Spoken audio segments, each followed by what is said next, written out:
Chapter 5:36. The sound of gunfire made Yi Qian feel like his ears were going deaf. He had to listen to their voices on one side and the flames of war on the other. It was not torture, but it could be considered a form of training. The thorny emotions in his heart were smoothed out by gunfire, the fear was broken by bullets, and the fear was washed away by blood. Over time, his state of mind became a flat mirror, bright and flat.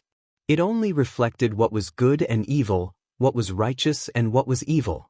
This was a kind of growth, and it was a growth that could only exist in the flames of war. Yi Qian knew that the reason he could participate in missions again and again was because the military wanted to train him and see if he was a piece of unpolished jade. There was a rumbling sound in the sky, and a transport plane could be seen rumbling from the east to the north. This thing was huge, and it was not a bomber or a fighter jet.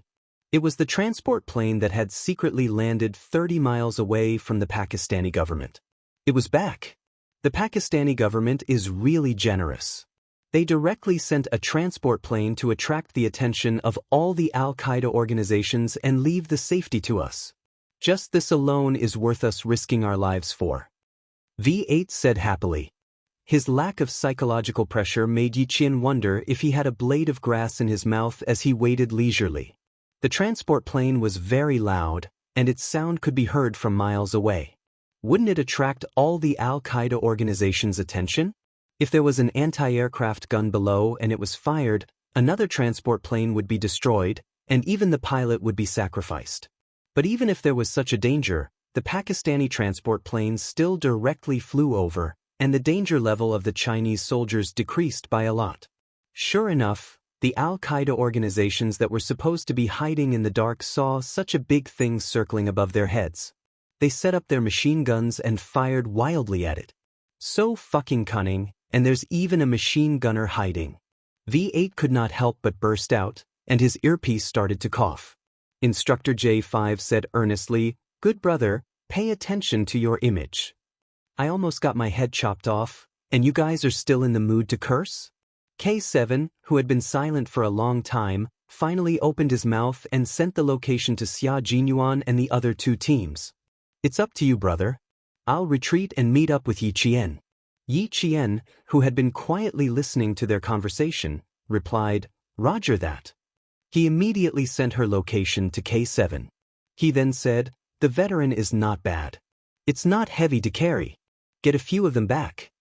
I want to get some good stuff." "Type 95 rifles are not enough for you," T6 replied with a low laugh. "And the M16 bullets?" From the parameters of the two types of bullets, it could be seen that the M16 had an advantage over the AK-47 in terms of the amount of ammunition a soldier could carry on the battlefield. If the weight of the bullets was the same, the M16 would carry much more bullets than the AK-47. Moreover, the two sides were fighting at close range this time. The reason why they chose the M16, which was a high-speed bullet, was because of its high speed, high hit rate, and armor-piercing ability. Chapter 5:37. At the same time, the bullet weight was light enough to ensure that there would be enough bullets on the battlefield. There wouldn't be a situation where the person didn't come out and the bullets ran out. They had chosen the M16 assault rifle for this operation after careful consideration. The Type 95 assault rifle that T6 mentioned was an assault rifle produced by China. In terms of design, the 7.62 bullets were discarded and the 5.8 bullets were used instead. Although the specifications were close, they still didn't meet the requirements. When K7 said that he wanted to get a few M16s back, Yi Qian was also tempted. It was indeed possible to get one back. Among the firearms in Fujian town, there was also a veteran of the battlefield. However, it was a short magazine with a capacity of 20 rounds, not the long magazine with a capacity of 30 rounds in Captain Xia's hands. As a gun enthusiast, she also liked to dismantle and reassemble all kinds of famous guns. "Check if there are any left. Fair, bring one back. The Pakistani government doesn't have the time to clean up the guns in the hands of the people in the base," Xia Jinyuan said. Xia Jinyuan opened his mouth just as Yi Jian finished thinking about it. It was as if he could see through Yi Jian's thoughts clearly even though he was not far away from her. This call was the last time the entire team spoke more than 10 words. What followed were all concise and harsh phrases. The artillery fire of the government was still very strong. The east corner was filled with flames and gunshots never stopped. The firepower of the base was not to be underestimated. Gathering them together was undoubtedly a problem for the government. They couldn't send too many soldiers into the base. The Snowfield Brigade would be isolated if they entered the base. As they got closer and closer to K7's position, J5's voice was filled with hostility. "I have infrared here. Help clear the infrared." The only person who could provide support was K7. However, K7 said, "I have infrared here as well. Brother, you're on your own." Entering the infrared surveillance system where even flies can't fly, isn't that asking for blessings? When the transport plane arrived, it even activated all the infrared surveillance cameras that the enemy had turned off when they retreated. This was a result that no one could complain about. According to the Pakistani intelligence, there were no infrared cameras in this corner of the mountain. They were all manned sentry posts. It was obvious that the information Pavel had gotten out of him was half true and half false. The interrogators hadn't filtered the information thoroughly and had given the Chinese side the wrong information. I should know where the surveillance camera is." Yi Qian put away his sniper rifle and said, "My position has temporarily changed from sniper to assaulter. Everyone be careful. I'll go down and deal with it now." He bent over from a collapsed area and landed lightly on the ground like an eagle flying in the night. "There are 4 people in total. 1 against 4. I'll be in the dark and he'll be in the light. The odds of winning are above 80%. Xia Jinyuan, who was leaning against the wall, didn't have time to answer Yi Jian before he saw a red flashing in front of him. His eyes sharpened and he rolled to another corner on the dusty ground. With sweat on his back, he said in a low voice, "Half of it was destroyed, but the other half can still operate normally. I was discovered here." Just as he finished speaking, gunshots suddenly rang out. It was a series of machine gun shots. "Yi Qian, destroy the infrared within 5 minutes. Move out." The low voice sounded quickly and steadily. When Yi Qian heard a series of machine gun shots, he knew that he had encountered a machine gun. Her eyes were filled with hostility. She stuck close to the wall and used the tip of her foot to push herself up. She stepped on the wall and entered the back of the mud house that she had seen for about a minute from her sniper position. Chapter 5:38. The tall walls didn't stop her. She jumped up and saw 3 Bafang soldiers in long robes standing there with guns. Their guns were aimed at the door. If anyone came in, the 3 AK-47s would shoot continuously and turn them into minced meat. Luckily, she chose to come from the back. Now, it was just 1 assassination and 2 close-range shooting. She didn't have much time to destroy the infrared system in 5 minutes. Increase the firepower. There are about 300 people in the base. The government even miscalculated the number of people in the intelligence report. "We don't have enough ammo. Grab the submachine guns." G3 reminded his comrades. He was already fighting 1 against 5. With the infrared system, it was another 1 against 5. Yi Qian looked at the dark room. She saw 4 people earlier. Now, there were 3 people outside.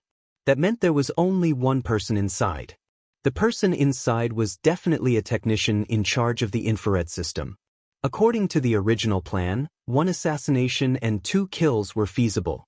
What she needed to do was eliminate the 3 targets outside and destroy the infrared system at the same time. The infrared system was like a pair of eyes in a battle. The more important the eyes were, the better the protection. Luckily, these people came back in a hurry. Her chances of winning increased to 90%. Yi Qian jumped down from the wall amidst the explosion. Using the high ground, she stabbed the military dagger in her hand into the left side of the man's neck. Woo! The man's neck was pierced through by the military dagger. He didn't even have time to pull the dagger out. Yi Qian had already fired and aimed at a target. After 2 shots, Yi Qian's back was drenched in sweat. Why did Grandpa Zhen and Uncle Chen strictly ask her to increase her speed during training? She knew the importance of speed when she was on the battlefield. If she was fast, she could take out 3 targets in less than 20 seconds. If she was slow, she could take out 2 targets. The last one could take her life. The explosion was too loud. The technician in charge of the base didn't hear anything. He needed to activate the infrared system in the base immediately to help his people move quickly. He needed to kill the government soldiers who might have sneaked into the base. Yi Qian, who was standing close to the door, could hear the voices of the other party talking from inside. He tried contacting the sentry posts but found that there were only a few replies, especially from the sentry posts in the northwest. Not a single one of them answered. He must have sensed the danger. He grabbed a submachine gun next to him and turned around to inform the members on sentry duty outside. However, as soon as he turned around, the sound of glass shattering could be heard. A bullet penetrated the glass and hit him in the chest. Yi Qian leaped over the corpses on the ground and pulled out the submachine guns from the enemy's hands. He used the enemy's guns to fire at the infrared surveillance and communication systems. Sparks flew in all directions like fireworks. After bursts of green smoke, everything returned to normal. Infrared solution. She informed all her comrades and left the room with the Heckler Koch MP5K PDW submachine guns. Behind her were 4 corpses that were gradually turning cold. Blood was still spreading on the ground, but there was no fear on her face. "Well done, brother." K7's voice came first. He destroyed the infrared system on his side. After the enemy entered the blind spot, he started his counterattack. The rest of his comrades thought the same, but they couldn't answer. Their firepower was increasing rapidly. Even Xia Jinyuan, who was closest to Yi Qian, was surrounded. Chapter 539. Even though the entire infrared system had been destroyed, the members of the Shuiyu team were still exposed. This allowed the members of the Al-Qaeda organization to know that soldiers had infiltrated the base. The bullets were like a net that shot out in all directions, forcing the members of the Shuiyu team to shrink their heads. The bullets hit the mud wall, and the thick mud embedded the bullets. The flying dust covered the night vision goggles. Yi Qian didn't waste a second in the bungalow after leaving the room. Destroying the infrared system meant exposing herself. If she didn't leave now, once the Al-Qaeda members rushed over, she would be surrounded like a fish in a net. There was no end to the bullets, and an explosion occurred at 8 o'clock on her left, about 400 meters away. If she guessed correctly, that was where Xia Jinyuan was. She even used the grenades on her. Yi Qian's face darkened, and she didn't hesitate to run over to provide support. Before they left, they had clearly said that grenades were not to be used unless it was a critical moment, because they were to be used as the main weapon for retreating. But now, Captain Xia was using them. Thinking about the danger he was in, Yi Qian's eyes seemed to be dyed red with blood.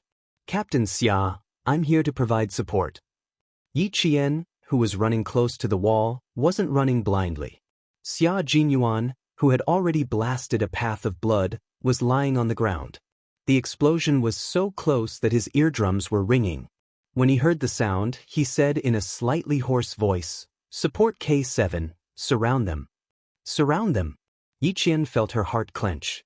A 15-man encirclement was considered a large encirclement, which meant that K7 was now surrounded by more than 15 people. "K7, locate them." Yi Qian didn't run towards her 8 o'clock. She knew very well who needed support more, so she had to go and support K7 now. Before he could pinpoint the location, 4 Al-Qaeda members rushed out from the front. Yi Qian, who was in the corner, fired first.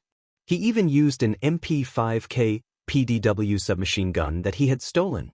The MP5K PDW had a combat firing rate of 900 rounds per minute and a magazine capacity of 30 rounds. This type of gun was originally used by anti-terrorist special forces, but now it had appeared in the hands of an Al-Qaeda member. It was no wonder that the Chinese leaders wanted the Chinese soldiers to participate in this operation. They had to capture the suspected Chinese in the base alive. Who provided such a dangerous gun in the hands of a member of the base that even had its exit controlled?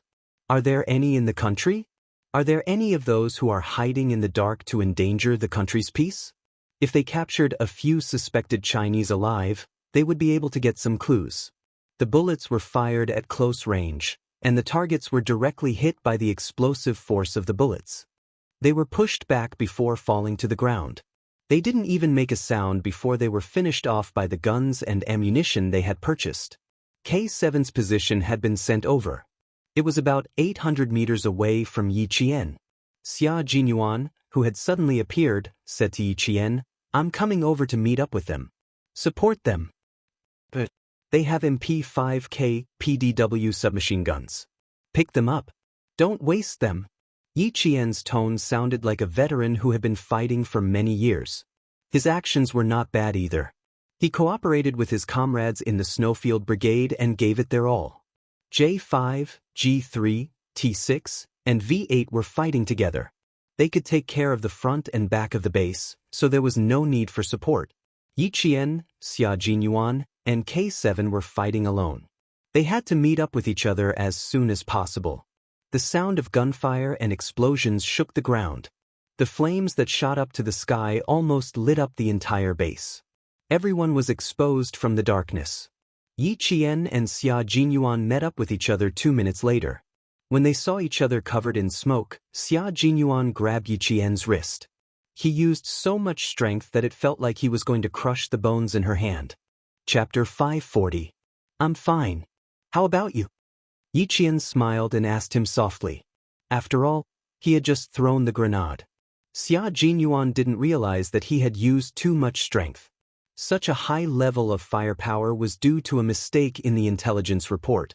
He had dragged Yi Qian, a rookie, into such a high level of firepower. The biggest worry was that he would get hit. I'm fine. Put on the bulletproof vest. Don't worry about how heavy it is. It's a lifesaver. When he opened his mouth, there was a smell of gunpowder. His jaw was tight. Later, you cover the rear. I'll attack. Yi Qian nodded. She didn't have any objections to his arrangement. It was her first battle, so it was fine for her to listen to his arrangements. The two exchanged a few simple words and immediately went to support K7, who was surrounded. There were 2 reinforcements on the outside. Yi Qian's submachine gun fired at the Al-Qaeda members surrounding K7. They screamed in shock. The continuous gunfire made their eardrums ring. They were in danger, but even so, they had to support their comrades. This was the type of support that would only come if there were no hostages. If there were hostages, no one would come to support them. Everyone had to move forward in the battle. Even if their comrades were sacrificed, they had to move forward without hesitation. Only by moving forward could they win and save more lives. From the day they became a soldier, they had to understand the meaning of sacrifice. K7 looked at the hand that reached over. It was slender and long. He could still see the fingers clearly through the gunfire. The skin was white and smooth. It was Yi Qian's hand. It looked weak, but it was filled with strength and power. His eardrums hurt. The bullets had pierced through the wall. If K7 hadn't used a grenade to kill 5 or 6 people and stun the rest, he would have been shot through like a sieve. K7 took a deep breath of the smoky air and exhaled a mouthful of murky air that was also filled with gunpowder. He said in a hoarse voice, "I almost thought I was going to die. There were more than 100 people here. I fucking cleared more than 10 of them." He was angry that the intelligence report was wrong, but he couldn't vent his anger. He had to hold it in. Even K7, who was usually cold and silent, couldn't help but curse. At least 300 people. It's not an ordinary base. It's the base of all the Al-Qaeda members in this city. Yi Qian grabbed his outstretched hand and pulled K7 up. The intelligence is wrong. The Pakistani president is on tenterhooks again. K7 was not injured. Other than the fact that they could not fight him head-on, they were still fine. After confirming that he was not injured, he immediately contacted the other 2 teams. The firepower was very strong. Fortunately, the members of the Shuiyu team were all special forces who had survived through piles of corpses. Other than some small wounds on their bodies, they were all fine. 10 minutes later, everyone gathered. Xia Jinyuan spread out the map and pointed to the south, where there had been no movement. Contact the government forces via satellite phone. This is the main target. We can't stay here for long. Get 2 hostages and retreat. If they stayed any longer and waited for the government troops to rush in, they would be fighting among themselves. The person in charge of communication was V8. After contacting the commander of the government forces, 3 of them suppressed the firepower, 2 of them attacked, and 2 of them moved forward quickly. They started to attack like arrows. Disperse, fight, gather, suppress, and calmly report. Under such intense firepower, Yiqian followed the special forces of the Snowfield Brigade and headed toward the location where they suspected there were Chinese. Chapter 541. After taking out a machine gunner, the T6 combatant looked at the big gun that still had a lot of bullets in it and started drooling. Don't carry the machine gun anymore. Submachine guns are more practical. V8, who was suppressing the firepower, shouted at him, "They're about to start fighting in the south. Brother, what are you still looking for?" The T6 combatant let out a long sigh and said, "A full man doesn't know the suffering of a hungry man." V8 kicked him in the face. The entire battle was a bloody one. Even if you stepped over the corpses that they had knocked down, you still had to continue walking even if your military boots stepped on the thick blood. Yiqian would try to avoid them earlier, but in the end, when the firepower was too strong, there was no time for him to do so. He just laid down under the corpses that he had cleared a second ago and used them as cover while firing at the front. The firepower in the south was so intense that all the Al-Qaeda members focused their firepower on it. However, there was no movement from the bungalow that K7 had first located. Under the cover of Yiqian and Xia Jinyuan, 2 teams of people entered the bungalow and threw a strong flashlight grenade into the pitch-black bungalow. As the light blinded the entire house, they also saw 4 people hiding in the darkness. They were wearing long pants and short shirts and had Asian facial features. Victory seemed to be right in front of them. However, when K7 saw the 4 people, his expression suddenly changed and he said sternly, "Fifth young one." Yiqian, who was hiding in the dark and keeping watch, looked at Xia Jinyuan. They saw Yiqian, who was close to the wall, climb up a mound of dirt with her feet. The 2-meter-tall wall disappeared from Xia Jinyuan's sight in just 2 steps. She heard footsteps outside, but thought it was a lone Al-Qaeda member who had fallen behind. In fact, it was the target who had escaped. K7 on guard. How could Xia Jinyuan let Yiqian give chase alone? After saying that, he used the same method to catch up to Yiqian. This little fox was really fast. By the time he realized it, she had already given chase. With 2 people giving chase, it meant that they had a clue. K7 quickly came out to hide and keep watch while the 4 Snowfield Brigade members inside moved quickly. The 4 of them were the suspected Chinese that the Snowfield Brigade was looking for. There was no need to suspect them. Just by looking at their faces, they knew that they were indeed Chinese and not people from other Asian countries. They were blinded by the bright light and didn't know that the people who came in were Chinese soldiers. "Tie up your eyes and hands." J5 rushed up like a cheetah after saying that. G3 and the other 2 all pulled out the leather belts on their waists, and a few close-range grappling techniques were used to capture the other party. The 4 targets were all blinded by the powerful light bullets. Not only were their eyes temporarily blinded, even their minds were blank. How did they get discovered? They had never left this place, and they were far away from the south. "Let go of me, you damn bastard." The target cursed in English, his tone arrogant and vicious. When his eyes were blindfolded and his hands were clasped behind his back, he began to struggle. "Let go. Do you know who we are? We are Chinese people, Chinese people." It would have been better if he didn't say that. Once he did, J5's eyes turned cold. His handsome face was fierce, and he punched the other party in the stomach. He also replied in English coldly, "China and Pakistan have a good relationship. The Chinese people love peace. And you, terrorist." "No, no, no, we are hostages, we are hostages." Someone heard that the government soldiers could speak English and suddenly blurted out this sentence. J5 didn't hold back and punched this person in the face. He also found a desert eagle from the other party's waist. He ground his teeth and sneered in a standard New York accent, "Hostages? Hostages with a desert eagle? Fuck your hostages." Chapter 542. Another punch landed on the man's lower abdomen, causing him to cry out in pain. These were 4 young men, and the Snowfield Brigade had almost sacrificed their dearest comrades for them. Outside, Yi Qian and Xia Jinyuan quickly searched for the other target who had escaped. Under such circumstances, he was still able to calmly escape and leave the other four behind. This person would be more useful than the other four if they caught him. Outside the wall, Yi Qian used one hand to draw a footprint. It was a man's footprint that was smaller than all the other messy footprints. When Xia Jinyuan came down, Yi Qian pursed her lips. These are the footprints left behind when he jumped down. Adult male, size 42 centimeters.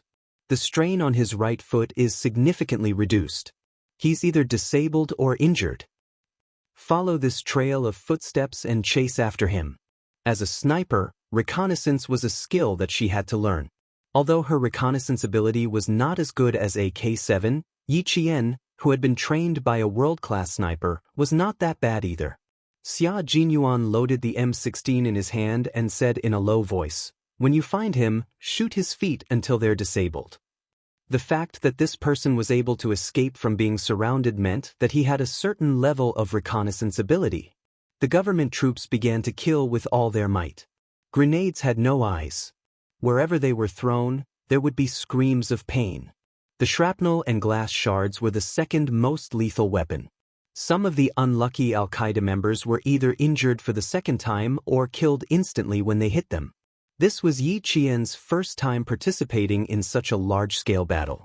She was calm in the face of Xia Jinyuan, but when she saw the bodies that had been blasted into pieces by the grenades, she couldn't help but feel nauseous even though she was mentally prepared. Unfortunately, she didn't have time to stop and take a breather. She searched for the important target in the wind that was filled with the smell of blood. The footprints of the target were deep and shallow. After 2 turns, they disappeared in front of a bungalow. This was the scene where the Snowfield Brigade members had left after the battle. A few cold bodies were still lying crookedly in the corner of the wall. Behind them was blood splattered everywhere. His anti-reconnaissance ability was not bad, and he was bold and meticulous. After a fierce battle, no one would return to the scene to search, not even the special forces of the Shuiyu Brigade. Neither of them walked through the main entrance. Whoever walked through the main entrance at this time would be courting death. After observing the terrain and confirming that the east side wasn't suitable for them to escape, Xia Jinyuan gestured for Yi Qian to dig out a few pieces of dirt from the wall and throw them inside. Xia Jinyuan picked up a corpse, stood on top of the pile of dirt, and flipped the corpse over, pretending to be an injured Al-Qaeda member. Yi Qian had already hidden himself well and was paying attention to the movements in the room. When he heard a soft sound, he signaled to Xia Jinyuan to attack.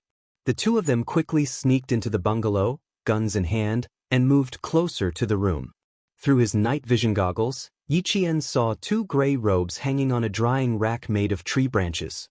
He used the muzzle of his sniper rifle to gently roll up the 2 robes into his hands. He smiled at Xia Jinyuan, who was looking at him, and pointed at the door from which the soft sound came. The 2 of them approached from the left and the right. 1, 2, 3, break the door. The 2 people guarding the door kicked the old wooden door open. At the same time, Yi Qian threw the 2 robes inside. Gunshots came from inside the room and pierced through the 2 robes. The bullets shot out from the door and fiercely hit the wall outside. Long range. Large caliber. This was a sniper rifle. Chapter 543. Seeing that the bullets had traveled so far, the 2 of them fired blindly in the direction of the bullet's trajectory, suppressing the enemy's firepower. Under the cover of Xia Jinyuan, Yi Jian, who was on one knee, rolled into the room as soon as she entered. With the help of the night vision goggles, she saw a figure squatting beside a table in the green room. It was a man with deep facial features, dark skin, and short limbs. He was indeed holding a sniper rifle. Yi Qian's eyes narrowed slightly, and she aimed at the man's wrist and fired. The first shot hit the man's knee, and the second shot hit the man's right hand. The bullet penetrated his palm, and after the 2 shots, the man screamed in pain. He didn't scream after the 2 shots, and even when his bones were broken, he swallowed back his tears of blood. "How's the situation on your side?" Xia Jinyuan was tying the man's hands behind his back with a belt when J5's voice came through the earpiece. "We've pried out a truck with a full tank of gas. It's best to take the hostage and drive away." Yi Qian handed the sterile belt to Xia Jinyuan and reported their situation in English. "We've caught the target. He's a big fish and is useful. Where's the jeep? We can leave immediately." He then sprinkled some hemostatic medicine on the man who had been shot twice. As for the bullet, he didn't even think about it. It was already a mercy that he didn't shoot him to death. At this moment, all the firepower was concentrated in the south. There were still some stray bullets in the northwest, but it was a piece of cake for the Snowfield Brigade to get rid of these guys who were shooting blindly. The 5 guys that they wanted to secretly bring back to China didn't affect the speed of the Snowfield Brigade, but one of them was a little unlucky. A stray bullet hit him directly in the shoulder blade, and the bullet got stuck in his bone, causing him to scream in pain. The 5 of them had a piece of cloth stuffed in their mouths, and even if they wanted to speak, they had to spit out the thing in their mouths first. The truck was usually used by the Al-Qaeda members when they went out. When they found the parking lot, 2 of the tires were shot out, the windshield was shattered, and a row of bullet holes were ejected from the back of the truck.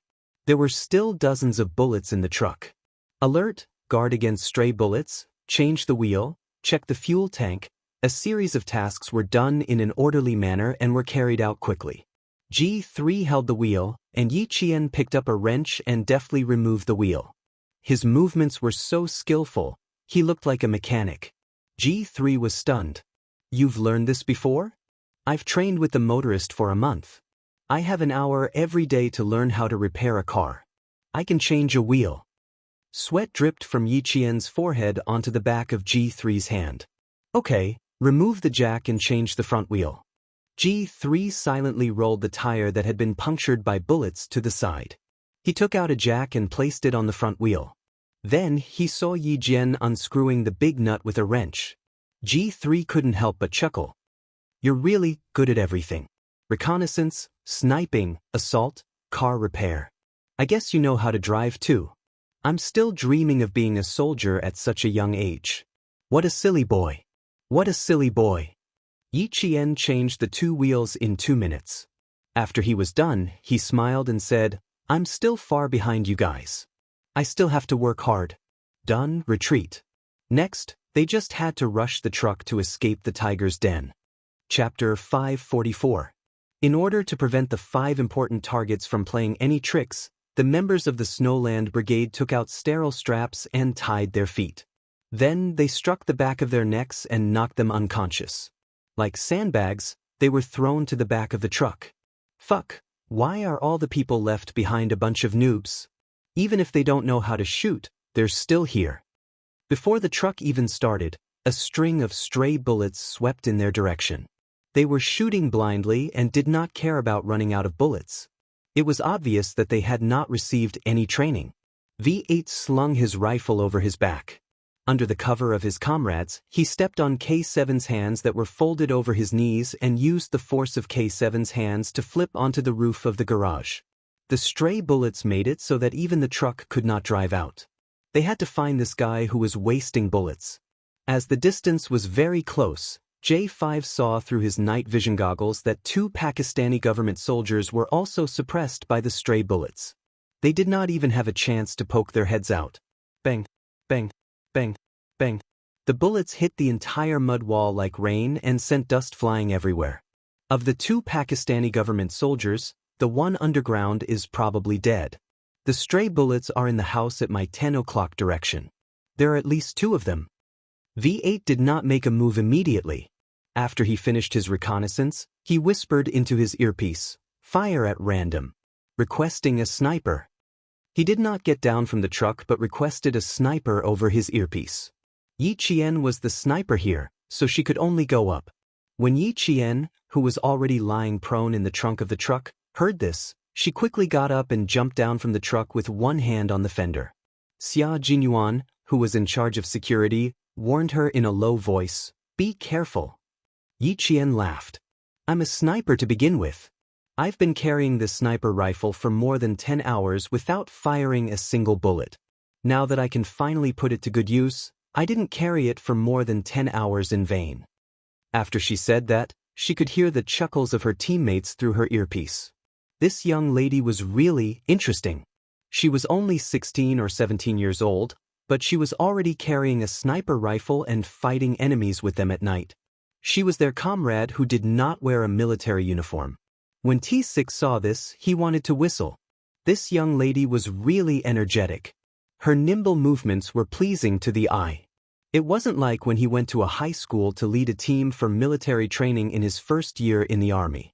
Those girls would start complaining about how uncomfortable they felt after standing for 10 minutes. Just look at Yi Qian. She's a woman who doesn't lose out to men. Just looking at her makes me feel comfortable. The light from the fire in the south illuminated the area he was in.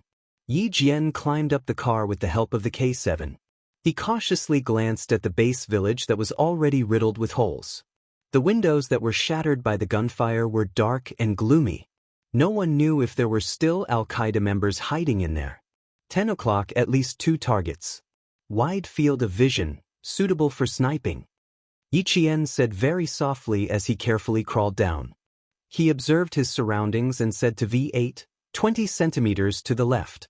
That's the best sniping position.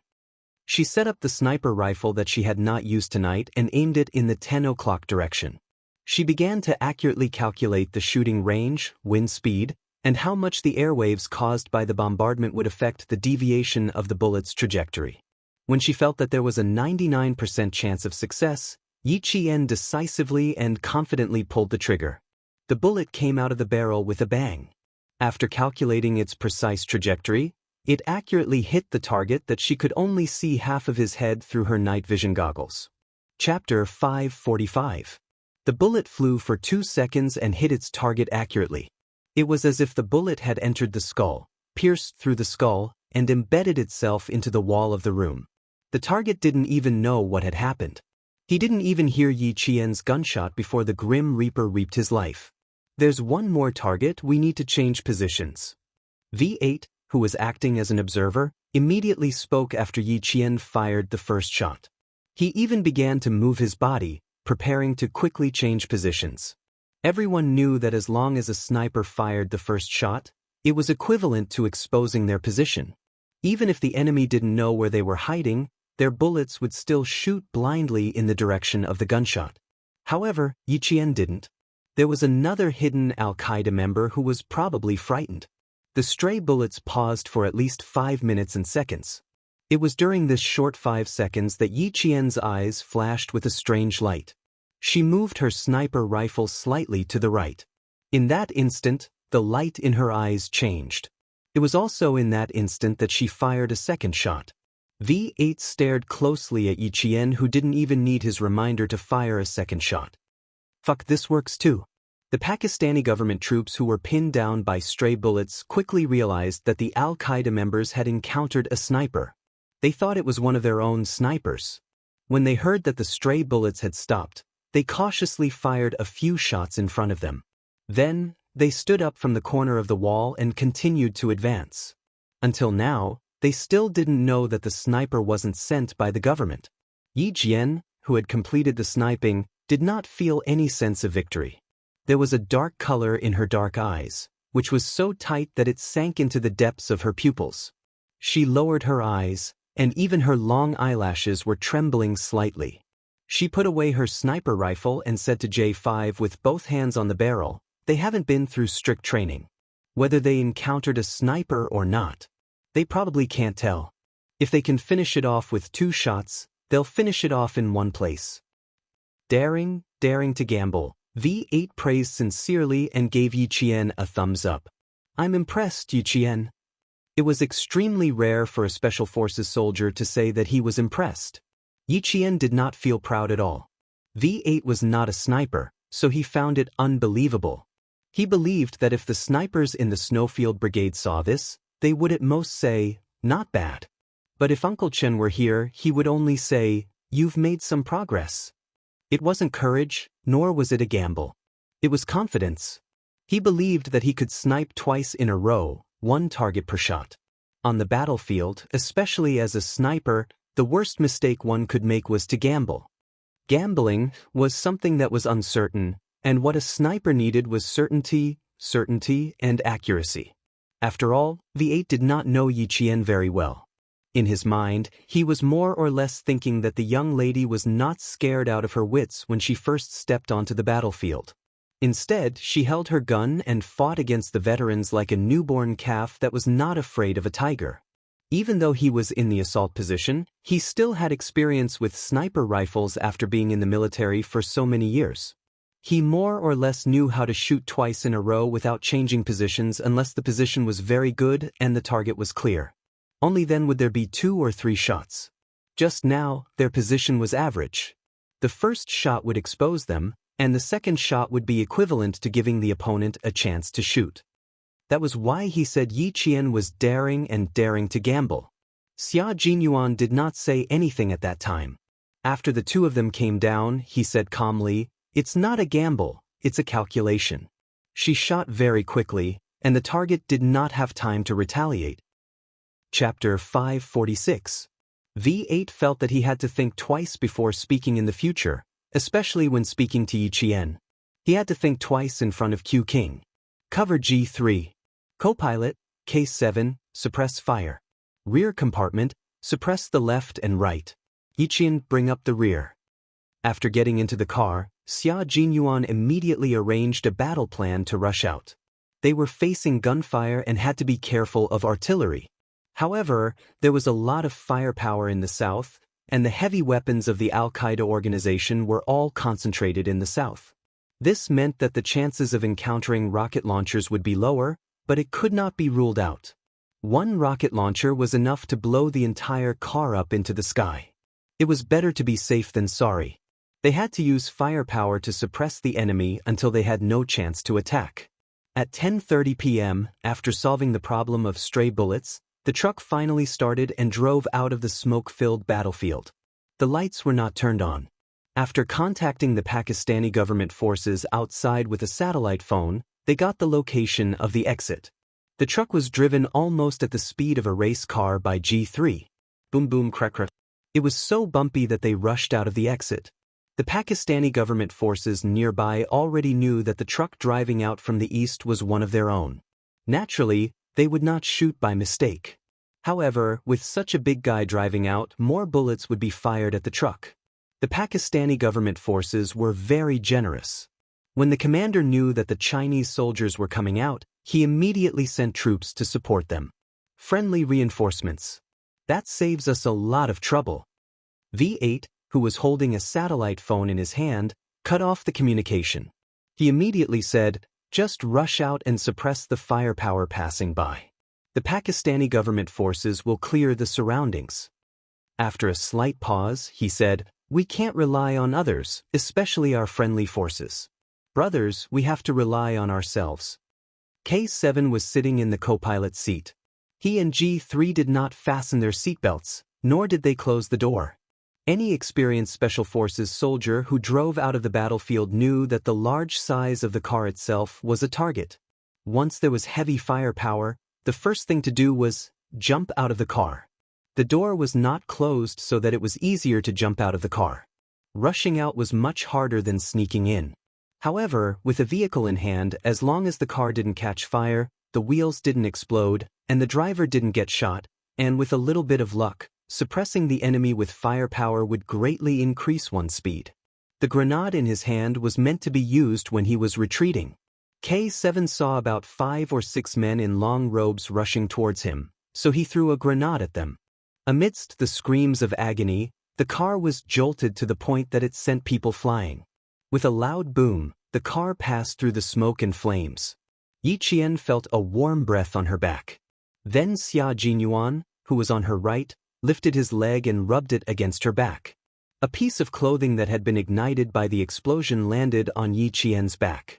Although jungle camouflage was fireproof and waterproof, a piece of cloth that was on fire would still set the camouflage uniform on fire. "Don't move." When the car rushed out of the flames of the grenade, Xia Jinyuan thought of turning sideways to check on Yi Qian. He had always been quick to react, so when he noticed the situation, he immediately used his leg to extinguish the flames. Fortunately, he reacted quickly.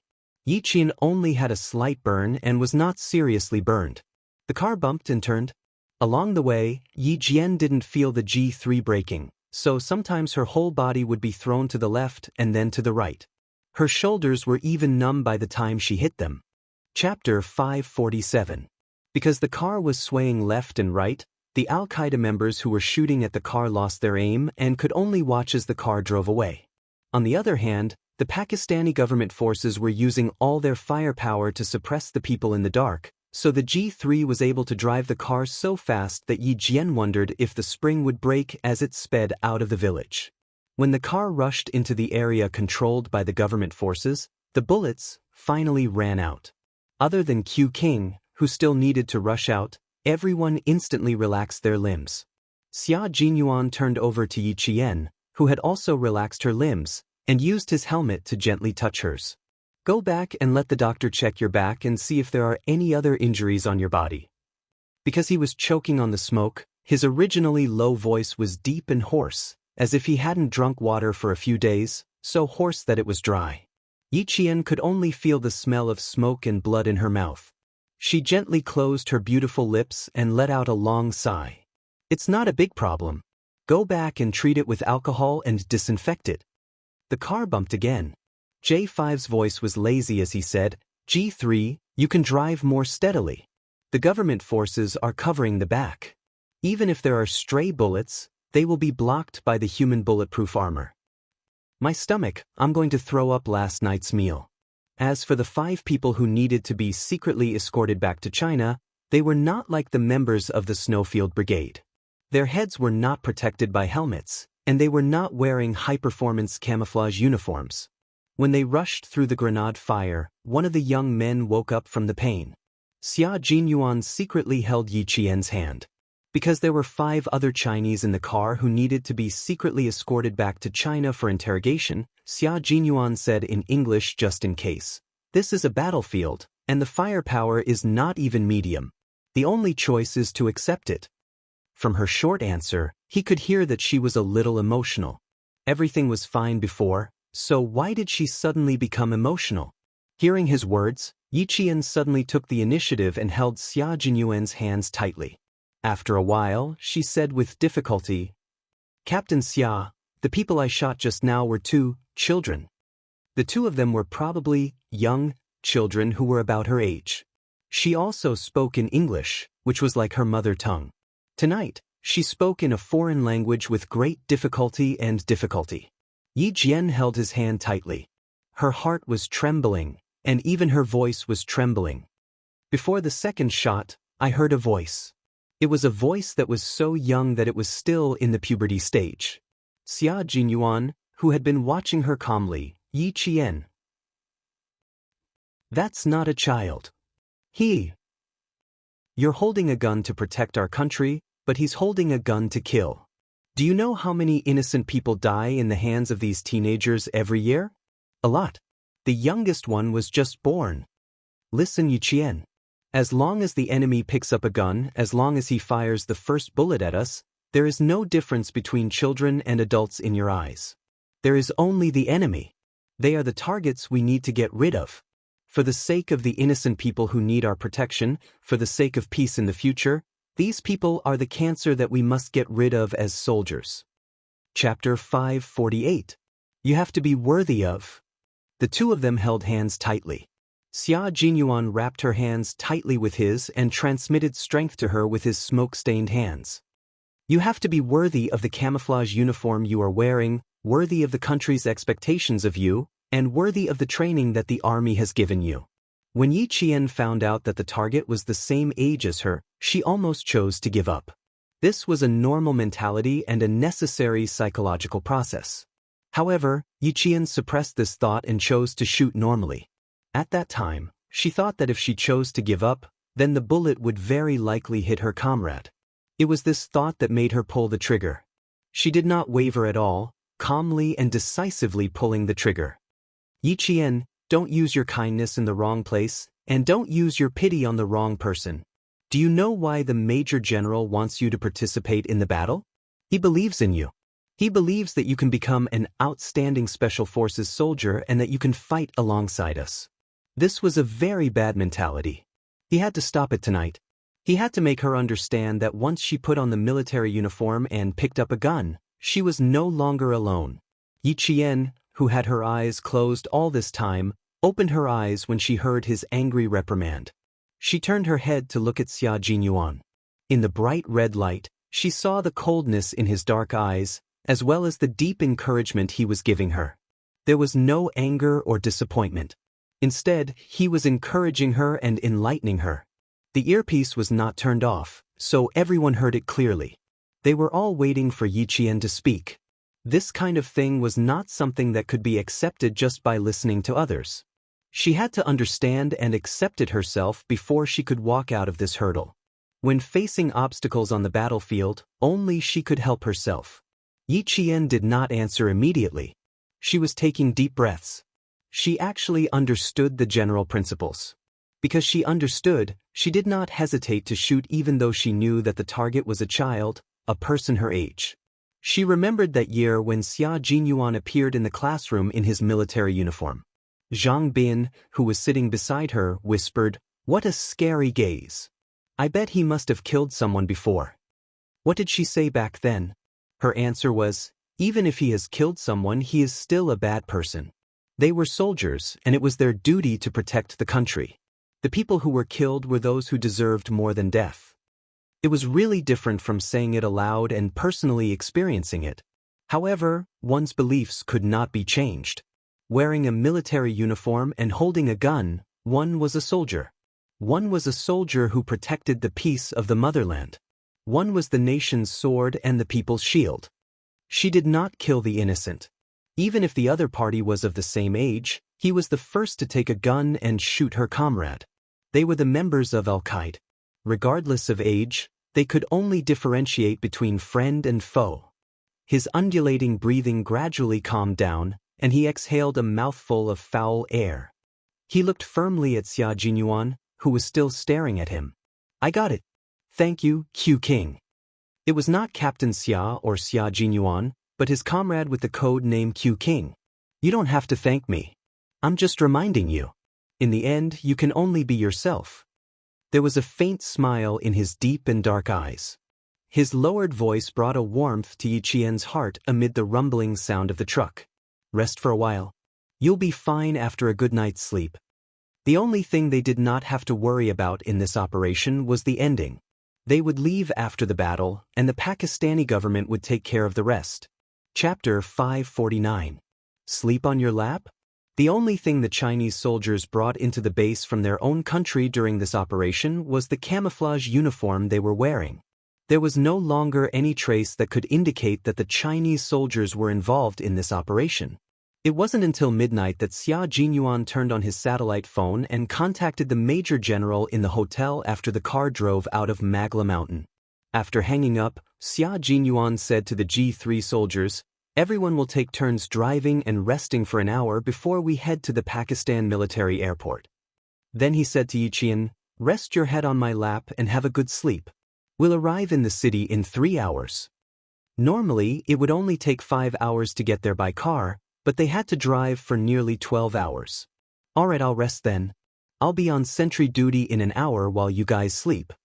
Yi Qian did not refuse.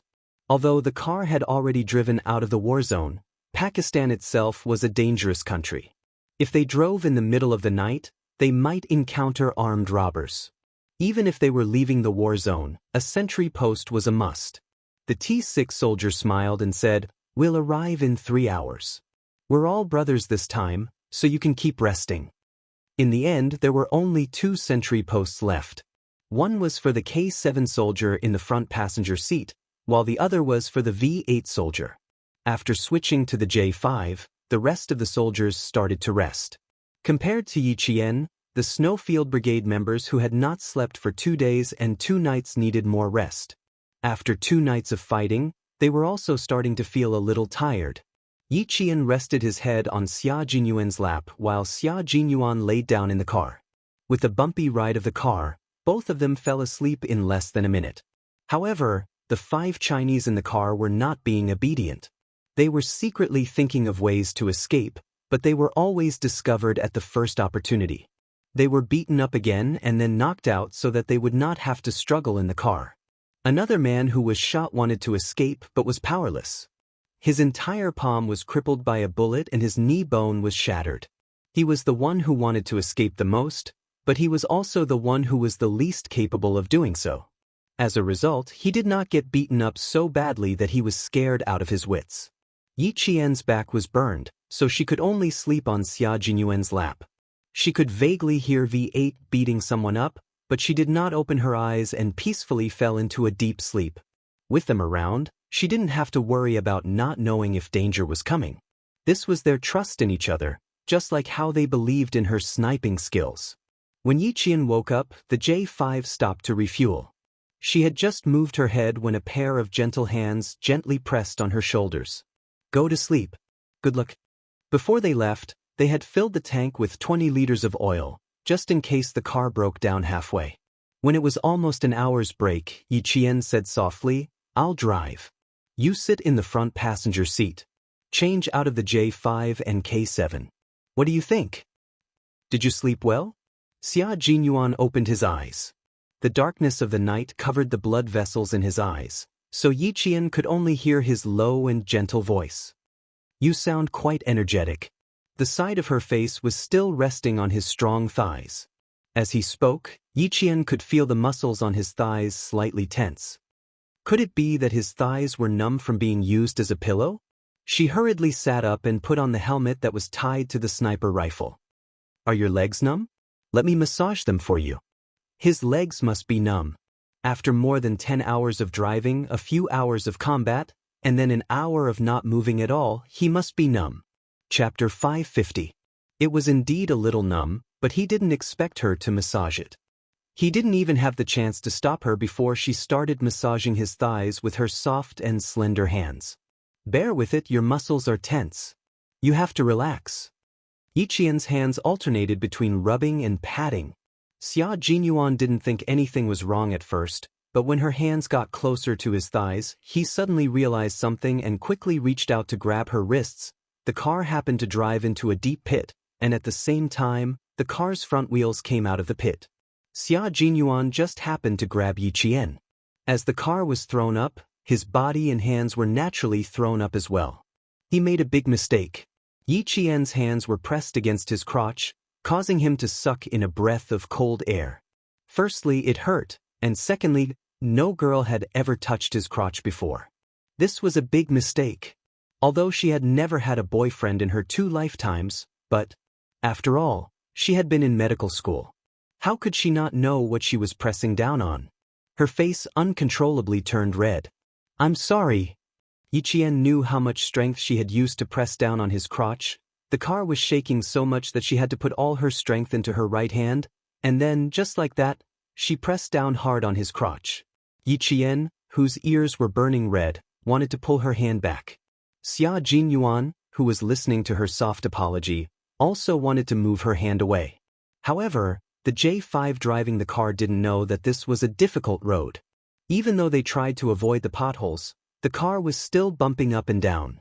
As soon as he raised his hand, the tragedy happened again. Yi Qian, whose face was so red that it was almost dripping blood, fell on top of him. At the same time, she used her shoulder to support her body weight. Her right hand, which she hadn't managed to pull back in time, only had a small amount of strength left. So, she awkwardly pressed it down again. Xia Jinyuan was speechless.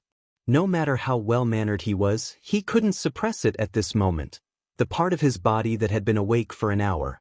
She had never hoped that she would be the soft one at this moment, and not the hard one. Awkward. Awkward. Only awkwardness. Are you awake yet? This road is not easy to walk on, it's full of potholes. J5's voice broke the awkwardness between the two just in time.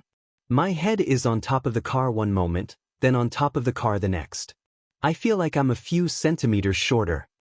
Yi Qian withdrew his hand and hid it behind his back. This hand was the culprit. Xia Jinyuan, please don't mention this to her later. She would be so embarrassed that she would jump out of the car. You can slow down a bit and pass through slowly. The strange and painful feeling made Xia Jinyuan suppress it for a while before his voice returned to normal. This was the first time it really hurt. It felt like it was going to be crushed. The second time, the feeling was even more subtle.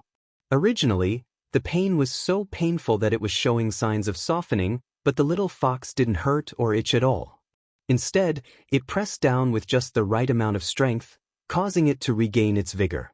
J5 responded, and the car slowed down a lot. It was very dark all around. Yi Qian, who was sitting alone on the side, took a deep breath. Based on the professional knowledge she learned in medical school, Captain Xia's part was probably crushed by her. Crushed parts had to be treated. In medical school, she heard from the professor that some male students didn't go to the hospital for the sake of their pride.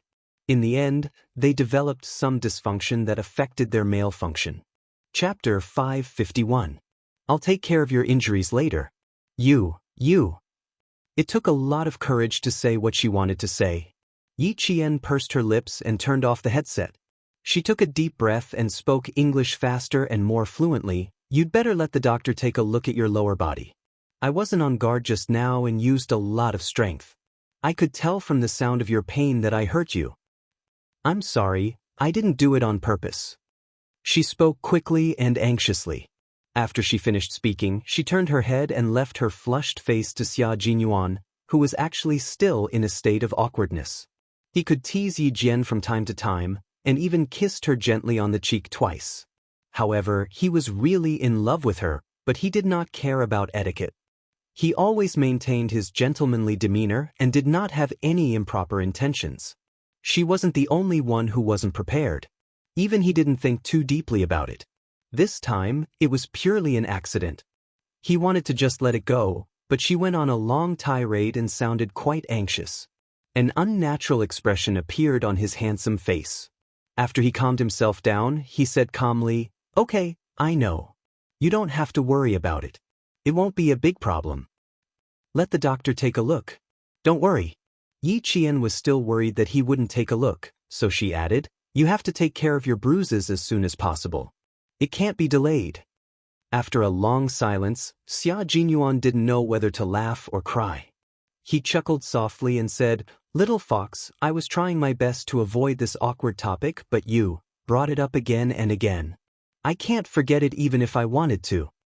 Yi Qian. She was dumbfounded. Fortunately, it was still dark at night. Otherwise, Yi Qian felt that even the paint on her face couldn't hide her flushed face.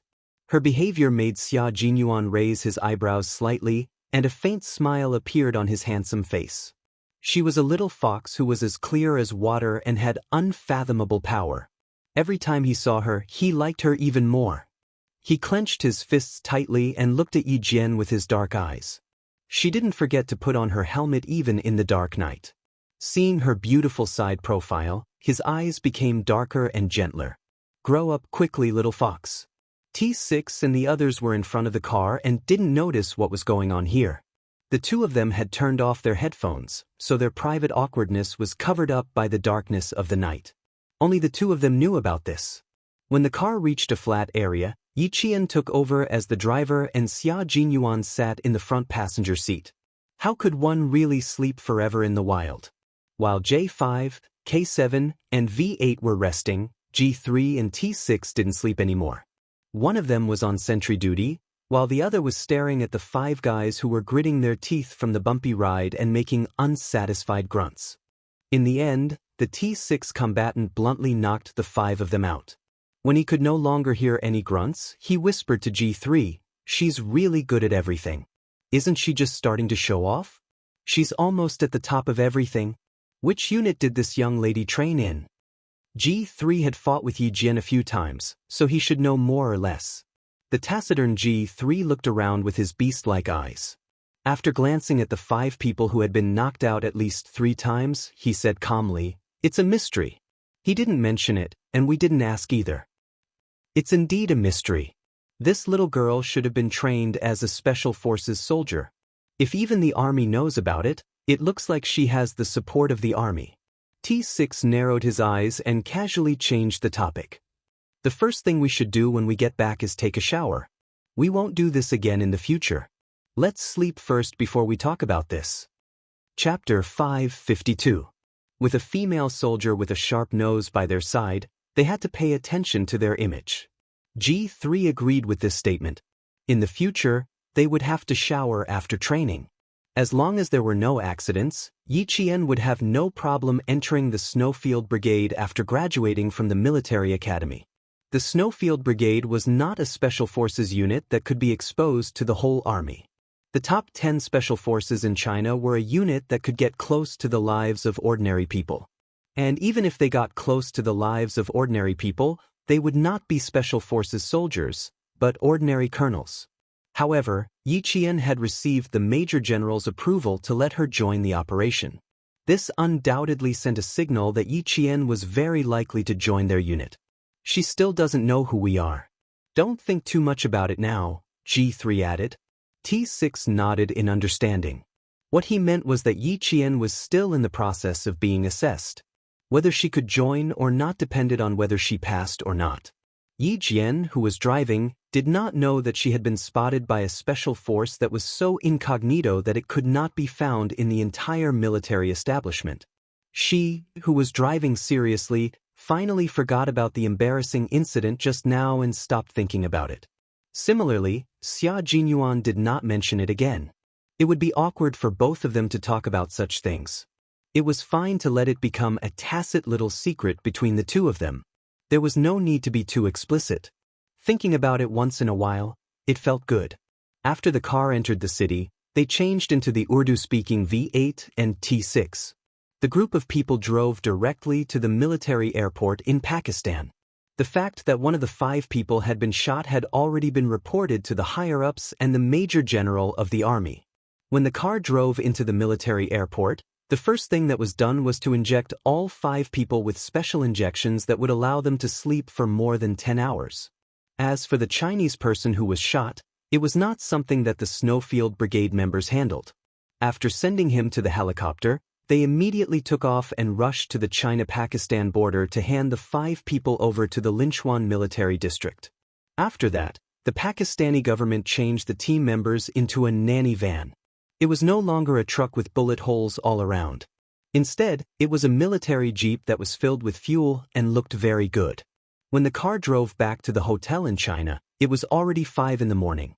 After the car drove into the basement, they took off their helmets and clamped them under their armpits and got out of the car one by one. Xia Jinyuan stood at the front to organize the team. There were many steps, including standing at attention and taking attendance. Yi Jian stood at the end of the line. She announced her name in a clear voice during the roll call, which instantly lightened the originally serious atmosphere. Q King, when we go, we can call each other, eh? The group was actually very tired. Although they were smiling, their eyes were bloodshot. However, their eyes were all bright. If there was a mission for them to carry out, they would definitely rush to the battlefield without hesitation. The first night was still okay. At least the information was known to the Snowfield Brigade members. Tonight was full of danger. No one was accurate. Even with an M16, they did not have enough bullets. In the end, they could only pick up guns to fight. Everyone's jungle camouflage was no longer as clean and tidy as it was before they set off. There was smoke and blood everywhere, staining the camouflage all over their bodies. The paint on their faces had faded, and the smoke remained on their faces. This was the Special Forces soldiers who had walked out of the fire of war. Even if they could die at any time, they still held on to their original beliefs. Chapter 553. Yi Qian, leave the camouflage uniform to me. We'll get rid of it. Xia Jinyuan chuckled softly, then said to Yi Qian, don't leave anything with blood in the room. The camouflage uniform with blood stains shouldn't be left in her room. She definitely couldn't bring it back to China, so she had to get rid of it in the hotel. This battle was mainly a gunfight, so there wasn't much blood on her body. After entering the elevator, a few large hands were placed on top of a slender girl's hand. Yi Qian looked at the large hands with dark red patches on them. Her hands were also stained with the enemy's blood. She was the same as them, a group of soldiers who fought on the front lines. As they smiled, Yi Qian pursed her lips and smiled as well. Overlapping hands, releasing hands, celebrating the safe return of everyone. The leader and major general of the army didn't immediately ask them to report the situation. Earlier, when Xia Jinyuan was still reporting the situation in Magla Mountain, They told them to come back and take a good shower to relieve their fatigue before reporting the situation. Yi Qian looked at everyone's reflection in the elevator mirror. She looked at her own camouflage uniform, then looked at the sniper rifle on her back. Her hand couldn't help but gently touch the barrel of the rifle. She didn't even have enough time to touch the rifle before coming back. What a pity! Her small movements didn't escape the eyes of the Snowfield Brigade members.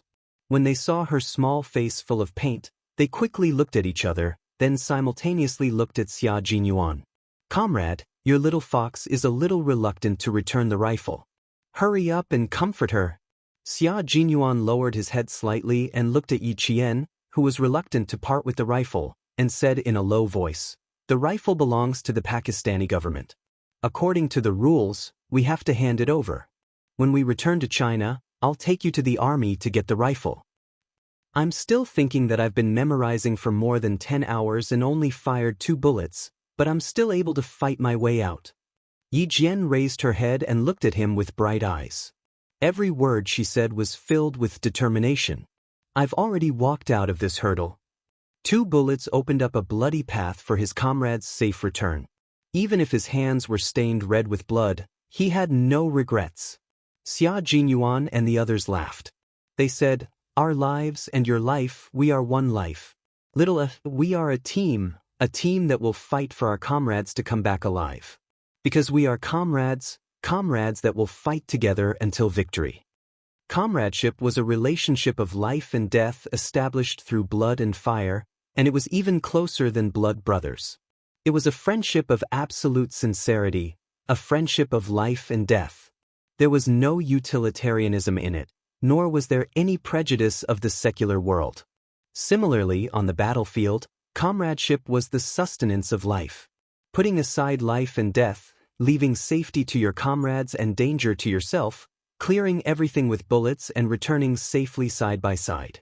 Just now, when she folded her hands to celebrate her safe return, Yi Jian's heart was lifted in an instant. The helmet and gun were first handed over to Xia Jinyuan. She went back to her room and took a hot bath that soothed all her pores. Then, she washed the smoke from the gunpowder off her body until only the fragrance of soap remained. Standing in front of the bathroom mirror, Yi Qian looked at herself in the mirror until even her hair was clean. Then, she put on her clothes and walked out. There were small wounds on her face from the thorny vines, and the burn on her back was a little more serious. When she was bathing just now, the water still stung a little. Everything else was fine, except for some minor injuries. Yi Qian, who took 8 minutes to come out, heard a knock on the door. It was Xia Jinyuan, who had finished cleaning up, coming over to take away her bloody camouflage uniform. When she opened the door, Yi Qian was a little dumbfounded. She was wearing a short-sleeved shirt, while he was wearing a military uniform. His handsome face exuded the majesty of a soldier. His posture was tall and straight, like a mountain, while she had to change her clothes. Chapter 554. Professional soldiers were different after all. As long as the leader met them, they would change out of their training uniform and be in full military uniform. Looking at Xia Jinyuan standing in front of him, Yi Qian's pupils constricted slightly. Xia Jinyuan's expression was solemn and cold. His handsome face was calm and reserved, exuding the majestic aura of a soldier. His collar and epaulets were golden and dazzling, like golden swords, exuding a biting coldness that made people not dare to look at him. It was probably because he had just gotten off the battlefield. His body was still wet. When he lowered his head and looked over, there was a hint of coldness in his clear eyes. Even the murderous aura that he had always concealed was exposed. Yi Qian, who had been through life and death, looked up slightly. Facing the murderous aura that made people involuntarily fearful, he said calmly, "Sorry, it's a little rude of me to go like this. I'll change my clothes."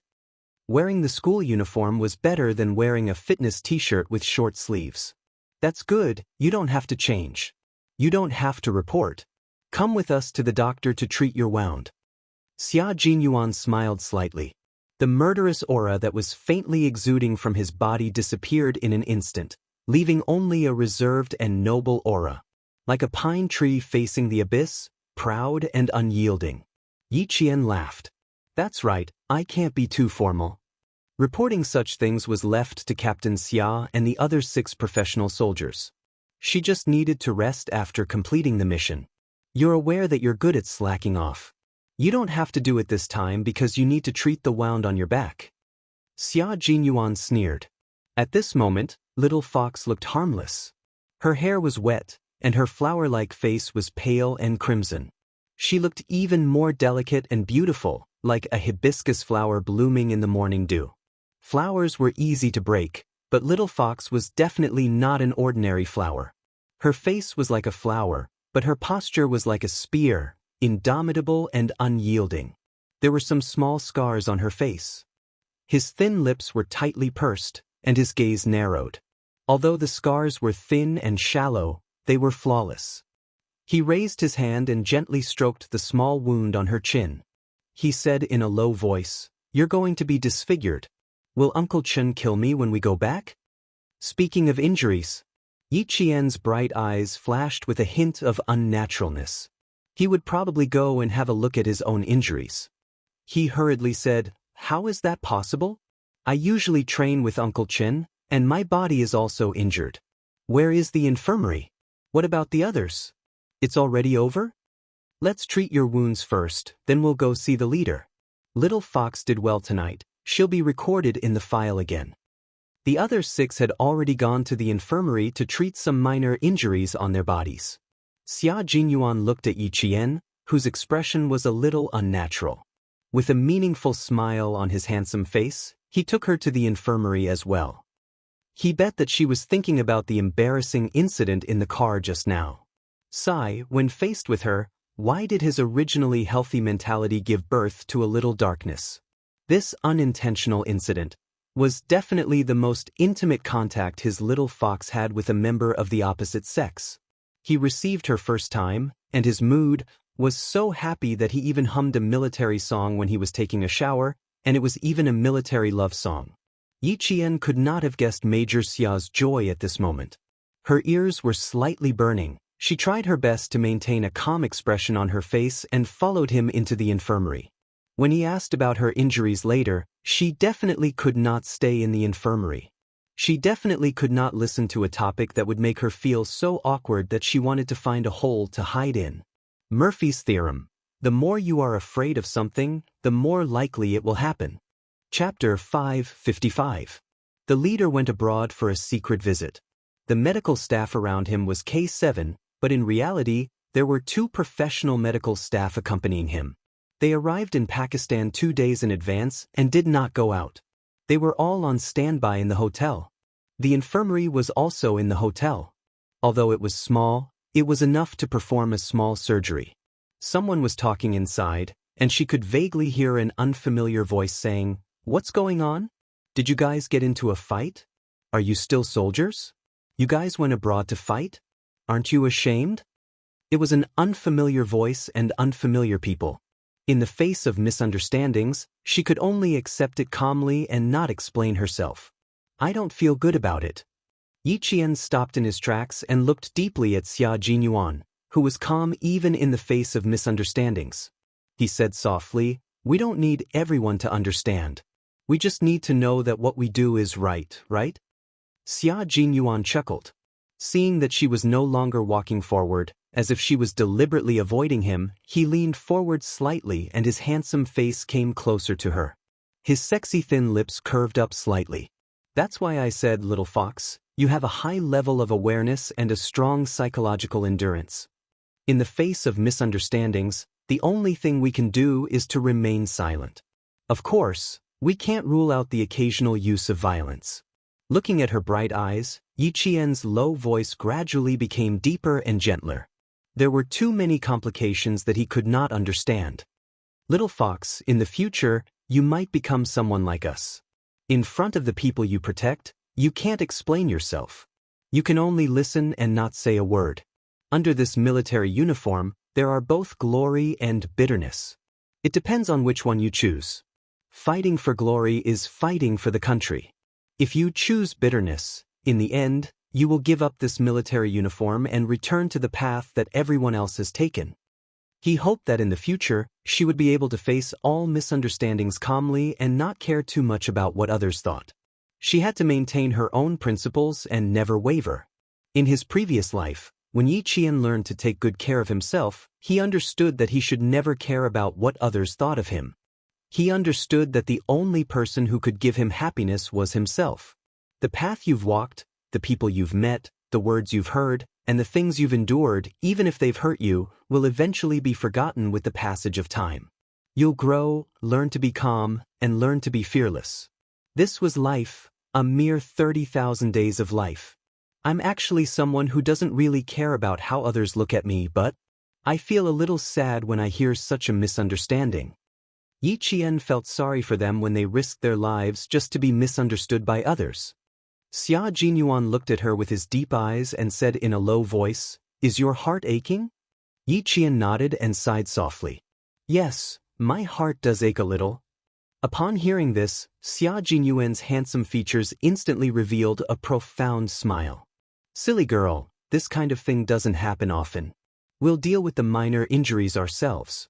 The more serious ones will be treated by the military hospital, and the more serious ones will be sent directly to the military hospital in the capital.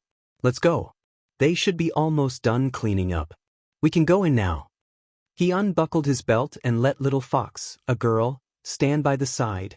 Those guys would probably spend half a day showing off their bodies. It would save them a lot of trouble if they went in later. When Yi Qian went in, G3 and the others had just finished cleaning up their wounds and were all getting ready. T6 said, "They're all minor injuries. They'll be fine after they go back and get the inflammation treated. There's no need to take any medicine." Chapter 556. The T6 combatant did not even know when the camouflage wound had appeared on his leg. It was only when he took off his camouflage uniform and took a shower that he realized there was a scratched wound on his calf bone. The doctor held a sterile cotton ball in his hand and cleaned out some fine black particles from the wound on the T6 combatant's calf. He was afraid that the doctor would prescribe medicine for him, so he spoke first. The doctor glared at him and said angrily, "Are you a doctor? Or am I a doctor?" "You're a doctor, you're a doctor. I'm just saving you trouble." The T6 combatant was also a talkative person. Seeing this, he kept his mouth shut but did not take the wound to heart. Indeed, these minor injuries did not require any medicine or injections. Who knew how many times they had gotten them in the past month? The doctor was not a soldier. He was just a doctor with strong comprehensive skills. When he heard that, he carefully handled the wound and said unhappily, "I'm a doctor. Now that you're injured, I'll take care of it. This isn't saving us any trouble. If you want to save us trouble, you have to first not get injured." He might have just said it casually, but it sounded like something was wrong. When the T6 combatant's face darkened, Yi Qian also pursed his lips tightly. Why was this accompanying doctor so bad with his words? The atmosphere had changed, but the doctor did not notice it. He continued, "Of course a young man in his 20s has a good physique. It's not painful now, but when it hurts, he'll know to look for a doctor. Don't keep pushing yourself. Even if you push yourself, there has to be a limit." Young people like to take advantage of their youth and be a little reckless with their bodies. These young men were all full of energy when they went out. The injuries on their bodies were all medals of past glory. Although they had recovered, how could they be careless? If the old injuries were not treated properly and new injuries were added, it would hurt a lot. The doctor's attitude was a little arrogant, and his tone was not very good either. He was implying that the T6 combatant was talking too much and doubting his medical skills. The T6 combatant laughed. His gaze flickered, and he looked like a burden had been lifted off his shoulders. He sat down loosely and smirked before saying calmly, "If we don't work hard now, we won't be able to put it back together when we're old. We won't even have the strength to hold it up. People who walk different paths can't work together. Doctor, our path is different from yours. Even a small wound takes half a day to treat. Who knows how many bullets are coming our way? A civil official would never know the hardships of a military official. A person with a pen would never know how hard a person with a gun had to fight. He had to use his own blood to open a path so that his comrades behind him could walk through it safely. A small wound on his leg was nothing. A 5. 8mm bullet could directly shatter his heart into more than 10 pieces and blow his head out of his head. It was not appropriate for him to say such bloody words to the doctor, so he just politely said, "Those who walk different paths cannot make plans together." That was a pretty good attitude of a T6. The other doctor was slightly older and was nearly 10 years older than the doctor who treated the T6 patient's wound. When he heard that, he looked at the 6 majors who were like fiends before looking at the young lady standing at the outermost edge of the group. He waved his hand and said, "Young lady, your back is injured, so go and lie down on the bed first. Little Wang, go and take a look at her. As for the rest of you, wait outside after you're done with your treatment." Although the T6 combatant's words were polite, he did not show them much mercy.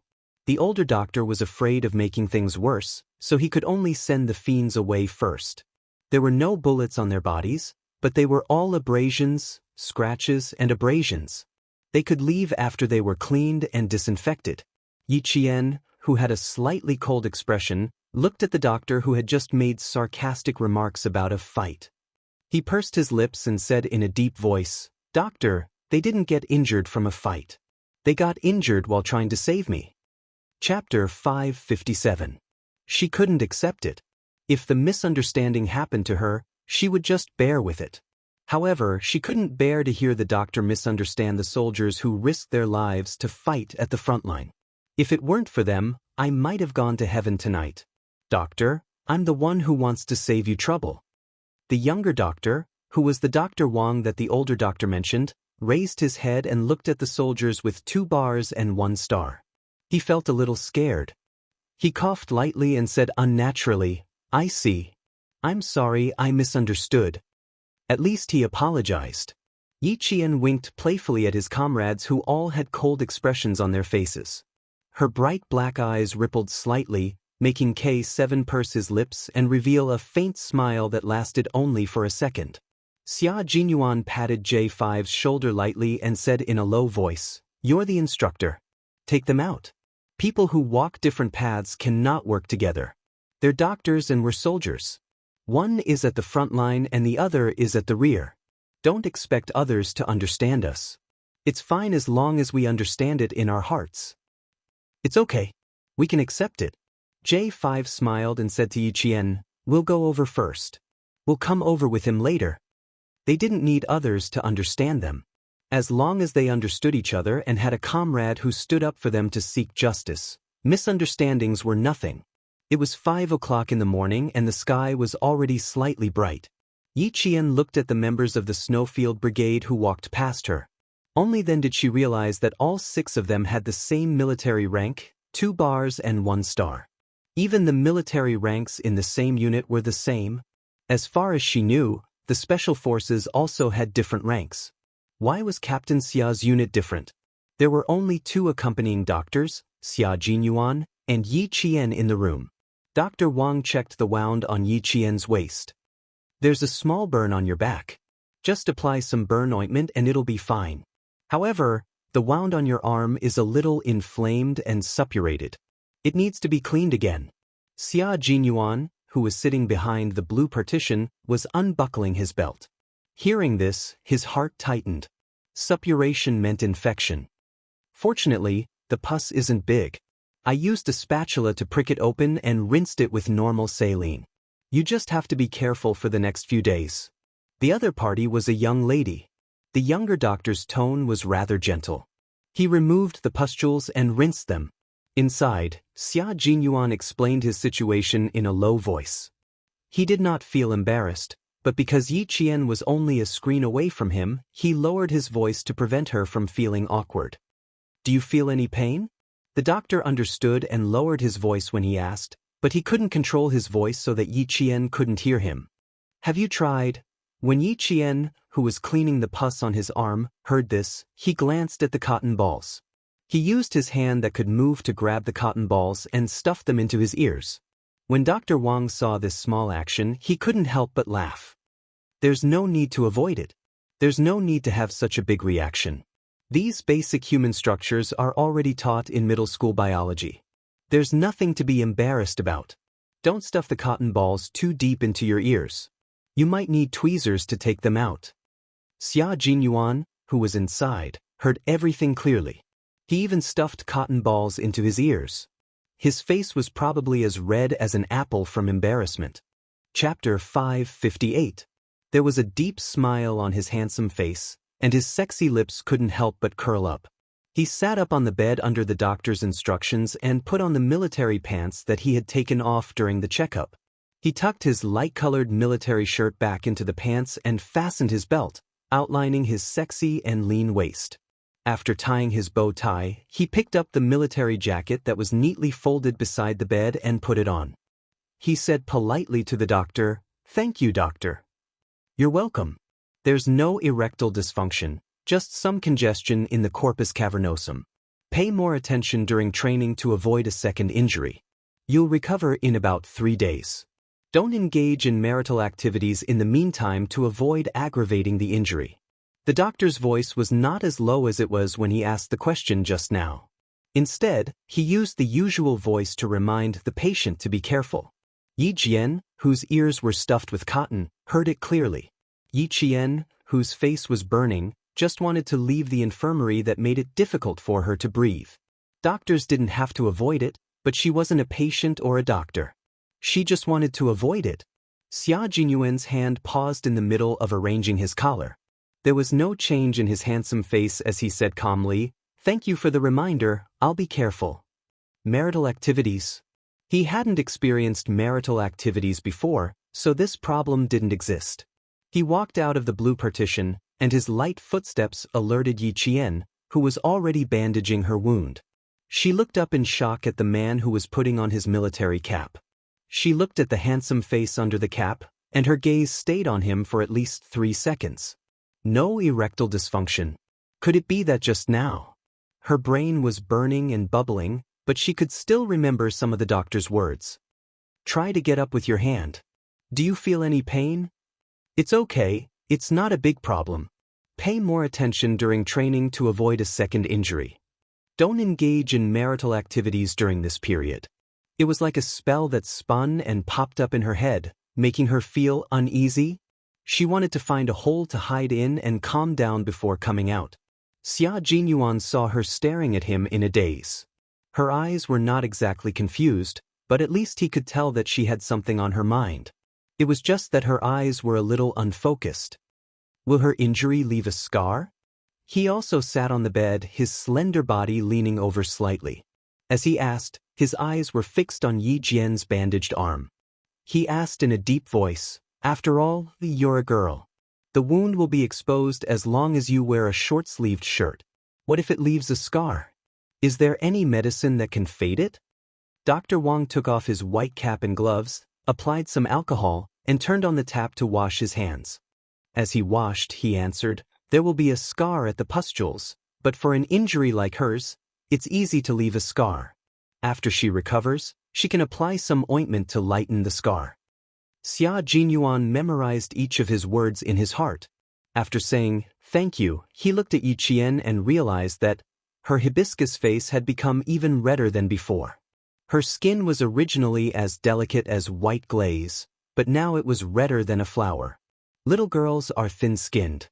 Your face is so red that it's dripping blood," Dr. Wang joked. He took out a small bottle of anti-inflammatory medicine and handed it to Xia Jinyuan. "After you shower, apply it until the scab comes off." Chapter 559. Beside her, the tip of her nose was filled with his scent.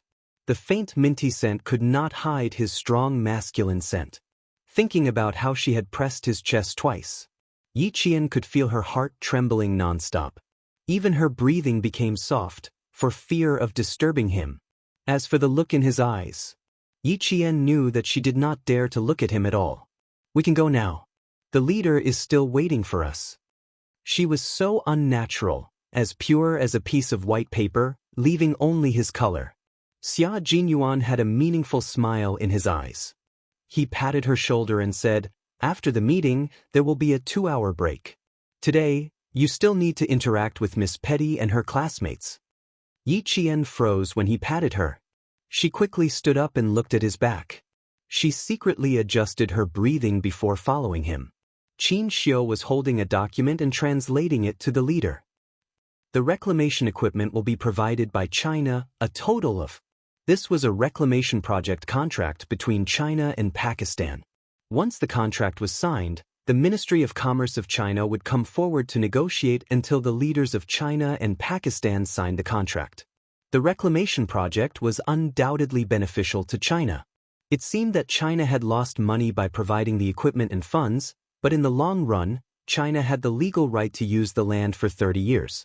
Moreover, China also legally owned the resources in the sea. Once the reclamation was successful, China's warships would have a safe and reliable harbor. At the same time, it would promote trade between China and Pakistan, achieving a win-win situation. As the leader listened, he occasionally nodded slightly and pointed out some clauses that were not beneficial to China. Near the sea, how far is near? It has to be clear. It has to be digitized and specific. As long as the leader pointed out a point, Xianxia would immediately note it on the contract. He would not miss a single word. Everyone's sleep time was limited. Although the interview was scheduled to last 7 days, the Chinese knew that the sooner it ended, the better. A secret interview was not a fixed time, unlike a public interview where the itinerary was fixed. This afternoon, Xiao Yi will be visiting Miss Petty's school. Later, tell her to rest in the hotel in the morning. She doesn't need to accompany me. The leaders made some adjustments to Yi Qian's arrangements. Originally, Yi Qian was supposed to go to a school for an exchange yesterday, but because of what happened the night before, the Pakistani government cancelled the trip and suggested that Yi Qian and Miss Petty be hospitalized together for observation. The Chinese side refused and secretly arranged for Yi Qian to go on a mission with the special forces. He had to rest this morning. After all, he was a student, not a real soldier. Xianxia put the contract back into the folder and handed it to the staff member who handed it over. He was neither servile nor overbearing as he asked, "According to the plan, the visit will end tomorrow. Do you want to prepare to return home early?" "I almost forgot about it if you didn't mention it. We'll be back tomorrow night. There's no need to stay any longer." The leader looked at the time. It was already 6 in the morning. "Go and check on the Major General. I have a few questions for him." He was referring to the members of the Snowfield Brigade. When Xianxia came over, the Major General had just finished his conversation with Yi Qian. After staying in the leader's room for another 10 minutes, Yi Qian returned to his room. She had the entire morning to rest, which meant that she did not have to meet with Xia Jinyuan for the entire morning. Yi Qian, whose face was covered in the blanket, let out a long sigh of relief. She patted her tense face. Finally, she did not have to face Captain Xia for the time being. Chapter 560. Just as Yi Qian made an awkward sound under the blanket, he heard a knock on the door. His scalp tightened, and he held his breath for a while. He didn't get up immediately, but listened to the movement outside. "Yi Qian, I'm Xianxia." Standing outside the door, Xianxia, who was dressed in a suit and leather shoes, said politely, "You need to go to school this afternoon. The higher-ups asked me to bring you a set of clothes." So it was Xianxia. Yi Qian couldn't help but laugh at his own nervous behavior. He patted his face and calmed himself down before opening the door. Xianxia's gaze fell on her arm. The white bandage was quite eye-catching. Then he looked at her face. Because of her fair skin, the faint dark circles under her eyes were particularly obvious. She was indeed tired. Xianxia, who was about to come in, stood at the door and smiled. "This is for you. It's already dry-cleaned and ironed." Just now, the higher-ups called the Foreign Affairs Department and criticized the relevant staff for their lack of consideration. Everyone has at least 2 sets of formal wear, but they only prepared 1 set for you. This is a work mistake. Yi Qian didn't expect that the higher-ups would worry about his school uniform. He explained with a straight face, "1 set is enough.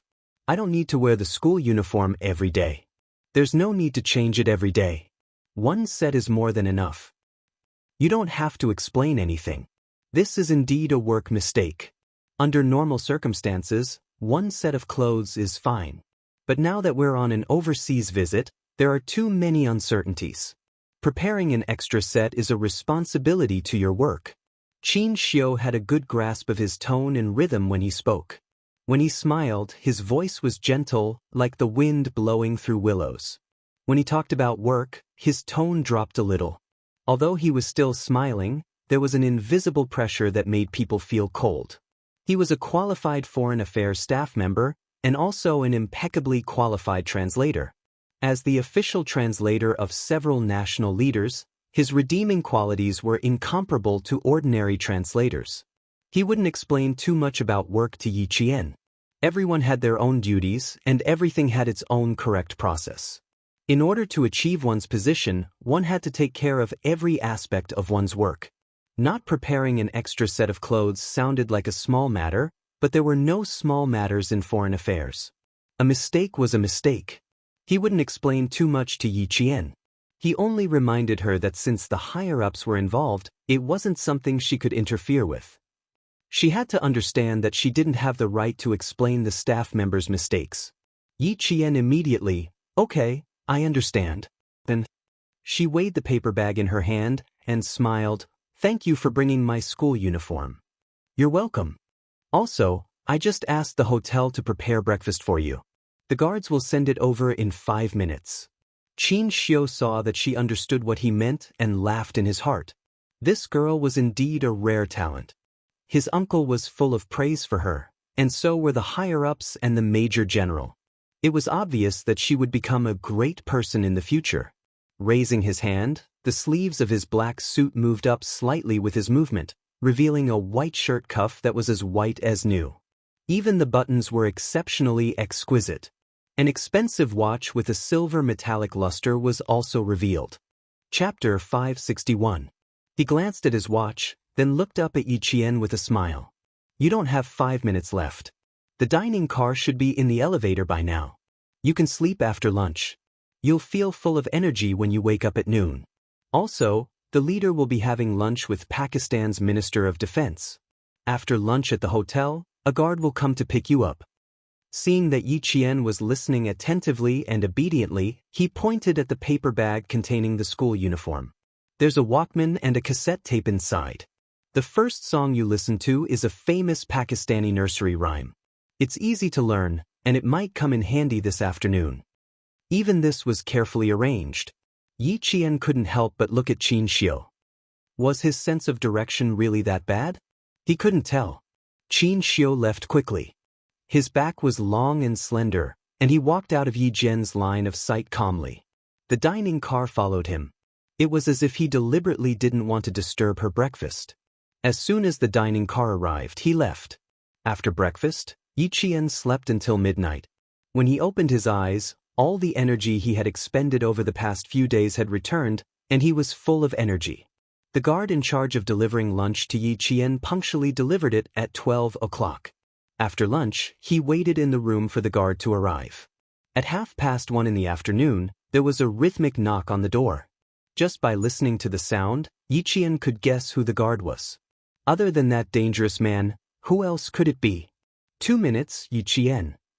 Outside the door, Xia Jinyuan reminded him in a low and polite voice. There was a faint smile on his handsome face as he waited for the little fox who avoided him like a snake to come out. Originally, he wanted to give her some time to calm down. After all, he was also embarrassed by the incident, but he didn't expect the leader to directly ask him to come and pick her up. He couldn't refuse because of personal matters. Besides, it wasn't a big deal. After all, he was an adult man. How could he keep thinking about such a small matter? There was no taboo when it came to medical treatment. It was a matter of life and death that had to be explained in detail. Unexpectedly, the doctor's voice was a little loud. Even if the two of them wanted to pretend that they didn't hear it, they couldn't. At this moment, he had to be more serious. He couldn't let her continue to feel awkward. Therefore, he slightly tightened his voice and revealed a bit of coldness to let her understand that he was here for business. Yi Qian knew it was him. Although his breathing quickened, when he opened the door, Xiuyan's expression was indifferent, and the corners of her eyes were calm and cool. "You don't need 2 minutes. You can leave now." "Very good." She didn't notice anything unusual. Xia Jinyuan glanced at her indifferently. When he turned around, the corners of his mouth lifted slightly. "Miss Petty's school is in the wealthy district.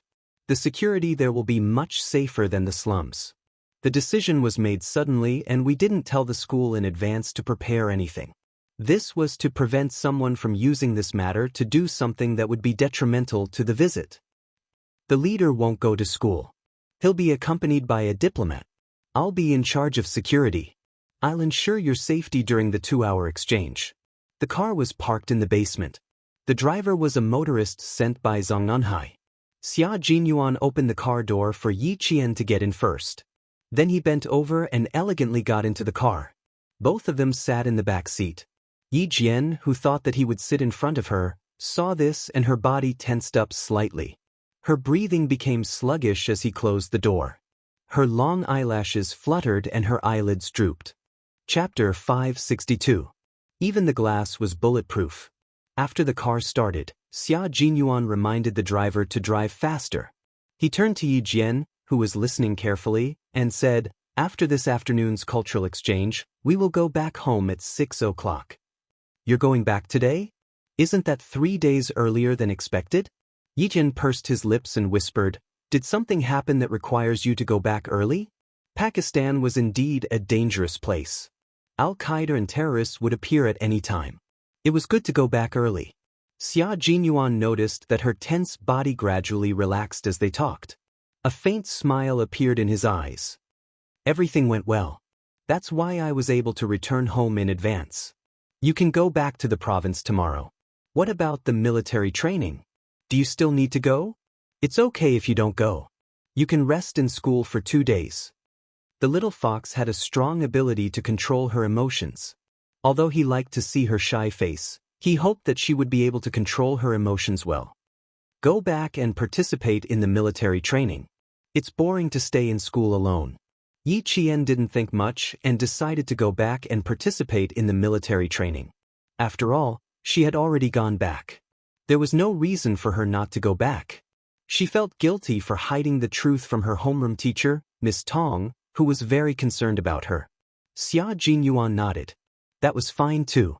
She didn't have as much freedom in the province as she did in the town. There were many people in school and she couldn't stay in the dormitory all day. Participating in the military training would be more relaxing and free. There was a trace of guilt on her face just now. This trace of guilt was probably because of her homeroom teacher. Uncle Chen lived in the military area. Other than not being able to leave the military area, he could walk around freely in the military area. Therefore, her guilt was towards her homeroom teacher and classmates who cared about her. Little Fox had always been very soft-hearted towards people who were good to her. Yi Qian arrived at Miss Petty's school at 2:20 p.m. Although he didn't notify the school, they were notified before 10 a.m. The school immediately started to monitor the school. The car drove directly to the school. Miss Petty, who was holding a bouquet of flowers, saw Yi Qian get out of the car. She went up to Yi Qian and gave him a gentle hug. "Thank you, Jane. Thank you for protecting her the night before. Thank you for saving the children in the orphanage. Thank you for preventing the situation from worsening and for saving her father from being criticized by the public. We are friends. Friends don't need to thank each other." Yi Qian gently patted her on the back. "Miss Petty, we're both lucky to be able to return safely and live under the sun." The diplomatic staff accompanying them was Qin Xiu. Every word that Yi Qian said was translated by him to the Pakistani teachers and students. They first toured the campus, then returned to the classroom to greet Miss Petty's students. When they talked about the cultures of the two countries, Yi Qian knew about the Pakistani culture in advance, so every word he said would receive enthusiastic applause from the Pakistani teachers and students. The atmosphere of the exchange was warm and harmonious. Yi Qian calmly answered the students' questions. One of the students asked Yi Qian if he was worried that the Chinese culture would be affected by foreign culture and disappear. For example, when she went to China last year, it happened to be Christmas. She sharply pointed out that the Spring Festival was a traditional Chinese festival, and Christmas was just a foreign festival. However, she saw that everyone was happy for the arrival of Christmas, and the Spring Festival was cold and cheerless. Chapter 563. Xia Jinyuan and Qin Xiu both looked up and stared deeply at Yi Qian. The student who asked the question almost said in Chinese, "You worship foreign things." How would she answer? How would she refute the other party until they were speechless? The accompanying Pakistani staff also realized that such a question was too sharp. Just as they were about to ask the next student, Yiqian suddenly said in Urdu, "It's okay." Her sudden sentence in Urdu made Xia Jinyuan's lips curl up slightly. Little Fox was indeed a little fox. With her intelligence, she would definitely be able to answer such a sharp question calmly. Although she could answer it, since the Pakistani student had thrown a brick to attract jade, there might be even sharper questions coming up. However, Xia Jinyuan felt that there was no need to waste time, so he said to Qin Xiu, "We need to control the time of the questions. We need to leave the school before 4:30 p.m. It's already 4 o'clock p.m. His thoughts coincided with Qin Xiu's. Qin Xiu nodded and said in a low voice, "This is the last question. I'll talk to the teacher later." Miss Petty is also communicating with the staff around her. After Yi Qian answers, she can take a photo with the class as a souvenir and leave. "We can't take a photo as a souvenir." Xia Jinyuan pressed his lips together. There was a dark coldness in his handsome face. It's not appropriate for Yi Qian to take a photo of her in a war-torn country. Translator Qin, please communicate with the Pakistani staff. Last night, Yi Qian met with members of the Al-Qaeda organization. If she takes a photo with them, she might get into trouble. This really reminded Qin Xiu. Hearing this, he said with a solemn expression, "It's my fault for not thinking it through. Cancel the group photo. Just sing a local children's song with her classmates will do." She is prepared. Yi Jian, who was standing on the podium, was wearing a simple and exquisite navy blue slim-fit uniform. She, who represented the thousands of students in China, had a faint smile on her beautiful face. Her eyes, which were as dark as the night, were shining with a bright light. She was calm inside. If a festival is a representation of culture, then our country is undoubtedly a country that accepts all cultures from all over the world and can accept the difference in foreign cultures. Hospitality is a good tradition of our country. A festival traveled across the sea to our country and was accepted by us. This is a big country's tolerance for foreign cultures. It is also a country's broad-mindedness. From what I understand, the two cultures will never clash, nor will they be forgotten. Just like our spring festival, it is also famous overseas. Could this be the annihilation of culture? No, this is precisely a kind of dissemination, letting more people know, and also letting more people accept it, bringing more happiness to more people. She paused for a moment. Under the gaze of several famous teachers, she stood on the podium like a pine tree and snow. With a faint smile, she had the aura of a great country.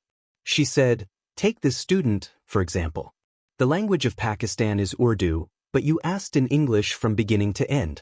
Does this mean that you have abandoned your tradition and accepted a new culture? No, it's not that you have abandoned your tradition. You have accepted a foreign tradition, just like how Christmas was accepted by our country." What she said before was just a prelude. This sentence was the main point. The girl who asked the question had a faint smug look on her face, but in the end, she looked embarrassed. In the end, she had to sincerely say, "Thank you," and sit down under Miss Petty's cold gaze. This question was quickly heard by the Chinese leader, who laughed heartily. "That's why I said that the country will be strong if the young are strong. Little Yi is not bad. You can turn something invisible into something tangible.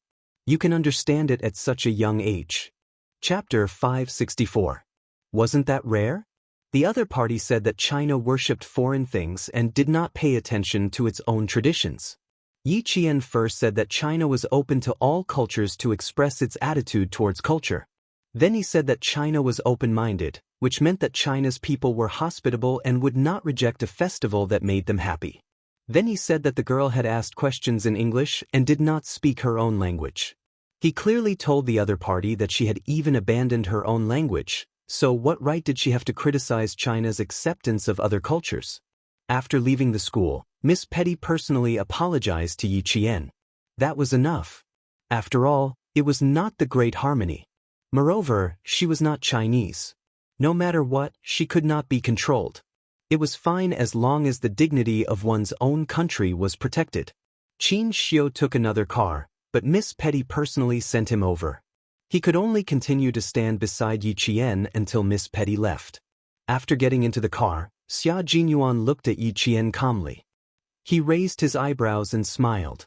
I didn't expect the little fox to be so eloquent. I saw that girl's face turn green just now. I guess no one has ever dared to talk to her like that. In Pakistan, the rich had many servants, and these servants had very low status. Naturally, they did not have the guts to refute the words of their masters.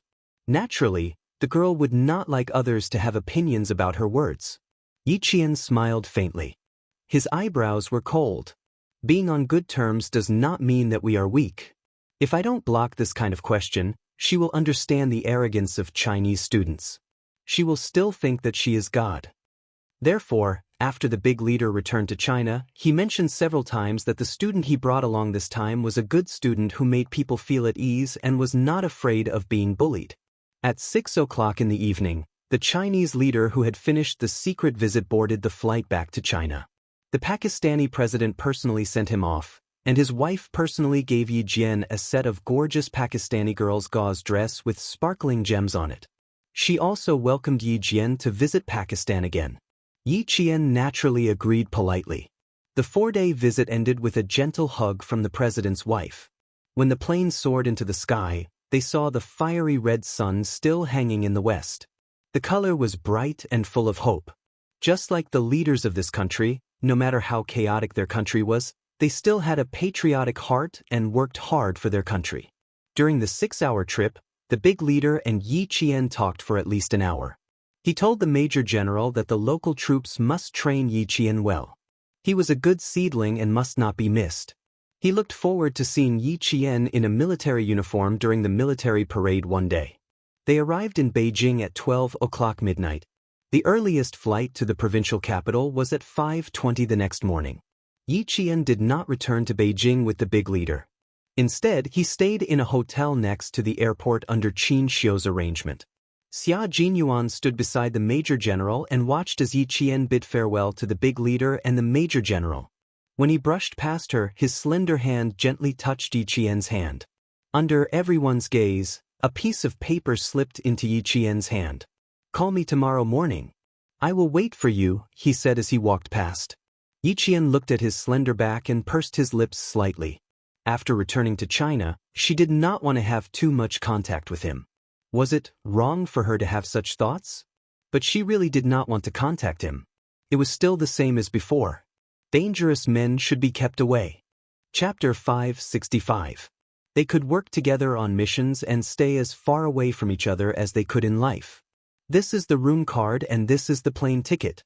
Keep them well. I've set up a wake-up call service. The service staff will call you at 4 o'clock. Qin Xiu had been in charge of sending Yi Qian to the hotel. He took very good care of him and even prepared Yi Qian's military training uniform. This camouflage uniform was directly transferred from the army. It also has your school uniform. After you get off the plane, a car has been arranged. It will send you directly to the military training base. It's a little far and will take about 4 hours by car. It will arrive around noon. Qin Xiu was not only an interpreter by the leader's side. He also paid attention to the leader's residence and travel. The leader had arranged for him to take care of Yi Qian when he returned to the country and the province. This showed that the leader cared about Yi Qian. To Qin Xiu, Yi Qian was someone who had helped him before. He was even more attentive. "I'll send you back to the hotel now. Come walk this way." Under the light, the man's face was handsome. He had the calmness of a mountain. When he smiled, he looked like a jade tree facing a flower and exuded the elegance of a rich young master. He smiled at Yi Qian. Even the hotel receptionist blushed. He was really a gentle and elegant man. Yi Qian did not know how to appreciate a man's beauty. When he heard this, he smiled and said, "No need, Interpreter Qin. I know the way." "I know the way?" Qin Xiu's smile deepened. His eyes were very dark. When he smiled, it was as if there was a small whirlpool that could suck people in. "Classmate Xiao Yi, there's a deeper meaning to your words." Of course there was a deeper meaning. Yi Qian looked at his room card with smiling eyes. The room number was clearly written on it. "Thank you, Interpreter Qin. I'll go up first. Goodbye." He did not say goodbye because the chances of them meeting again were extremely rare. She held a camouflage travel bag in each hand and left with light steps. She didn't stop until she entered the elevator. Before the elevator door closed, Xianxia saw her waving goodbye to him. What an interesting girl. Xianxia waved back. After the elevator door closed, he said to the driver beside him, "Let's go back to the diplomatic compound first. When you were checking in for Xiaoya, Madam called and said that you can call her back to tell her that you are safe after you are done with your work." The chauffeur was the exclusive chauffeur sent by the Qin family to pick up Xianxia. He was very respectful to Xianxia. "Are you going back now? Or do you want to go back after getting on the bus?" Xianxia glanced at his driver and asked flatly, "Did my mom say anything else?" "No, he only said that you would give Madam a call after you're done with your work." Although Madam Qin's husband was a diplomat, she was also a businesswoman with a certain status in China. Therefore, she had the strong side of a businesswoman, and it was the same at home. She said that she wanted her son to call back, so she would definitely wait by the phone. Even though Xianxia was going home soon, he still couldn't avoid this call. "Mom, yes, soon." While Xianxia was talking to Madam Qin emotionlessly, Yiqian had also returned to the hotel. She placed the note Xia Jinyuan gave her on the bedside table. After taking a shower, she quietly looked at the unopened note. Her eyes were calm, and it was impossible to tell what she was thinking. After a while, she turned off the lights and went to bed. The note was still unopened. At 4 in the morning, Yiqian didn't even need to be woken up. She took the note in her hand again and slowly opened it. It was a phone number, not a personal number. Chapter 566. Xia Jinyuan had already turned in his cell phone before he left for the mission, so he had to wait until tomorrow to get his cell phone back. That was why he left his home phone number. Since he had broken his promise to Xia Jinyuan when he returned from Australia, Yiqian still dialed this number. After about 3 rings, the phone was picked up and an extremely serious and authoritative voice came through. "This is Xia Xinhui." After about 3 seconds of silence, Yiqian almost threw the phone out of his hand. Xia Xinhui. She had seen this name often. She had often seen this Commander-in-Chief Xia's signature in military documents. "Sorry, wrong number." This was the first time in his life that Yiqian had lied. Yiqian would forever remember the taste of lying and would never let it happen a second time. Xia Jinyuan, who had just finished showering, walked out with steam all over his body. He had just heard the phone in the living room ringing, but now it was gone. It couldn't be Little Fox calling, right? He had asked her to call him when she returned to the provincial capital. Wrong number? Okay, it's okay. Goodbye. Commander-in-Chief Xia didn't think much of it and thought that it was really a wrong number. After saying goodbye warmly, he saw his son coming down the stairs. He knew where Xia Jinyuan had gone for the mission this time and also knew how well his son had performed during the mission. Like father, like son. How could Xia Xinhui's son be wrong? The father and son sat in the living room and chatted. However, they didn't know that after Yiqian hung up the phone, he grabbed his luggage and almost ran away. It was too scary. She actually called Xia Jinyuan's home, and it was Commander-in-Chief Xia's home. It definitely wasn't someone with the same name. She could feel Commander-in-Chief Xia's military power through the phone line. How could it be someone with the same surname? At this moment, Yiqian really didn't know what to feel. He just wanted to leave quickly, go to the airport quickly, board the plane quickly, and leave quickly. Xia Jinyuan didn't expect that Yiqian had already called. He waited until 9 o'clock and still didn't receive a call, so he asked the guards at home if they had received a call from a girl. Naturally, the answer was no. Commander-in-Chief Xia's personal guard said, the Commander-in-Chief received a call at 4 o'clock in the morning saying that it was a wrong number. I heard the Commander-in-Chief hang up the phone and say with a smile, "That girl is quite polite." Needless to say, it must be Yiqian. Young Master Xia let out a long sigh. His luck with women was completely out of the question. He finally received a call from Little Fox, but he still missed it. It was 4 o'clock in the morning. Wasn't that the time when she had just finished showering and was going downstairs? After thinking about it, the corners of young Master Xia's mouth curled up slightly. His father had a habit of answering the phone with, I'm Xia Xinhui. Little Fox often moved around the army, so she must be familiar with Xia Xinhui. She would definitely recognize him as soon as she heard his name. Poor little guy, he didn't know if he was frightened at that time. Yi Qian, who was so frightened that he flew back to the provincial capital, got into the military car. Listening to the familiar accent, the guilty conscience in his heart disappeared little by little. In the provincial capital in October, it was the time when the tiger was running amok. At noon, the bright sun shone on the students who had just completed their military posture. Each and every one of them was drenched as if they had just walked out of a rainstorm. They were sweating profusely. When the instructor said that they were done with the military posture, the students who were exhausted couldn't care less. They collapsed on the ground and didn't want to get up. Damn it, I thought I could teach her a lesson through the military training. Who knew that she didn't even participate in the military training? That bitch Yao Jing, now she's pretending to be noble and aloof, as if it's none of her business. Just looking at her makes me angry. Chapter 567. Translator, Endless Fantasy Translation Editor. Endless Fantasy Translation. The untouchable Yi Qian boy who was wearing a military camouflage uniform said fiercely. He touched the shoulder of the boy beside him and said, "Do you have any other ideas, kid? Weren't you in the same class as her? Don't you know her flaws?" "Brother Luo, I really don't know. Yi Qian used to be invisible in class. If you spoke a little louder, you would have scared her. Ying used to take good care of her. She would help whoever bullied her." Later on, for some reason, the two sisters became estranged. In my opinion, it's Yi Qian's fault. It has nothing to do with Yi Ying. As the boy spoke, he heard the instructor whistle.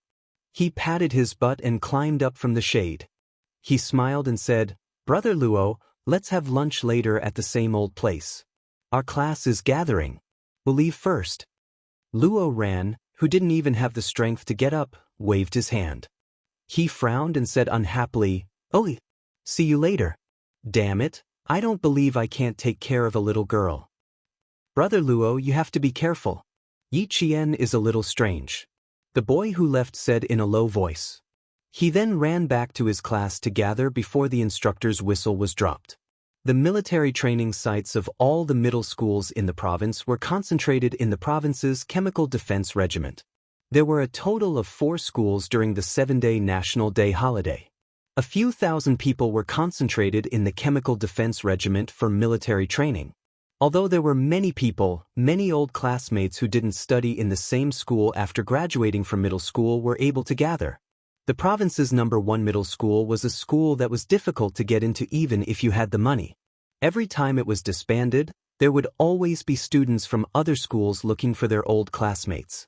Gradually, even Liao Jian, who studied in #16 middle school, got in touch with Yi Ying again. It wasn't that they got in touch again. At least he knew that Yi Ying studied in the province's #1 middle school. A few days ago, her father went to the countryside and mentioned to his father that they were both in the same Chemical Defense Regiment. He even laughed and said that they were from the same town and were classmates. It was because of this sentence that he spoke to Yi Ying, who had come to the military training to look after the students' bags and hand them water. It was an accident that he met Luo Ran. He was almost beaten up by Luo Ran because he spoke a few more words to Yi Ying. Fortunately, he reacted quickly and avoided the disaster. Why did Yi Ying attract so many boys? Wherever he went, there would be people standing up for him. It was all because of Yi Qian. Was Yi Qian someone to be trifled with?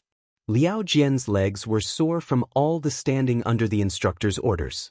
He thought back to that year when he was in the province's #1 middle school. He saw with his own eyes Yi Qian climb from the 1st floor to the 7th floor with his bare hands, and then from the 7th floor to the 1st floor with a whoosh. From then on, no matter how much he couldn't swallow the resentment in his heart, he could only swallow it. He couldn't afford to offend people. If he did, he might even get himself into trouble. It was best to stay away from them. Yi Qian was someone he couldn't afford to offend. "That boy over there, you come out. At ease, attention. I've taught you for 5 days and you still haven't learned? Come up."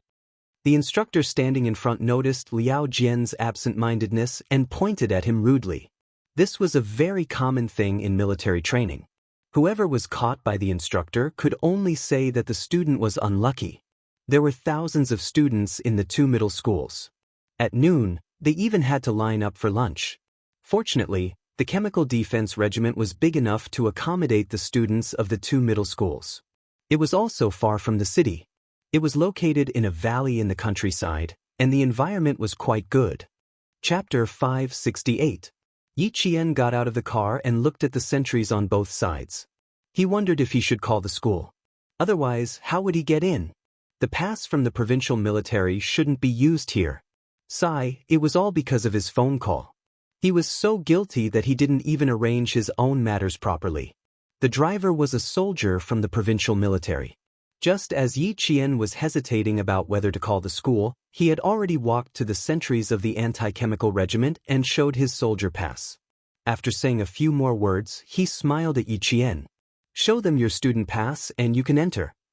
No matter what kind of troop it was, even if it was only a battalion stationed there, it was a military important place. It was impossible to enter and leave casually. There were clear rules that no one could violate. Yi Qian handed over his student pass and provincial military pass. The sentries called the teacher in charge of the logistics of the provincial first high school's second-year class in the anti-chemical regiment to confirm it. Only then did they return the two passes to Yi Qian and let him in. After thanking the soldier who sent him over, Yi Qian entered the anti-chemical regiment. It happened to be a few minutes past noon, and the class that was punished to stand began to disperse. Dragging their sore feet, they had to support each other to walk under the scorching sun. "I can't do it, I can't do it. Jiasun, you guys go first. I need to rest for a while. I don't have the energy." As Li Qian was fat, she was at a disadvantage in such training. However, her body was very healthy, unlike other thin and weak girls who would faint for a while and suffer from heatstroke. After 4.5 days, she also wanted to faint for a while and suffer from heatstroke. However, almost all the girls in dormitory 506 were strong and healthy. None of them fainted. And Jiasun was also tired and really couldn't move Li Qian's weight. She waved her hand and said weakly, "Then go sit under the shade of the tree." "Damn it, I still follow my father everywhere and don't feel tired. I really can't stand standing in a military posture every day." "Perseverance is victory," knew Jiasun. A voice that was like a gentle breeze drifted over. The voice was extremely cold, like the cool spring water in a mountain stream. The refreshing coolness drifted into the ears of the people in room 506. Yi Qian walked over. She was wearing the same camouflage uniform. Her slender legs were straight, and her skin was as white as porcelain under the sunlight. Her dark eyes were like the brightest stars in the dark night. They were so clear that one could see the ripples in her eyes.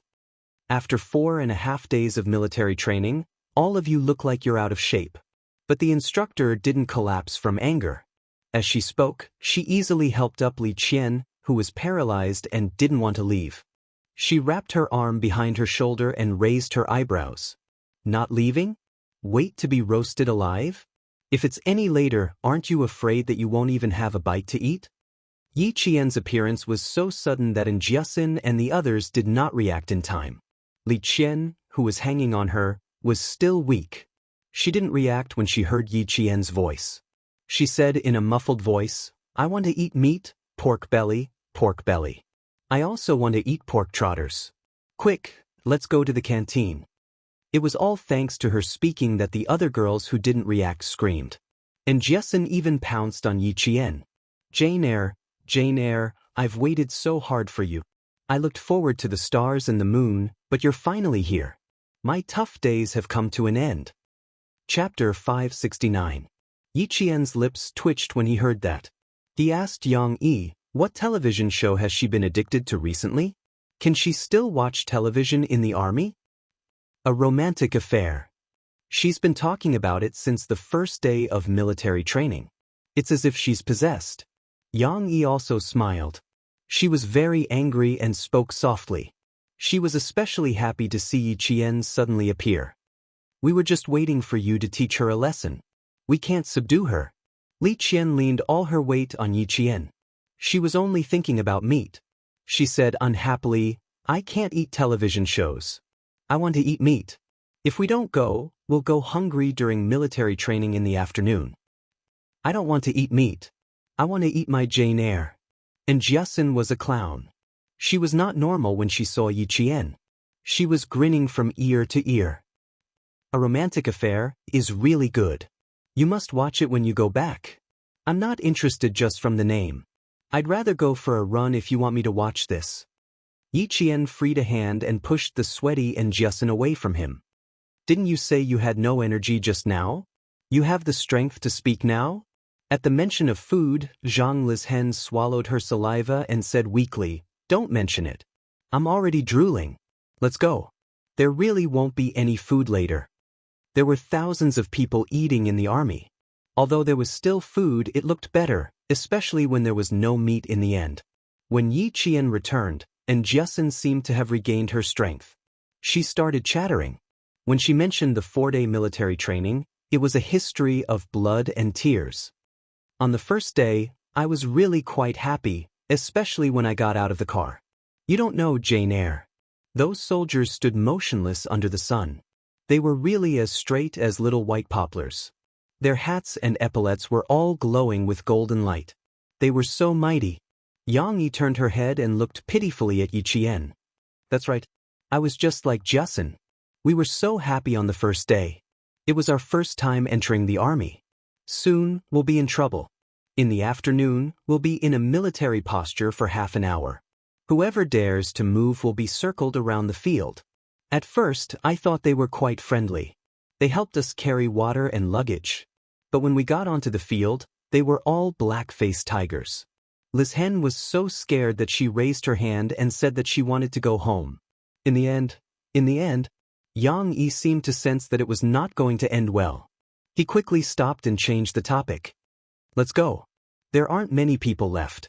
Our class's dining area is just ahead. Hurry up. Thousands of people didn't eat in the cafeteria.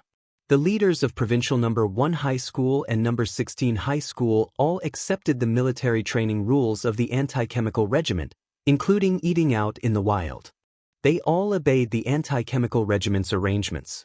It was the first time that the school had organized such a large-scale military training, and it was also the first time that the anti-chemical regiment had organized such a large-scale military training for students. Both sides had to make countless changes before they finally settled on the military training guidelines. The moment they entered the army, they were under military management. All the students had to accept the rules of the army. Whoever dared to be arrogant would be dealt with directly. On the first day, more than 10 boys were taught a lesson. After that, they even wanted to challenge the instructor one-on-one. As one could imagine, they were taught a lesson even more miserably. Listening to the 5 of them talk, the corners of Yi Qian's mouth curved up slightly. This was school life. It made up for the regrets of her previous life. She could happily walk under the sun with her peers. No matter how harsh the sun was, she was still happy. Chapter 570. Why did she choose to come back for military training? It was because she did not want to miss out on the good times she had when she was still a student. Yi Qian? Why are you here? Lu Exen, the class monitor, walked out of the infirmary with a bottle of medicine in his hand. When he saw Yi Qian, he smiled in surprise and said, Teacher Tong said that you went to the hospital to take care of your family and would not come back for 7 days of military training.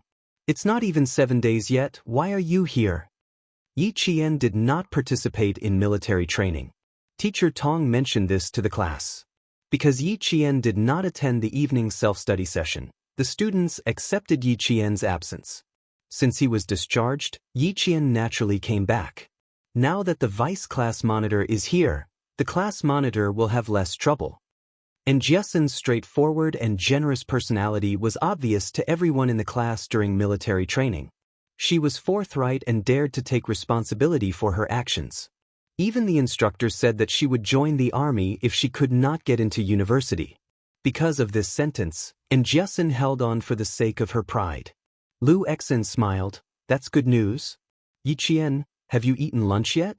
Go to Teacher Tong's later and report to her. She has to arrange a bunk for you. Otherwise, you won't have a place to sleep at night. Military training is good for you. Lu Xian's grades were not the best, but he was very willing to do things for the class. Therefore, no one had any objections to him being the class monitor. He was usually a little naggy, but when he was meticulous, even the girls felt inferior to him.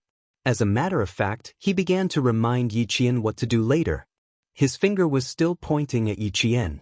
When he saw the camouflage uniform, he scratched his head in embarrassment. "I'm dizzy from the sun. I didn't even realize that you were wearing camouflage uniform." The camouflage uniform you're wearing looks much better than the ones we're wearing. The colors aren't quite right either. Ours are more white while yours is a lot darker green. Why does it look so good?" All along, Yi Qian had the habit of letting others finish talking before he spoke. When their gazes fell on him, he smiled and said, "I didn't get it before this. I got it directly from the army. It should be the soldier's usual training uniform, so the color is a little darker than yours." "That's not right either. Why does it fit you so well?" No, it doesn't fit either. Just. Lu Xan sized up Yi Qian, who was dressed in camouflage, and felt that something was amiss. When she spoke, her chin was slightly clenched, but her back was very straight. Although she was still holding on to Li Qian, there was an indescribable charm about her. It was very special and very spirited. After hearing Lvxian's words, Xianxia and the others finally reacted. Yi Qian smiled faintly. "There's nothing different about you. It's just that the camouflage you're wearing is different." Xianxia, who was most familiar with Yi Jian, heard Yi Jian's cool voice and looked at the increasingly beautiful face in front of her. She couldn't tell what was different about this familiar face. Her heart was beating so fast that it made her panic. She realized that she didn't dare to look into Yi Qian's eyes. That pair of smiling, watery eyes had too much darkness that she couldn't look straight into. It was as if she had to see if Yi Qian's expression was good for her to speak. Not only Xianxia, but Yang Yi, Lu Lizhen, and Zhang Yuan, who was on the top bunk of Yi Qian, also felt the same way. No, they were even more flustered than Xianxia. Chapter 571. They couldn't tell exactly what had changed, but they felt that Lvxian was right. After sizing him up for a while, Lvxian shook his head. No, it has nothing to do with the camouflage uniform. It's your aura." "That's right." After thinking of an appropriate adjective, Lvxian said seriously, "Your aura is very different. Even if we wore the camouflage uniform, we definitely wouldn't have your aura." "Yi Qian, you look like a soldier, but we're still students standing in front of you." Lvxian's grades weren't the best, but they had always been stable. His EQ was also very high, so he was relatively sensitive. Yi Qian was wearing a suitable camouflage uniform, with a brown military belt around his waist and a pair of black training boots on his feet. He stood in the sunlight with a smile on his face, but his gaze was extremely cold.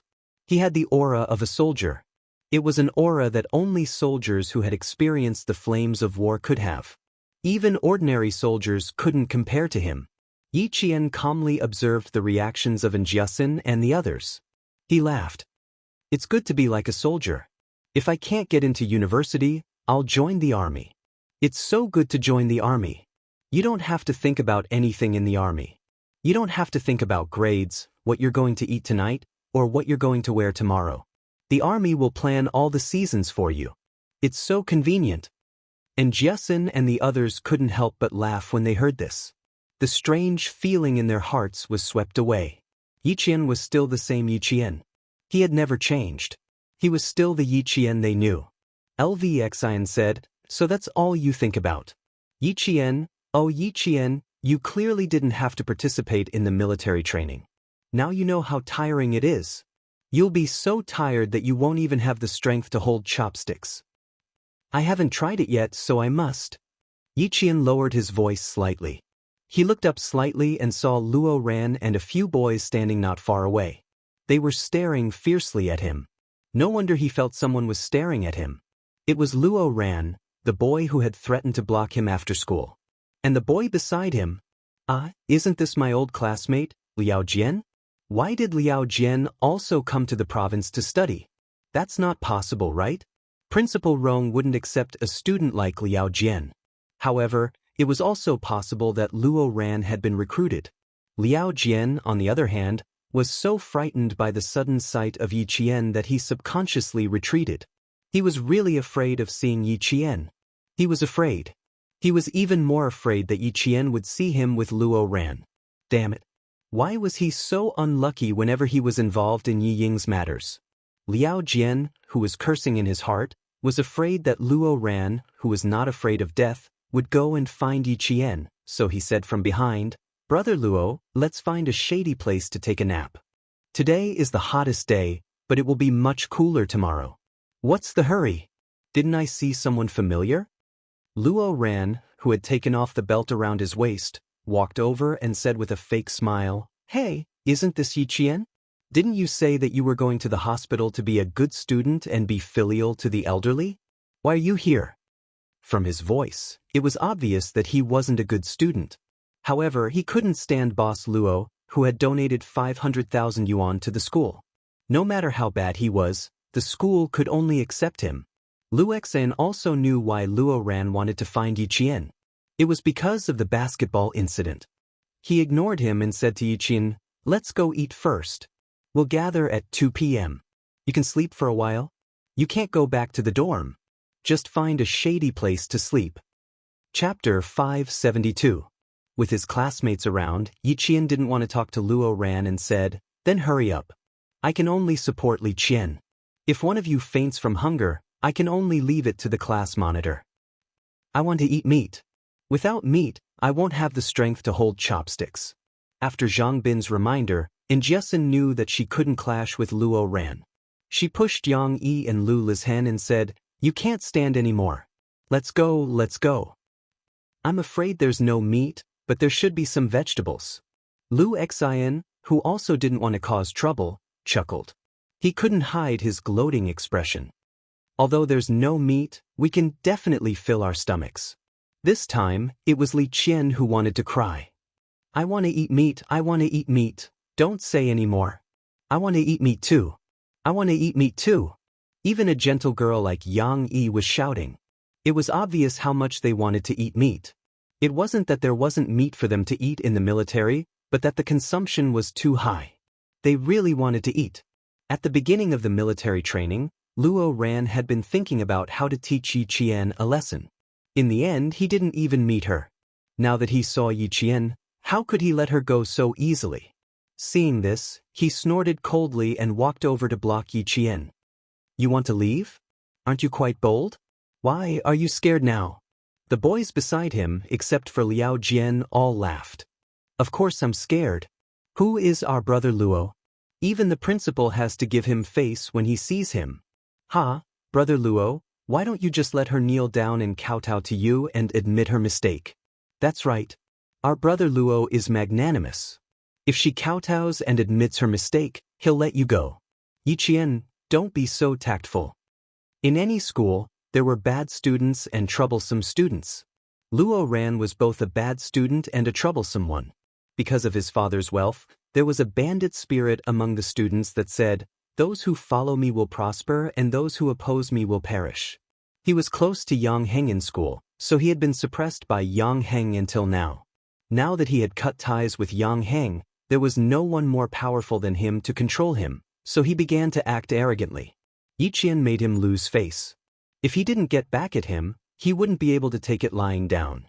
Plus, with Yi Ying's incident, he had a huge grudge against Yi Qian. The words of the boys hit the nail on the head. He sneered and said, "Did you hear that, Yi Qian? My brothers are fighting for justice for me. What about you? Kowtow and admit your mistake and apologize to Yi Ying as well. Then we'll forget about this. Otherwise," and Jiasen's eyes were already burning with anger. She had a fever and her entire face was flushed red. Yang Yi couldn't hold her back in her anger. She suddenly rushed in front of Yi Qian and shouted angrily, "Luo Ran, don't go too far." "I've gone too far? Do you know what she did to me?" In front of hundreds of people, she scolded me until my face was covered in blood. Am I going too far? Luo Ran was furious. He looked at Jiasen with eyes full of hostility. Who's the one who's going too far? He kept saying, "You're the one who's going too far." His foul language was disgusting. The boys around him were even more eager to see the world in chaos. They all shouted at the side, "You too, don't bully Brother Luo because he's easy to talk to. You still have to apologize." "Brother Luo, I think these two girls really don't take you seriously. They both dare to shout at you." Chapter 573. In front of his so-called brothers, Luo Ran cared about his reputation the most. When he heard what Yi Qian said, he suddenly felt that he had lost all face. He was furious. He ground his teeth and said darkly, "Who the fuck do you think you are? How dare you meddle in other people's business?" Liao Jian didn't interrupt at all. He had been secretly observing Yi Qian. He could clearly see that there was a blood-like hostility in her eyes. She looked calm and even had a smile on her lips. She was just like those people who used to look for his father. They looked amiable on the surface, but in reality, they killed people as if they were killing chickens. How could she be afraid of Luo Ran? How could she apologize? Thinking about what he said to Luo Ran in the morning, Liao Jian was so regretful that his back broke out in cold sweat. He had listened to Yi Ying's orders and told Luo Ran exactly what she said. Not to mention anything else, just that Yi Qian used to bully Yi Ying in junior high.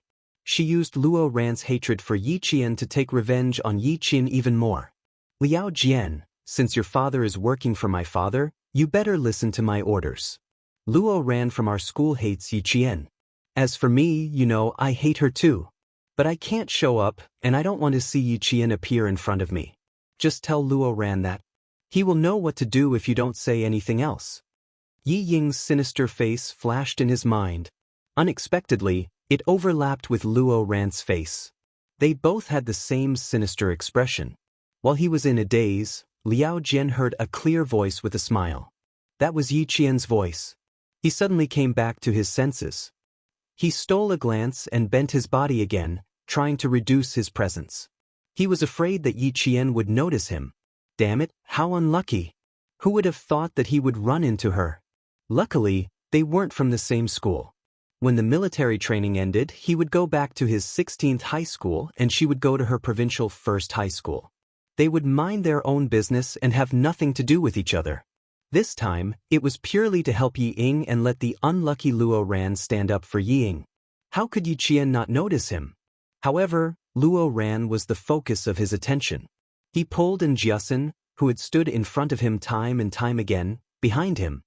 He smiled and said, "Every time before I could say anything, you would stand up for me. I can't bear to see you being bullied. The more you are afraid of this kind of person, the prouder he will be. This is the army. The instructors and teachers are all here. Do you think he would dare to hit us?" And Jiasen was hot-tempered and had the temper of a boy. She treated Yi Qian like her own sister, so how could she tolerate others bullying her? Yi Qian had cultivated a calm temperament, and she was used to waiting for the other party to finish speaking before she opened her mouth slowly. Now that she looked at Jiasen, she couldn't help pursing her lips and smiling. It seemed that the next time Jiasen was around, she would have to speak first. She said softly, "It's useless for you to argue like this. Let me handle it. You stay behind and watch." She was calm and unhurried. She used this kind of attitude to deal with things so that the troublemaker would see that she was full of confidence and wouldn't dare to find fault with her. Luo Ran and the boys behind him saw that Yi Qian didn't look angry at all, and even had a slight smile on her face. They couldn't help but feel a little embarrassed. For example, Liao Jian had the urge to run away. Yi Qian was indeed not afraid of them. Think about it, how could a girl who walked out of a war with a gun be afraid of them? Her body was already tainted with hostility. This alone was enough to make Fang Liao Jian and the others feel uneasy. Chapter 574. Luo Ran, do you think I'll apologize to you? Yi Qian raised his eyebrows, a smile as clear as water on his lips. You accidentally threw the basketball at my face, and I was just returning it. Didn't I apologize at the time? Why, do you feel wronged again? Luo Ran, you're still a guy. How can you be so narrow-minded? Ying doesn't like guys like you. Firstly, it was for his reputation. Secondly, it must have something to do with Yi Ying. Now that he was in the military, there was Jia Xin, who had a firecracker personality, and all the girls in the dormitory, It was indeed not a good idea to have a conflict with him.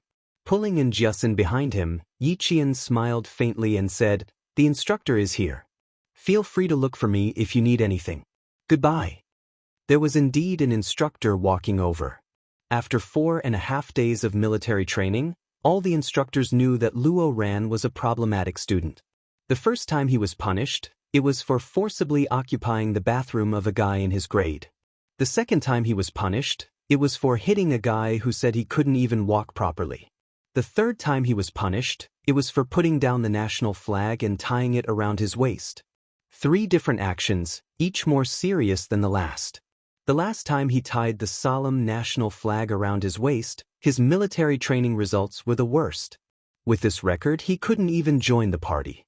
"Luo Ran, what are you doing?" An instructor with a sharp gaze walked over and asked. Beside him was a lieutenant colonel with 2 bars and 2 stars. He was the political education director of the Chemical Defense Regiment. With so many students, the military was under a lot of pressure. They were afraid that something would go wrong, so they had to tighten their management during the students' break time. Once they noticed something strange, they would immediately send someone to deal with it. When Luo Ran stopped Yi Qian, the soldiers who were monitoring the entire field immediately noticed that something was wrong. They immediately contacted the instructor and the political education director to prevent Luo Ran from causing trouble again. Even the political education director had stepped in. Luo Ran glanced at the officer's epaulette. Originally, he looked down on normal soldiers, but now his arrogance was reduced. He said in a low voice, "What can I do? I'm just chatting with a classmate." Reporting to the instructor, it wasn't a chat at all. When Jiasin saw the instructor and the man beside him, who looked quite imposing, she glanced at his epaulette and asked Yi Qian quietly, "2 bars and 2 stars. What rank is this?" 2 bars and 2 stars. You can also call him Ermao Heir, a lieutenant colonel. What kind of official? Yi Qian secretly observed the man. His gaze lightly swept over the man's badge and saw a pen cap in his inner pocket. He smiled and said, "He should be a political instructor. He really knows a lot." And Jiasin knew that this official was even more important than the instructor. She straightened her back and sternly said, "He wanted to hit us, and even said that if my classmates kneel down and apologize, he would be magnanimous and let us go. How can a guy who hasn't even grown out his hair be considered an adult?" Cough, cough, cough, cough. The instructor and instructor both coughed. This little girl was really quite boorish. "Go back to your classes. This is the army. No one dares to do anything funny." When the instructor heard this, he immediately stood on the girl's side. This Luo Ran caused trouble every day. It was common for him to bully students. Yi Qian stood up and saluted the instructor and instructor. He said seriously, Instructor, this matter has nothing to do with her. I'm Yi Qian from grade 1 class 1. I'm reporting in today. This is Luo Ran. I have a small conflict with him. I didn't expect him to look for me to settle it in the army." Chapter 575. First, she took the initiative to clarify that she had just arrived. Second, it was a small conflict that Luo Ran would not let go of. Third, she was so arrogant that Luo Ran dared to bully students in the army.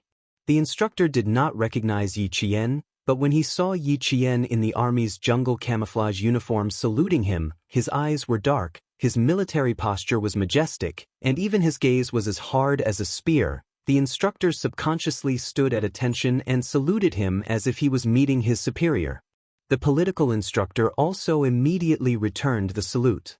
His gaze on Yi Qian deepened. This little girl's military salute definitely had a few years of training. Her upper body had to be straight. She took a shortcut and quickly raised her right hand. Her 5 fingers were naturally straightened. Because she was not wearing a military handkerchief, her fingers were at the same height as her eyebrows. Her palms were facing downwards and slightly extended outwards by 20 degrees. She also had to ensure that her wrist was not bent. Her right arm was slightly flat and formed a line with her shoulders. This kind of military salute was standard and compliant. She could subconsciously do it like a standard frame. No matter what, she could immediately give a standard military salute. None of the students were qualified to give a military salute. They looked like it, but there was no aura inside. Okay, we understand. You guys should hurry back to class. It's almost time for lunch. Hurry up. The political instructor smiled faintly. When he looked at Yi Qian, his smile deepened. This girl must have grown up in the army. With the instructor's instructions, Luo Ran watched Yi Qian leave. His expression became even more uncertain. For a student like Luo Ran who lacked discipline, the instructor would not punish him now. He just glared at him coldly and left with the instructor without saying a word. Brother Luo, you're the most respected. Look, even the instructor doesn't dare to scold you. That officer He is the same. He doesn't even dare to fart. After the instructor left, the boys all began to lick their lips to curry favor with Luo Ran. Luo Ran was smug with just one sentence. Brother Luo, that Yi Qian you mentioned looks quite pretty. A boy with a protruding mouth and monkey-like cheeks looked at Yi Qian's back with a wretched look. He suggested, why don't we call Brother Huang and let him handle this? Deal with him? A marijuana smoker. Don't mention him in front of me. After all, this was the military base. Luo Ran did not dare to be too presumptuous. He had been taught a lesson by a few soldiers on the first day. He would endure these soldiers for now. As long as they dared to go out on the streets, he would settle the score with them sooner or later. At that moment, he was thinking about how to deal with Yi Qian in the army. Liao Jian, ask Xie Sifeng from your class to look for Ying. Don't tell anyone that I'm looking for her. Luo Ran didn't dare to be impudent in the army, but now that Yi Qian was here, he couldn't bear the thought of being hit by a basketball in front of so many people. He had to teach Yi Qian a lesson in the army. He had to let her know that he, Luo Ran, was not someone to be trifled with. He also had to let her know that Yi Ying was under his protection. Anyone who dared to bully Yi Ying was the same as bullying Luo Ran. It was noon, and the group of people whispered for a while before they scattered like birds and beasts under the whistle of the instructor who came back. Each and every one of them ran back to their own classes.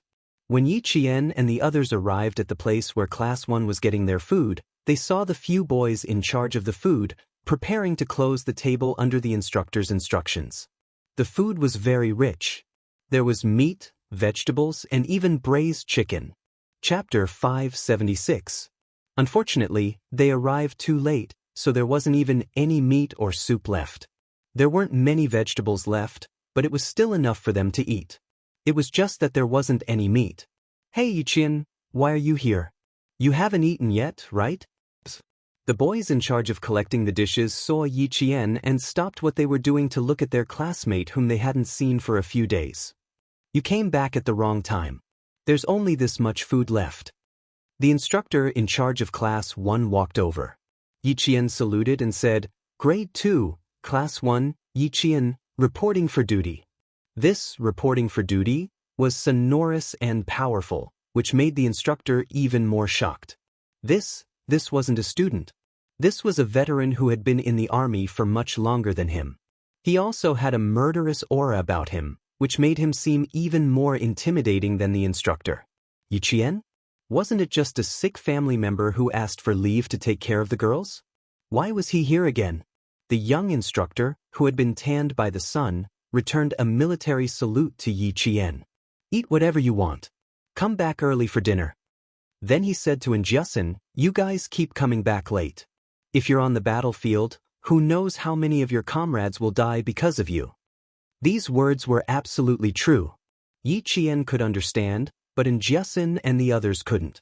Xianxia muttered softly, how can we eat all this food? It's better than nothing. Just eat whatever you want. Come back early tonight. The black-faced instructor roared so loudly that even Li Qian, who had been asking for meat, began to tremble. She cried and said, eat, eat, eat. The instructor was a young man in his early 20s. When he saw the two girls crying in front of him, he picked up a plate of pumpkin and vegetables and said, it's good that you still have food to eat. Why didn't you come back early if you want to eat something better? Come back early tonight. Make do with lunch. The few of them didn't dare to talk back. The instructors personally served them food, so they could only obediently agree and send the instructors away with their gazes. Come earlier next time. We originally left some meat for ourselves, but it was all snatched away. Let's eat vegetarian dishes. It's a good way to lose weight, the boy said optimistically. Then he took out a stainless steel plate and added rice and dishes to the girls. Yi Qian was not a picky eater. He had trained with Principal Qin in the 100,000 jungles of the western province and had eaten raw food or wild vegetables. Yet he still managed to survive. At this moment, it was already good enough that there was still soup and water to drink. If there was also a boiled pumpkin, his stomach would definitely be full. He didn't ask for much. He just wanted to eat his fill. But this pumpkin? Yi Qian raised his eyebrows and looked at Xianxia, who had a bitter expression on her face.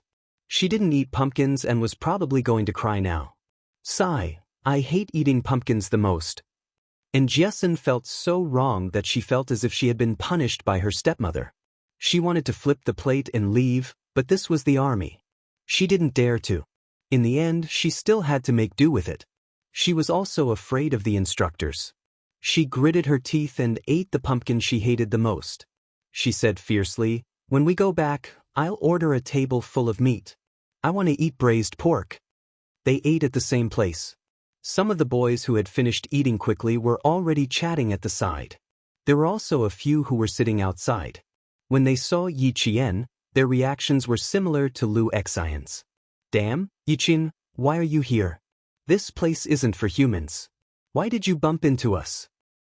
Is your relative discharged from the hospital and doesn't need you to take care of him anymore? Damn, if you don't take care of him in the hospital, you can take care of him at home. It's too damn tiring. We boys can't take it anymore." When the students in the class saw Yi Qian, they all greeted her happily. Yao Jing, who was sitting not far away, looked coldly and said to Yi Ying, "Did you see her? She's here. How's Luo Rant's situation?" Chapter 577. Yao Jing had her eyes on Yi Qian the moment he appeared. She passed the plate in her hand to Yi Ying and smiled. "I'm done eating. I'm going to say hi to her. You should come with me." But Yi Ying wanted to say that she didn't want to go, but she suddenly remembered the conflict between Yao Jing and Yi Qian. She pretended to sigh and said, "Okay, I'll go with you. You don't hold grudges, but she does. I'll be worried if you go alone." Her words were really tempting. Yao Jing looked at her with a smile, as if she knew everything. She just didn't want to expose Yi Ying's thoughts. Yao Jing didn't care about Yi Ying's tricks. She only knew how to ask her family for help when something happened. She deserved to live under Yi Qian's shadow for so many years. If she was Yao Jing, she wouldn't even know where Yi Qian would be dead by now. Yi Qian, who had just finished eating, had already noticed them. Seeing the two of them walking over together, a saying popped up in his mind: "Friends are friends. You guys eat slowly. I'll go for a walk when I'm done." Yi Qian, who had already finished eating, picked up the stainless steel plate and stood up. He smiled at his 5 roommates who were still eating vegetables and pumpkins. "If you want to eat this to lose weight, you won't look fat in winter and won't find it disgusting." 16 or 17 years old girls were at the age where they cared about their appearance.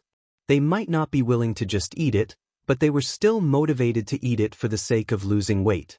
And Xianxia didn't notice anything strange. With a mouthful of pumpkin in her mouth, she waved at Yi Qian with a look of nausea, indicating that she should leave first. The anti-chemical regiment was very large, and the greenery was also quite good. Yi Qian's batch was just in time for the first military training in the province. This batch's military training was the strictest and also the most unlucky batch.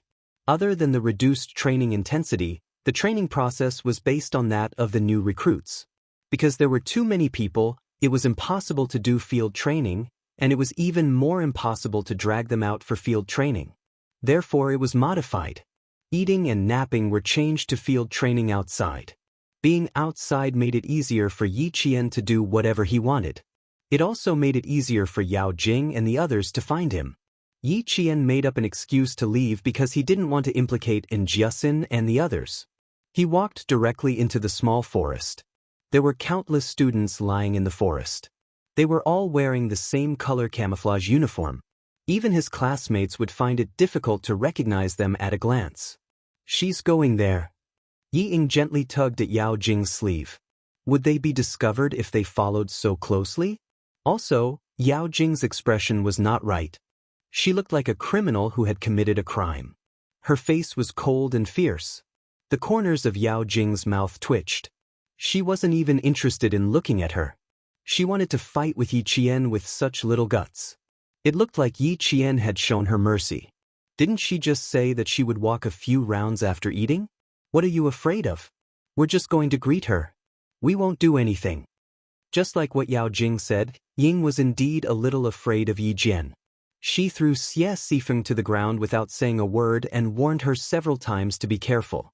With all these memories, no matter how much she hated Yi Jian, she did not dare to follow her secretly like Yao Jing did. What if this wretched girl hit her? Thinking of this, Ying was already afraid. Jing, let's. As she spoke, she suddenly realized that Yi Qian's figure could no longer be seen. The two of them had unknowingly walked into the depths of the small forest. Through the dense foliage, they could faintly see a green net encircling them. In front of them was a restricted area. Chapter 578. The forest was a little cold, and the leaves were so dense that even the sun couldn't shine in. Perhaps it was the intention of the anti-chemical regiment, but in some places, no one even cleaned up the broken branches.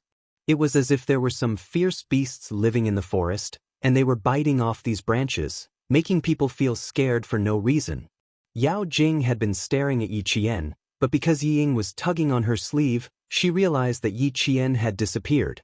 She glared at her and gritted her teeth. Can you be a little tougher? Don't be like a child who can't stop drinking milk, okay? Let's go ahead and take a look. I don't believe she can fly. She couldn't fly, but she could climb a tree. The broken branches on the ground attracted Yi Qian's attention. It didn't look like it was broken naturally, nor did it look like it was broken by someone. Looking at the broken part, it looked like it was broken by a bullet. She climbed up the tree to take a look. It was indeed broken by a bullet.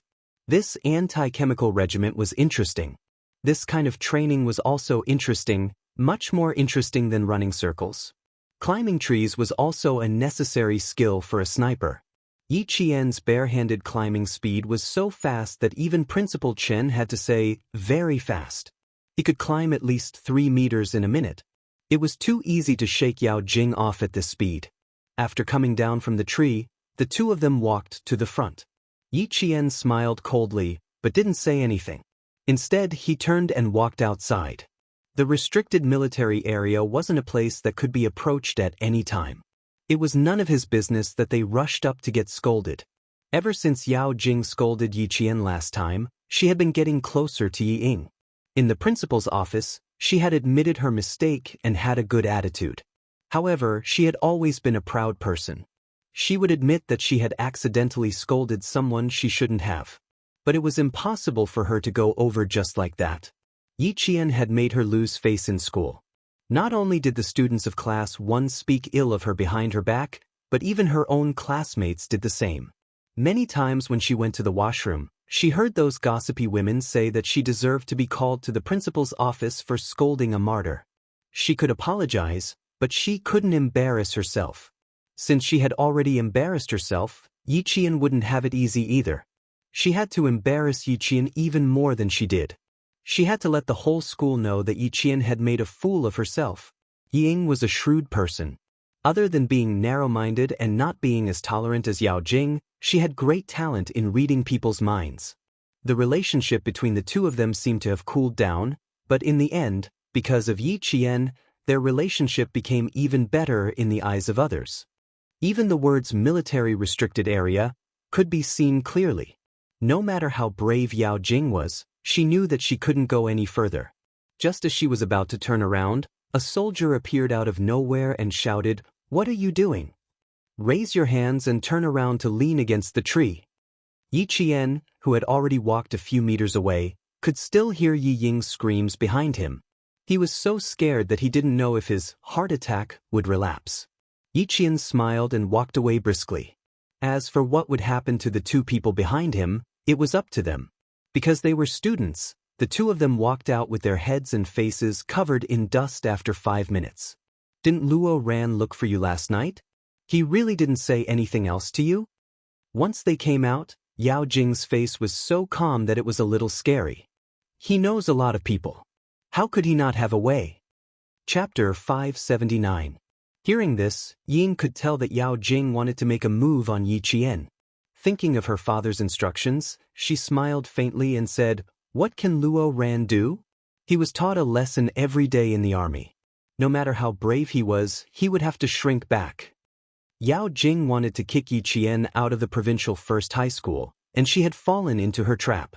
Her parents were both officials with real power in the city government. If they wanted to kick Yi Qian's ass, wouldn't it be a piece of cake? She was just an orphan. Other than her good grades, who would care about her? Her father hadn't found out who drove Yi Qian back to school, so he was afraid of hurting Yi Qian. He told her not to provoke Yi Qian in school. Moreover, Yi Qian's mother was a martyr. Even the provincial first high school knew about it. Martyr orphans would more or less receive special treatment in school. In order not to affect her future college entrance examination, no matter how popular Yi Qian was in school, she pretended not to see him and focused on her studies. At that time, she was still a little unwilling, but now she was relieved. Yao Jing, who had power in her family, also wanted to kick Yi Qian out of the provincial first high school. Why should she make a move on Yi Qian? Moreover, with Luo Ran, who used to be a gangster, one would give advice and the other would act as a hired thug. She, Ying, could just watch from the sidelines and reap the benefits. Ying sighed and said, "Forget it. Anyway, we're both in our second year of high school. With her grades, she'll definitely get into Hua University or Shi University in the capital. It's impossible for me to get into Hua University or Shi University, so there won't be many chances for us to meet in the future. I'll just bear with it. I've endured for 9 years from elementary school to middle school. 1 or 2 more years won't make a difference. Although she used to stay at my house, we don't have any kinship. Now that she's out on her own and relying on the old principal who's sick, there'll be a lot of hardship in the future. Why should I make things difficult for myself?" As he spoke, he observed Yao Jing's expression from the corner of his eye. He saw her looking at him with a faint smile, as though she had seen through something. Yi Ying's heart skipped a beat as she quickly retracted her gaze. That's right, Yao Jing was a shrewd person. Even though she looked carefree on the surface, just like in Jiasen, she was so scheming that even Yi Ying had to be wary of her. "Ying, this isn't like you. I know that Yi Ying is not a kind person. You said that you won't fight with Yi Qian. Ying, you don't even believe your own words, let alone me." Yao Jing's smile remained unchanged as she looked at Yi Ying. "Don't say things that neither you nor I believe, lest it spoils our friendship. She clearly went into the forest just now, but we didn't see anyone when we went in. Heh, it's obvious that she's trying to trick us. Ying, you heard what the soldier said just now. If they didn't know that there are students here for military training, they could have fired a warning shot just now. Ying, Yi Qian wants us dead. I don't believe that you don't know." She kept smiling. Although she was smiling, her smile was so cold that it made the hair on Yi Ying's back stand on end. She was panicking. Similarly, Ying used her smile to hide her panic. She smiled and asked, "You don't have to be so nervous. The soldier's words were just to scare us. What else can we do? What else can we do? Yi Qian has a firm foothold in the school. Even if I want to kick her out of the province, do you think I can do it just because I want to?" Chapter 580. Jing, I'm just a student. My father is just a small government employee in a small city. As for my mother, she's just a woman from the countryside who doesn't know anything. My parents aren't as good as yours. Even I'm not as good as you. Jing, what do you think I should do? Yi Qian was speaking the truth. Yao Jing retracted her creepy gaze and stared at Yi Qian, who was talking to a few boys. She smiled and said, "You really can't do it. It's hard for me too. Based on your honest words, I'll tell you that I've never thought of kicking Yi Qian out of the provincial first high school. It's difficult." It wasn't just difficult, it was simply impossible. That day in the principal's office, she knew that it would be much easier for her to get kicked out of the school than for Yi Qian. As long as the army opened their mouth and sent a military letter to her parents' unit, not only would she have to bear the consequences, her parents would also be implicated. Her thoughts of chasing Yi Qian out of school were instantly extinguished. He might not be able to do it himself, but he couldn't stand up to others. No, it should be said that he couldn't stand up to Yi Qian's thin skin. After being teased by his classmates time and time again, he finally took the initiative to drop out of school. It wasn't as if this kind of thing hadn't happened before. In junior high, the female lead who opposed her in class couldn't stand the teasing and malice of her classmates. In the end, she dropped out of school and left with her tail between her legs. Yi Qian was also a girl. Girls were all prideful. As long as he made use of her a little, he would succeed. If things didn't work out, there was still Yi Ying. She was the one who couldn't bear to see Yi Qian doing well. I'm not thinking about it anymore. Anyway, Luo Ran has already found her. As for what to do, it's up to Luo Ran. Yao Jing narrowed her eyes slightly. She had an oval-shaped face, and her facial features were also lively. Her eyebrows were like willow leaves, and her eyes were like crescent moons. When she smiled, she looked like the moon in the water. She always wanted to get closer to take a look. Tomorrow morning, bring us to the shooting range to watch the soldiers training. Although we can't get close, I've asked the instructor in my class. He said that it's possible for each class to send a few representatives to take a look. Our class hasn't been decided yet, but from Luo Ran's tone, he really wants to go in and touch the gun. What about your class? Did you choose anyone? Yao Jing's smile was a little calculative. Not knowing was also a good thing. Yi Ying glanced at her. She didn't quite understand why she was saying all this out of the blue. She didn't know what was going on, but she didn't say it out loud. She just smiled and said, I'm not the one going. I'm still delivering water and medicine to my classmates. It had to be said that Yi Ying was indeed a very scheming person. She had scolded Yi Qian in front of the whole class, which had caused her image to suffer a huge blow. However, during the military training these few days, she had managed to salvage her image bit by bit. On this point, Yi Zhifan had indeed taught her well. Yi Ying did not take the bait, but Yao Jing was not in a hurry. She still had Luo Ran. Whatever she wanted to do, she would be able to do it. Thinking about how Yi Qian had purposely tricked her and lured her to the restricted military zone, Yao Jing couldn't suppress her anger. Good, very good. If he wanted to let Yao Jing have a taste of bullets, then he might as well let Yi Qian have a taste of them first. This time, if she could directly get rid of Yi Qian in the army, then it would be interesting. Would the army still find trouble with the army? Also, Ying had said that Yi Qian had no one to rely on and only relied on the old principal. Did that mean her family didn't even know that Yi Qian had the support of the army? Chapter 581. She could make use of this to tie a simple-minded person like Luo Ran to a scheming person like Ying. Sigh, she had promised the principal that she would not cause trouble for Yi Qian, but how could she guarantee that others would not cause trouble for Yi Qian? The person in front of her, was someone who wished that she could immediately kick her sister out of school and trample on her for the rest of her life. Ying did not know that Yao Jing was harboring such malicious thoughts. She watched as Yi Qian got along well with Jiasin and the rest, while she had given in to Yao Jing in all aspects during high school. She even risked being caught by the teacher to pass her the answers, but in the end, she did not get any benefits. Dandan and Lemay were the same. They relied on their family's wealth and did not care about her at all. She had to admit that Jiasin was right about one thing. Friends should not abandon each other, unlike her and Yao Jing, who would first think of not being implicated when something happened. Yao Jing was good at scheming. She did not dare to have a close relationship with such a friend. She could not easily reply to her words. She wanted to see what else she wanted to do with Luo Ran. After chatting and laughing, the students quickly took an afternoon nap under the shade of the tree. Yao Jing walked out of the forest and saw that Ying did not reply to her for a long time. She stood up and yawned. I'm going back to class. I'll look for you tonight. I'm so tired. You should rest for a while too. Even though it was just delivering water, I can see that you're quite tired. As the two of them spoke, they saw Yi Qian, who had disappeared into the forest, sitting beside Jiasin. It was as if he had never left. Yao Jing's gaze shot over like a knife. She was almost shot by the soldiers just now, but she was sitting there chatting as if nothing had happened. Yi Qian, just you wait. Where did you go just now? Liao Jian was just here, and Luo Ran was also here.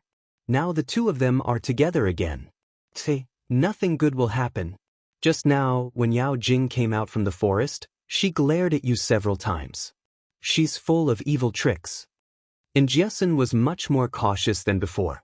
She also knew how to observe people in secret. Taking advantage of the fact that only she and Yi Qian were around, she whispered, "Don't run around for the next 2 days. Liao Jian and Xie Sifeng are both in number 16 high school. Our school happens to be having military training with number 16 high school. If I hadn't bumped into Liao Jian and Xie Sifeng that day, I really wouldn't have known that the two of them were in number 16 high school." It turned out that it wasn't number 1 middle school, but number 16 middle school. Yi Qian closed her eyes and said lazily, "Don't worry. If they really want to cause trouble in the army, then it's their own bad luck. Go back to your class. I want to sleep too. I'm so sleepy. Can you still sleep with all of them together?" And Jiasun grumbled in dissatisfaction. Then she followed suit and lay down in the shade of the tree. Her back was scalded by the heat. "It's so hot. How can I sleep? Let's go back to the dormitory. It's a bit far. We can just run back when the time comes." Then she saw Yi Qian's brows relax as if he was lying on the bed. He raised his hand and gently shook her shoulder. Surprised, he said, "You're really going to sleep?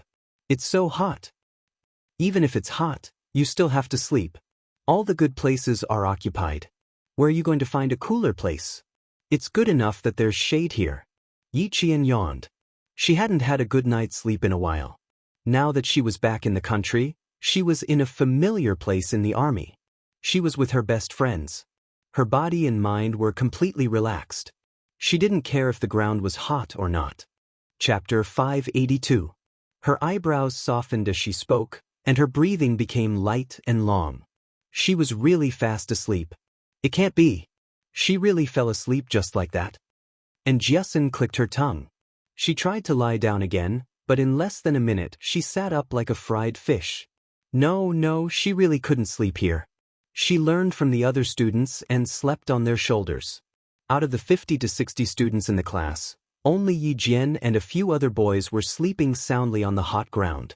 The rest of the students leaned against each other or went into the woods to sleep against the trees. It was indeed a bit far from the dormitory. They had to pass through 2 large fields before reaching the barracks. They really didn't want to walk under the sun. I really don't know if it's because you're so careless that you can still sleep with everyone together. 1 Liao Jian, 1 Xie Sifeng, and 1 Yi Ying. You've got all the bad guys in junior high. Now that you have Yao Jing and Luo Ran in senior high, don't you think you're born to be hated? And Jiasun poked Yi Qian's face with her finger. She couldn't stand the temperature of the ground, so she found another place to take a nap. Yi Qian slowly opened his eyes before she got up to leave. The shadow of the tree cast in his eyes was like a thin layer of fog, giving him an unfathomable coldness. But in her previous life, she really wanted to ask Yi Ying why. Why was she always against her? Not only did she leave school early because she was framed by her, but she also became an unregistered student who couldn't prove her identity. She didn't have an identity card wherever she went. She gave in again and again, but ended up like that. She couldn't accept it. In her second life, there was no why. Because as long as she rose up and grew, she wouldn't be restricted by others. She wouldn't be bullied by Yi Ying anymore. She took the right step and won every step after that. Why was Yi Ying still against her in this life? There was no need to ask. She knew in her heart that it was because of jealousy. Everything started from jealousy. She was jealous that she had to rely on Yi Ying to survive, but she suddenly learned how to resist. She was jealous that her grades were worse than hers, but she became the top student in class. She was even more jealous that her grades were better than hers, but she was better than her day by day. Just think about it. Her sister, who was inferior to her in every aspect, suddenly made a comeback. With Yi Ying's narrow-minded personality, how could she accept it so easily? If she couldn't accept it, she could only think of ways to suppress it. However, if she wanted to maintain her good image, she would definitely think of using other people's hands. Xie Sifeng, Liao Jian, and Luo Ran were Yi Ying's hands. As for Yao Jing, She was not someone Yi Ying could order around. She could only order Yi Ying around. Yi Qian was about to fall asleep immediately, but because of Jiasen's words, his drowsiness gradually disappeared. Instead, he thought about Yao Jing. As he thought about it, Yi Qian vaguely realized the reason behind the conflict between them. Yi Qian, a girl from number 16 high school is looking for you. A boy found Yi Qian and saw that her eyes were still open. He said softly, he said that he's a good friend of yours from junior high. He's waiting for you in front. The resting place was in the green forest of the Chemical Defense Regiment. There was a small forest beyond that. After passing through the small forest, there were sentries standing guard. It was considered a restricted area. He pointed in the direction of the sports field. Yi Qian stood up and looked over. She saw a girl standing in the shade of the trees and pacing back and forth impatiently. Chapter 583. Isn't that Xie Sifeng from 16th High? She looks like she's grown a lot taller, and her temper has probably improved as well. The boy yawned and left, but Yi Qian had no intention of going over. She wasn't so close to Xie Sifeng that she would go over just because she called out to her. After taking a look, she saw Jiasen leaning against a tree and falling asleep. Yi Qian smiled and walked over to sit next to her, using her back as a pillow. After a few minutes, Yi Qian quickly fell asleep again. Xie Sifeng, who was standing not far away, waited for a full 10 minutes without seeing Yi Qian. Her impatience had already expanded to boiling point. Chewing gum in her mouth, she didn't have the patience to wait any longer. She glared at the direction of the little forest and trotted away. Liao Jian, are you sure you're not mistaken? Yi Qian didn't come. Xie Sifeng, who hadn't seen for more than a year, had not only grown a lot taller, but also picked up some of the bad habits of society, such as getting tattoos, dyeing her hair, skipping classes, and going online. 16th High was a place where problematic students gathered, but it was also a high school where parents hoped their children could get a high school diploma. It was known throughout the province for smoking, fighting, drinking, and causing trouble. However, because it was a high school in the province, the entry requirements were relatively low, so there were still quite a lot of students.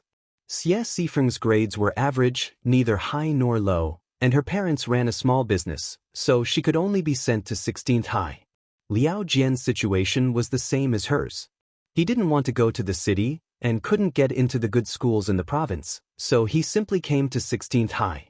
The two of them were classmates, and their relationship was even better than when they were in junior high. They often skipped classes and went online together. I'm so hot that my throat is smoking, but I still haven't seen her. Because of their close relationship, Xie Sifeng's tone wasn't as good. She glanced at another boy from the provincial high school and said angrily, "You're from the provincial high school yourself, why did I have to come all the way here? What a disgrace." The man was none other than Luo Ran. He could tell at a glance that Xie Sifeng was just a loafer like him. Seeing that she wasn't polite at all when she spoke to him, he glared at her fiercely. "Be more polite when you talk to me. Even Liao Jian doesn't dare to speak loudly to me. Don't think that I won't dare to hit you just because you're a girl." When Liao Jian saw this, he quickly tried to smooth things over. "Brother Luo, don't argue with her. She's just a straightforward person. Let her do things for you." She then pulled Xie Sifeng, who looked unhappy, and said softly, "He is the brother Luo that I always tell you about. He is very nice, loyal, and generous. If you have any problems in the future, you can always look for brother Luo. You can never go wrong." Luo Ran was overjoyed by the flattery, and Xie Sifeng's attitude also changed. "I say, Luo Ran, you've been complaining all day. Now that Yi Qian is back, why haven't you come up with any plans?" After searching for a while, Yao Jing finally found Xie Sifeng. When she saw him, she looked at Xie Sifeng and pretended to be enlightened. She joked, "No wonder you didn't even look for Ying. It turns out that you found another beautiful girl. She's from the 16th High School, right? It seems that the 16th High School is really a place with good feng shui. It's full of beauties." Luo Ran waved his hand impatiently. "What nonsense are you talking about?" Yi Qian didn't take the bait. "I asked her to call for help just now, but she didn't even give a damn. How about this, brother Luo? I'll try again tonight. I won't look for her directly. I'll look for Ying and ask her to come out while I'm at it. Xie Sifeng was a spineless person. When she heard Liao Jian's words, she recognized him as her brother. Now, she knew to go with the flow and try to strengthen their relationship. Chapter 584. Yao Jing's eyes flickered. After asking around, she found out that this girl named Xie Sifeng was in the same class as Yi Ying. In just half an hour, Yao Jing had found out everything about her. She also knew that this girl hated Yi Qian. After thinking for a while, she brought up the incident where she and Yi Ying were almost shot by the soldiers in the forest. Xie Sifeng exploded when she heard that. How dare Ying say that she has nothing to do with it? Is she stupid? Whatever Yi Qian did to her, she should return the favor. Let her know what's good for her. How can we return it? Yao Jing sighed and said helplessly, Ying is kind and I don't want to be a busybody. Let's just leave it at that. We don't have anything to do anyway. Forget it. You can't do that. Ying was almost forced to drop out of school by Yi Qian because of this. You guys were almost shot this time. You can't tolerate it. She should have a taste of what it feels like to be shot. Xie Sifeng was a pushover. She looked smart, but once she opened her mouth, she would fall into a trap. She was led into a trap by Yao Jing step by step. In the end, it was Yao Jing who was persuading her. Don't. We're in the military. We can't cause trouble. Besides, as long as we don't go near the forest, we'll be fine. Liao Jian secretly gave Xie Sifeng a lot of looks, but she didn't notice. Instead, she became more enthusiastic and said to Luo Ran, Brother Luo, we can't just ignore this. As long as Yi Qian is around, Ying will have a hard time. If I don't teach her a lesson, my surname won't be Luo. With her adding fuel to the fire, Luo Ran's eyes became even fiercer. Yao Jing, on the other hand, was secretly laughing. These people, for Ying, all of them seemed to have lost their souls. They were so foolish. Don't mess around. Ying and I are fine. Don't cause trouble for us. No, I'm not talking to you guys anymore. I'm regretting it now. Seeing that she had achieved her goal, Yao Jing pretended to be remorseful. She frowned and reminded Luo Ran not to cause trouble and not to go to the forest before leaving. The cicadas were still screaming hysterically. The sun shone so brightly that the ground was white. It was not until 1:30 p.m. that Yi Qian, who had slept for a full hour, finally opened his eyes. Just as he was about to stretch, he saw a familiar face looking at him with a smile. You're as tanned as a pretty boy from Africa. Yi Qian saw that Jiasin, who was leaning against her, had fallen asleep on another girl's shoulder. She got up gently and walked to Yang Heng's side. It's only been 4 days and you're already so sunburned. After 7 days of military training, I'm afraid your classmates won't recognize you anymore. Yang Heng raised an eyebrow. Why is he called Feijo's gigolo? He's slightly paler than an authentic African. Naturally, he's an African pretty boy. Yi Qian explained with a smile. When he saw Yang Heng's handsome features, an idea suddenly flashed through his mind. That day, when Yao Jing came here angrily, the first thing she mentioned was Yang Heng's name. After figuring out the key point, Yi Qian grasped the main clue. After some careful consideration, he came up with a bold guess. Yao Jing came to class 2 to cause trouble for him because of Yang Heng. Did this mean that Yao Jing actually had a crush on Yang Heng? As this thought flashed through his mind, Yi Qian couldn't help but laugh coldly. If that was really the case, it would be interesting. Rumors in school were that Yang Heng liked Yi Ying. Even Yao Jing herself had joked that Yang Heng had a good family background and was perfect for Yi Ying. Chapter 585. Yi Jian instantly thought of the key point as if she was enlightened. She looked at Yang Heng with a meaningful gaze.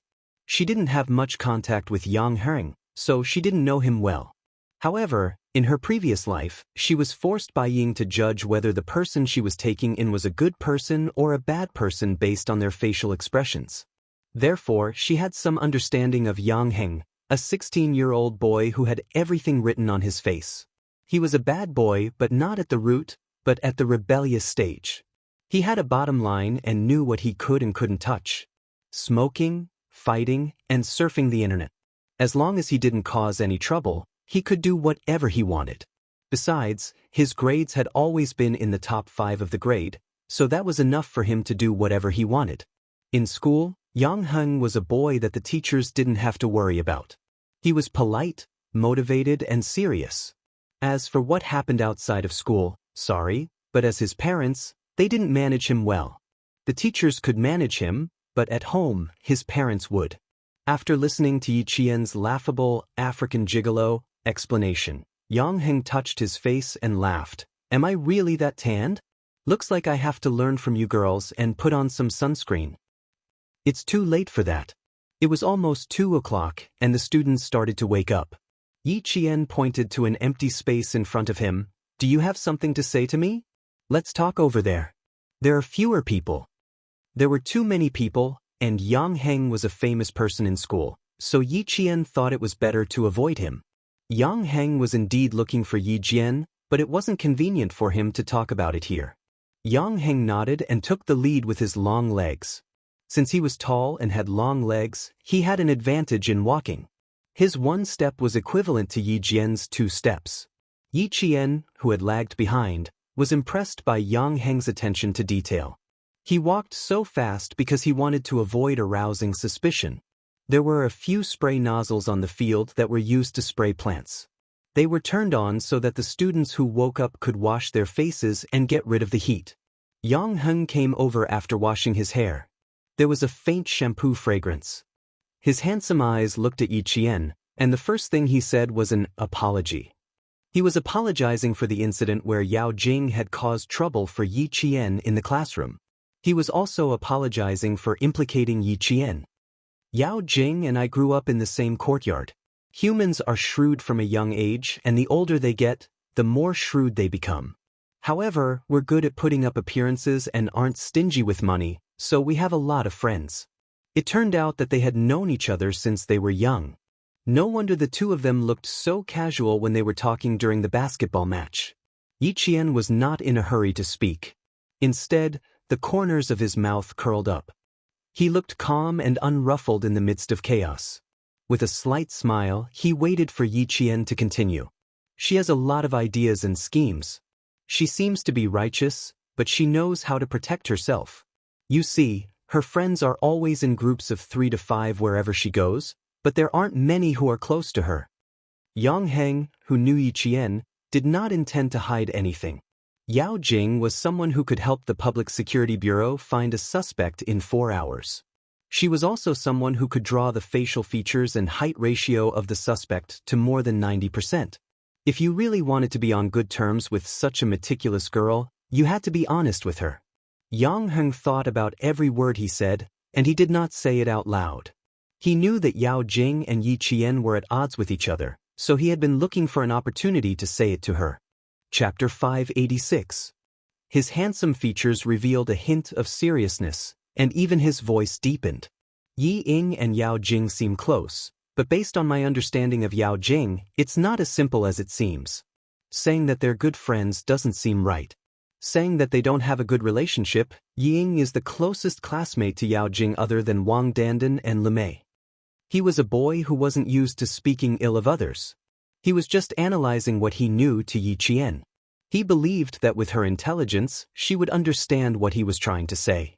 What you're trying to say is that I should be wary of Yao Jing, right? Yi Qian only raised her gaze slightly. Her expression was like the faint white clouds in the blue sky, light and indifferent, exuding a quiet and elegant calmness. Actually, regardless of whether I'm wary of her or not, Yao Jing has inexplicably started to hate me. I'm not someone who can take a loss. That day, Luo Rant's basketball was obviously aimed at me, and I was just giving him a warning. As for Yao Jing, she rushed into the classroom and even dared to insult my mother. Yang Heng, do you think something like this can be guarded against? I've never provoked her in the classroom, but an unexpected disaster came knocking on my door. I believe that you also know what kind of relationship she has with Yi Ying. You and I are both well aware of what kind of secrets there are. Everything she said was the truth. Yang Heng pondered for a moment and sighed. Yao Jing can be very annoying sometimes. How about this? I'll tell her not to cause trouble every day. Please don't. Yi Qian couldn't help but laugh. Her dark eyes contained a hint of a meaningful smile. She said indifferently, "If you tell her, it won't change anything. Instead, it'll make her angry. Yao Jing is a bad person. You said that she's not someone to be trifled with, but now that she's provoked me, this matter won't end easily. You don't have to get involved in this matter, lest others say that I'm using you to deal with Yao Jing. Also, they said that you like Yi Ying. Why do I feel that you're purposely making people think that way?" Yang Heng's eyes were filled with astonishment. He did mean that, but he didn't expect Yi Qian to be so direct. This was a little different from the girls he had met before. At least, he hadn't seen one so direct. It's a little intentional. Who can stand people asking you who you like, if you need her help, if you're too shy to do anything? Yao Jing has been asking me since the second day of middle school. That day, I saw that she pushed Yi Ying, so I might as well let her wish come true. A casual remark from Yang Heng had ruined Yao Jing and Yi Ying's friendship. However, Yao Jing was a patient person. She hid in the dark and did not reveal any of her thoughts. She observed both Yi Ying and Yang Heng. What a pity! Yi Jian sighed softly. What a pity! Now that she knew Yang Heng, and this guy was not bad, she could not treat him as someone who would sow discord between Yao Jing and Yi Ying. You really don't mean what you say. This matter is enough to make Yao Jing worry. Yi Qian sighed inwardly. Seeing the instructor of the first class walk towards their class, she knew that it was time for the assembly. It's time to assemble. You should go back to class. Don't get involved in the matter between me and Yao Jing. It's not as simple as you think. Chapter 587. Also, help me keep an eye on Luo Ran. He can't find trouble with me in school, but he still has a chance in the military. Help me keep an eye on him, so I'll be prepared. Yang Heng's thick eyebrows furrowed. He remembered that Luo Ran had been close to a boy from 16 High these past few days. He whispered, Yao Jing just looked for him, and he's also close to a boy from 16 High called Liao Jian. Be careful of Yao Jing, I'll keep an eye on Luo Ran for you. Based on his understanding of Yao Jing, just as Yi Qian said, she wouldn't give up so easily. Now that Yi Qian was also back from military training, it wouldn't hurt to be more careful. The whistle for assembly sounded, and the students who hadn't yet woken up yawned as they ran towards the assembly point. The white sunlight was still blinding even at 2 o'clock in the afternoon. Ying washed her face with water that was a little warm from the sun. She subconsciously looked for Yi Qian, who she hated so much, but couldn't do anything about. She saw a scene that made her eyes light up. It was actually Yang Heng and Yi Qian talking. The whistle got louder and louder, urging all the students to assemble. Ying looked at the time. What a pity, it was only 3 seconds away from 2 minutes. Otherwise, she would definitely pull Yao Jing over and let her see this scene. She would definitely be so angry that her liver would hurt. The anti-chemical regiment, in layman's terms, was a military unit that prevented the spread of chemical weapons.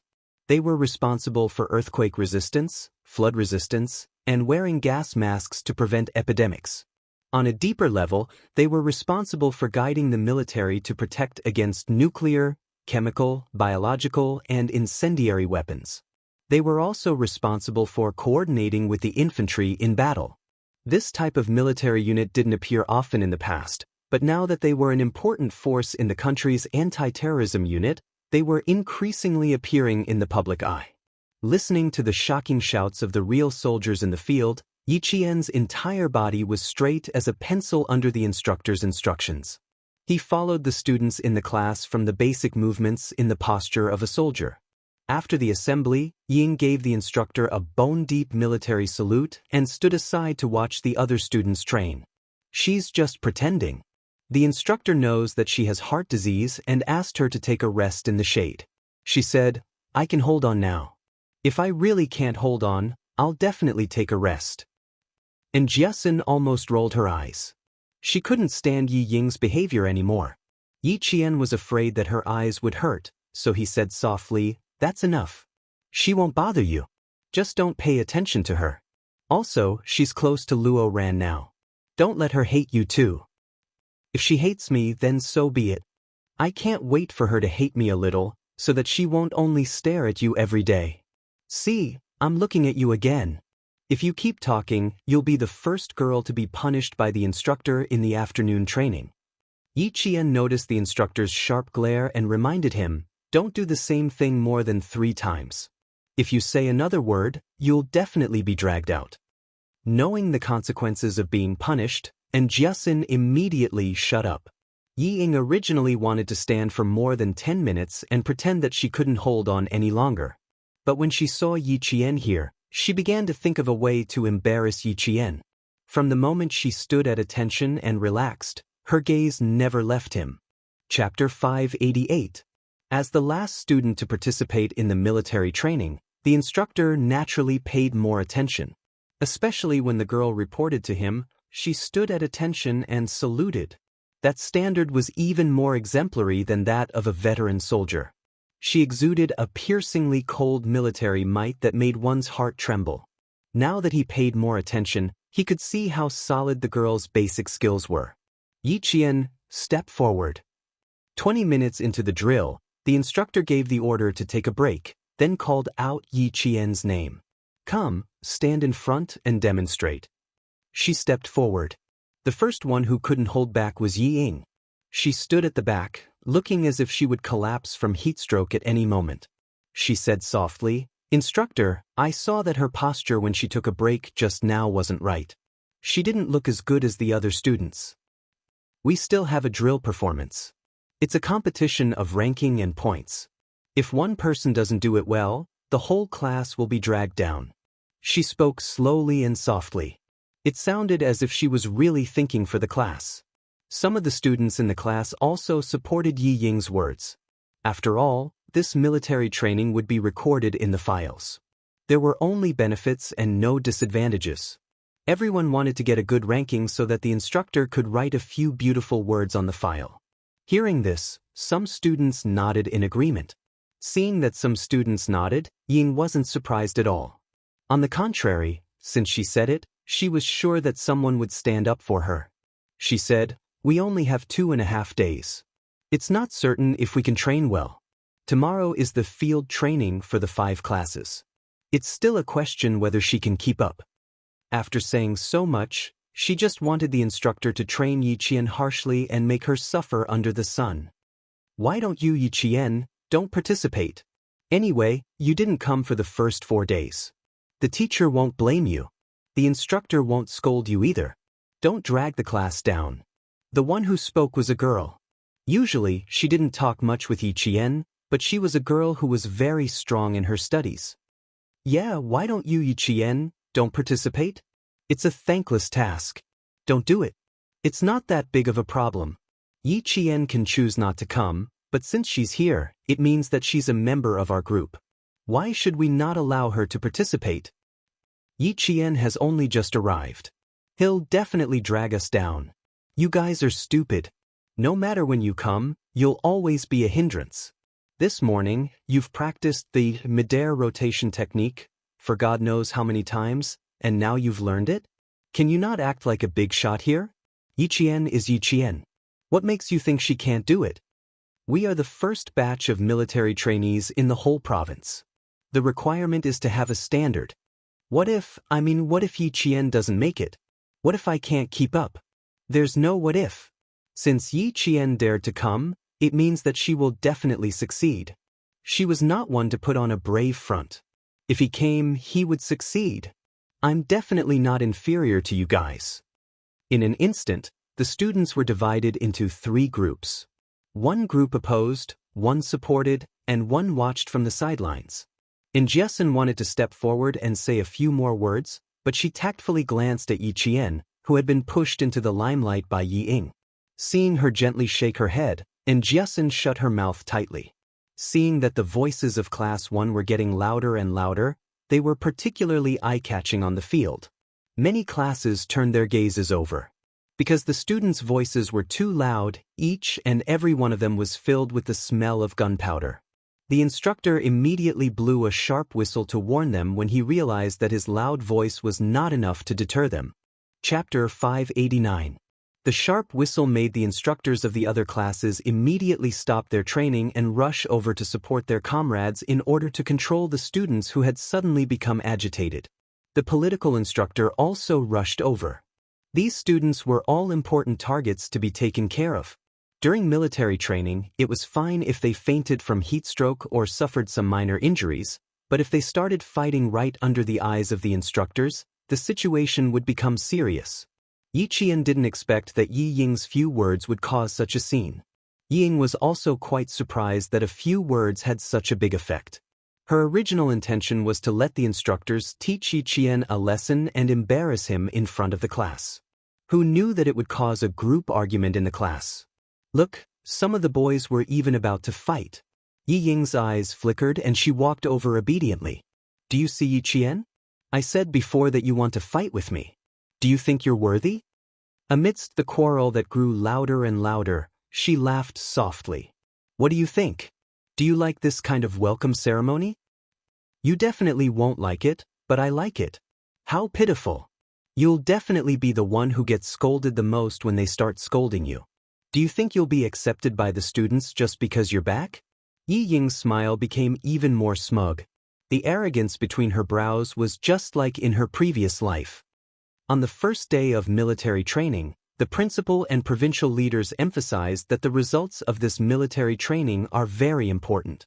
If we don't face the consequences well, there will be serious consequences. Do you know how many students in our class want to get into university?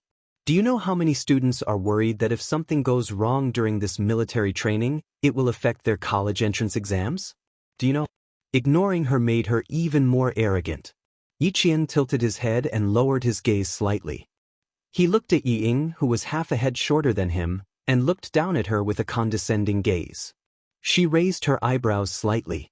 Her smile was calm and composed as she said indifferently, "You really know how to worry. Shouldn't a patient with heart disease be resting properly? You're always scheming about this and that and sowing discord. Aren't you afraid that your heart will get tired and go on strike?" Yi Qian knew that she didn't have a heart condition, so he deliberately said those words. He admired the way her face changed from anger to anger. He smiled coldly and said, "Think about it carefully. Every time you've schemed against me, have you ever succeeded? It seems to have never happened before." This really made Yi Ying's heart ache. It was precisely because he had not done it even once that she hated him. The more he hated him, the more he wanted to teach him a lesson. Yi Ying, cover your face properly. Don't hit it too hard later. After Yi Qian finished speaking, she lifted her chin slightly. The coldness in her bright and exquisite eyes deepened, making her seem even more profound and unfathomable. Today, Yi Qian was able to deal with accusations calmly. She was confident that she could easily resolve such a small matter. She also had the ability to plot against Yi Ying time and time again, and finally turn it into a slap to Yi Ying's face. Yi Ying's expression suddenly darkened. She gritted her teeth and said fiercely, "Don't be so smug here. This time, I'd like to see how you're going to explain this to your classmates and to the school. The whole class is fighting over you. Yi Qian, you really have a lot of face. With such a big face and such a big stance, I'd like to see how you're going to deal with this." Chapter 590. Of course, they would deal with her as they should. In the face of Yi Ying's uncontrollable arrogance, the corners of Yi Jian's mouth curled up slightly. The coldness between her brows was as if she was preparing for a battle. At the same time, it made her brows look even more beautiful, but at the same time, it also revealed a cold hostility. "Do you know why I didn't step in to stop you?" Looking at Yi Ying, who was still waiting for her to be unlucky, her smile was also dazzling. "Because I'm not the one who started this, it's you." In the army, a team, a group, could not be separated, let alone destroyed. Yi Ying had obviously made a big mistake, but she still thought she was infallible. Yi Ying was too inexperienced. So inexperienced that she did not want to make a move at this time. Because there was no value in making a move. At this moment, Yi Ying's faintly proud face suddenly revealed a trace of panic. She wanted to ask for clarification, but she saw Yi Qian walk to the instructor's side and say something. The instructor actually nodded slightly. He, who never smiled during training, even twitched the corners of his mouth. It was obvious that he was smiling at Yi Qian. The slight panic she felt at first really expanded now.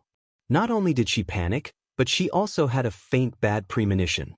Yiqin, what was this wretched girl trying to do? She hadn't even been in the army for 2 hours. How could she make the usually strict instructor smile? Perhaps it was because of the hot weather, but the boys and girls were all hot-tempered. Yi Ying threw out a fuse and immediately ignited the fire in everyone's hearts. Even the instructor's sharp whistle didn't stop.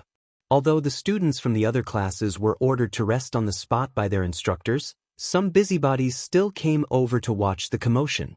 Luo Ran was one of them. When he heard that the quarrel was because of Yi Qian, he also raised his voice. She's obviously here to drag the class down with evil intentions. You bunch of idiots, you've all been fooled by her. Applying for leave means that your military training score is 0. Yi Ying from your class has a heart condition. Originally, she applied for leave too, but in the end, she still came together because she was afraid that her military training score would drag her down. You bunch of idiots, Yi Qian will also get points if she sneaks in. She's here to drag your ranking down, do you understand? A bunch of idiots. When the political instructor saw this, he waved his hand and an extremely unfamiliar instructor walked over. Without saying anything, he directly threw Luo Ran to the ground. With one hand pressed against the back of Luo Ran's head, from the front. Luo Ran's facial features were squeezed out of shape by this instructor. Ooh. He still wanted to struggle, but in the end, not only could he not even make a sound, his entire body was suppressed to the point where he could not move at all. After this instructor made a move, the rest of the instructors separated the two groups of people who were quarreling. They stared fiercely at these students who were causing trouble without any team spirit. Idiots, he's right. You guys are just idiots. Yi Ying was overjoyed. Even the instructor said so. Before the joy could reach his face, he heard another instructor scolding, "Looks like I've been teaching you for nothing every day. I've been telling you guys to have team spirit every day. Everyone is tied to the same rope. The one who wants to cut this rope is your real enemy." Her joy instantly disappeared. Why did she feel like the real enemy the instructor was talking about was her? Yi Qian glanced at her, then followed the instructor to the political instructor. Yi Ying was the one who started this, but for the sake of the entire group, she had to step forward. Chapter 591. The instructor had a very deep impression of Yi Jian. A student standing in front of him was a soldier. He had never had such an impression before. Students were soldiers unless they were military school students. The noisy scene was suppressed by a few instructors in a short while. The instructor stood in front of them with a cold military aura and a face as cold as water.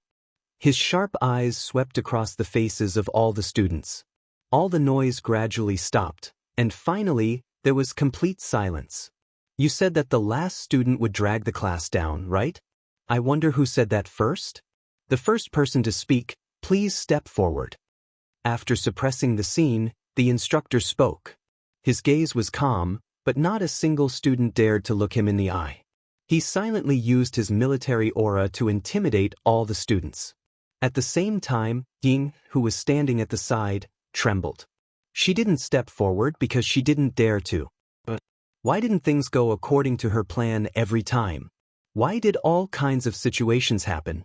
This officer didn't even know Yi Qian. All the students were arguing because of Yi Qian. Why did he look for her first and not Yi Qian? The bad feeling grew stronger. Ying closed her eyes slightly, took a deep breath, and walked over step by step with determination. Instructor, I said it first.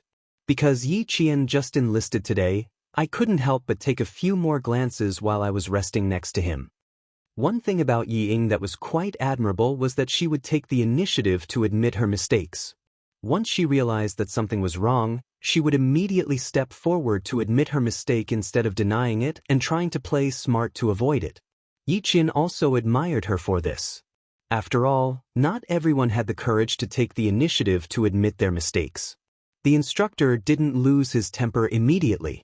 Instead, he looked at her with bright eyes and asked in a deep voice, "What were your original words? Can you repeat them for me?"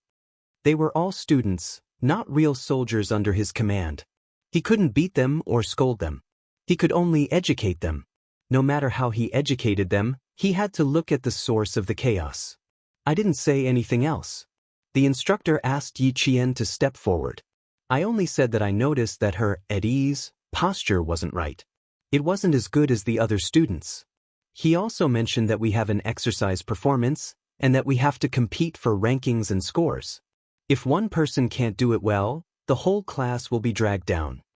Yi Ying repeated what she had said, and her frantic heartbeat gradually calmed down. She did not say anything else. She was thinking for the sake of the class. She did not say anything wrong either. Even if the instructors were to pick and choose, they would not be able to find fault with her. Yi Ying's speech was indeed difficult to find fault with. Her IQ was indeed high, but she just couldn't meet Yi Qian. Once she met Yi Qian, she would try to find fault with him. In the end, she would be the one making a fool of herself. This was Yi Ying's biggest flaw. She couldn't tolerate it. Yao Jing's IQ was definitely not as high as Yi Ying's, but her advantage lay in the fact that she could endure and plan slowly, unlike Yi Ying who jumped out at the slightest thing. After the instructor finished his question, he saw the instructor nod lightly, confirming that Yi Ying had indeed said that. Student, your intentions are good, but the bad thing is that you shouldn't have made rash comments when you didn't know the truth. The instructor was also a man. Although he was meticulous, he could not see through Yi Ying's thoughts. Instead, he criticized her. Even if you really saw something wrong with her, you should first report it to the instructor. Don't use your rash judgment to elevate the class's reputation. Chapter 592. You are a team. One person can't represent the glory of the team. What you said seemed like you were worried about the class, but have you thought about the consequences? This kind of criticism was extremely light. In the army, it was no different from giving pointers while eating. But to Yi Ying, as long as it was because of Yi Qian, any kind of criticism was a great humiliation to her. She couldn't accept it. Her eyes reddened and she immediately said, "I'm sorry. I was too impatient and didn't think of the consequences. It's fine as long as you don't do it again in the future. Return to the team."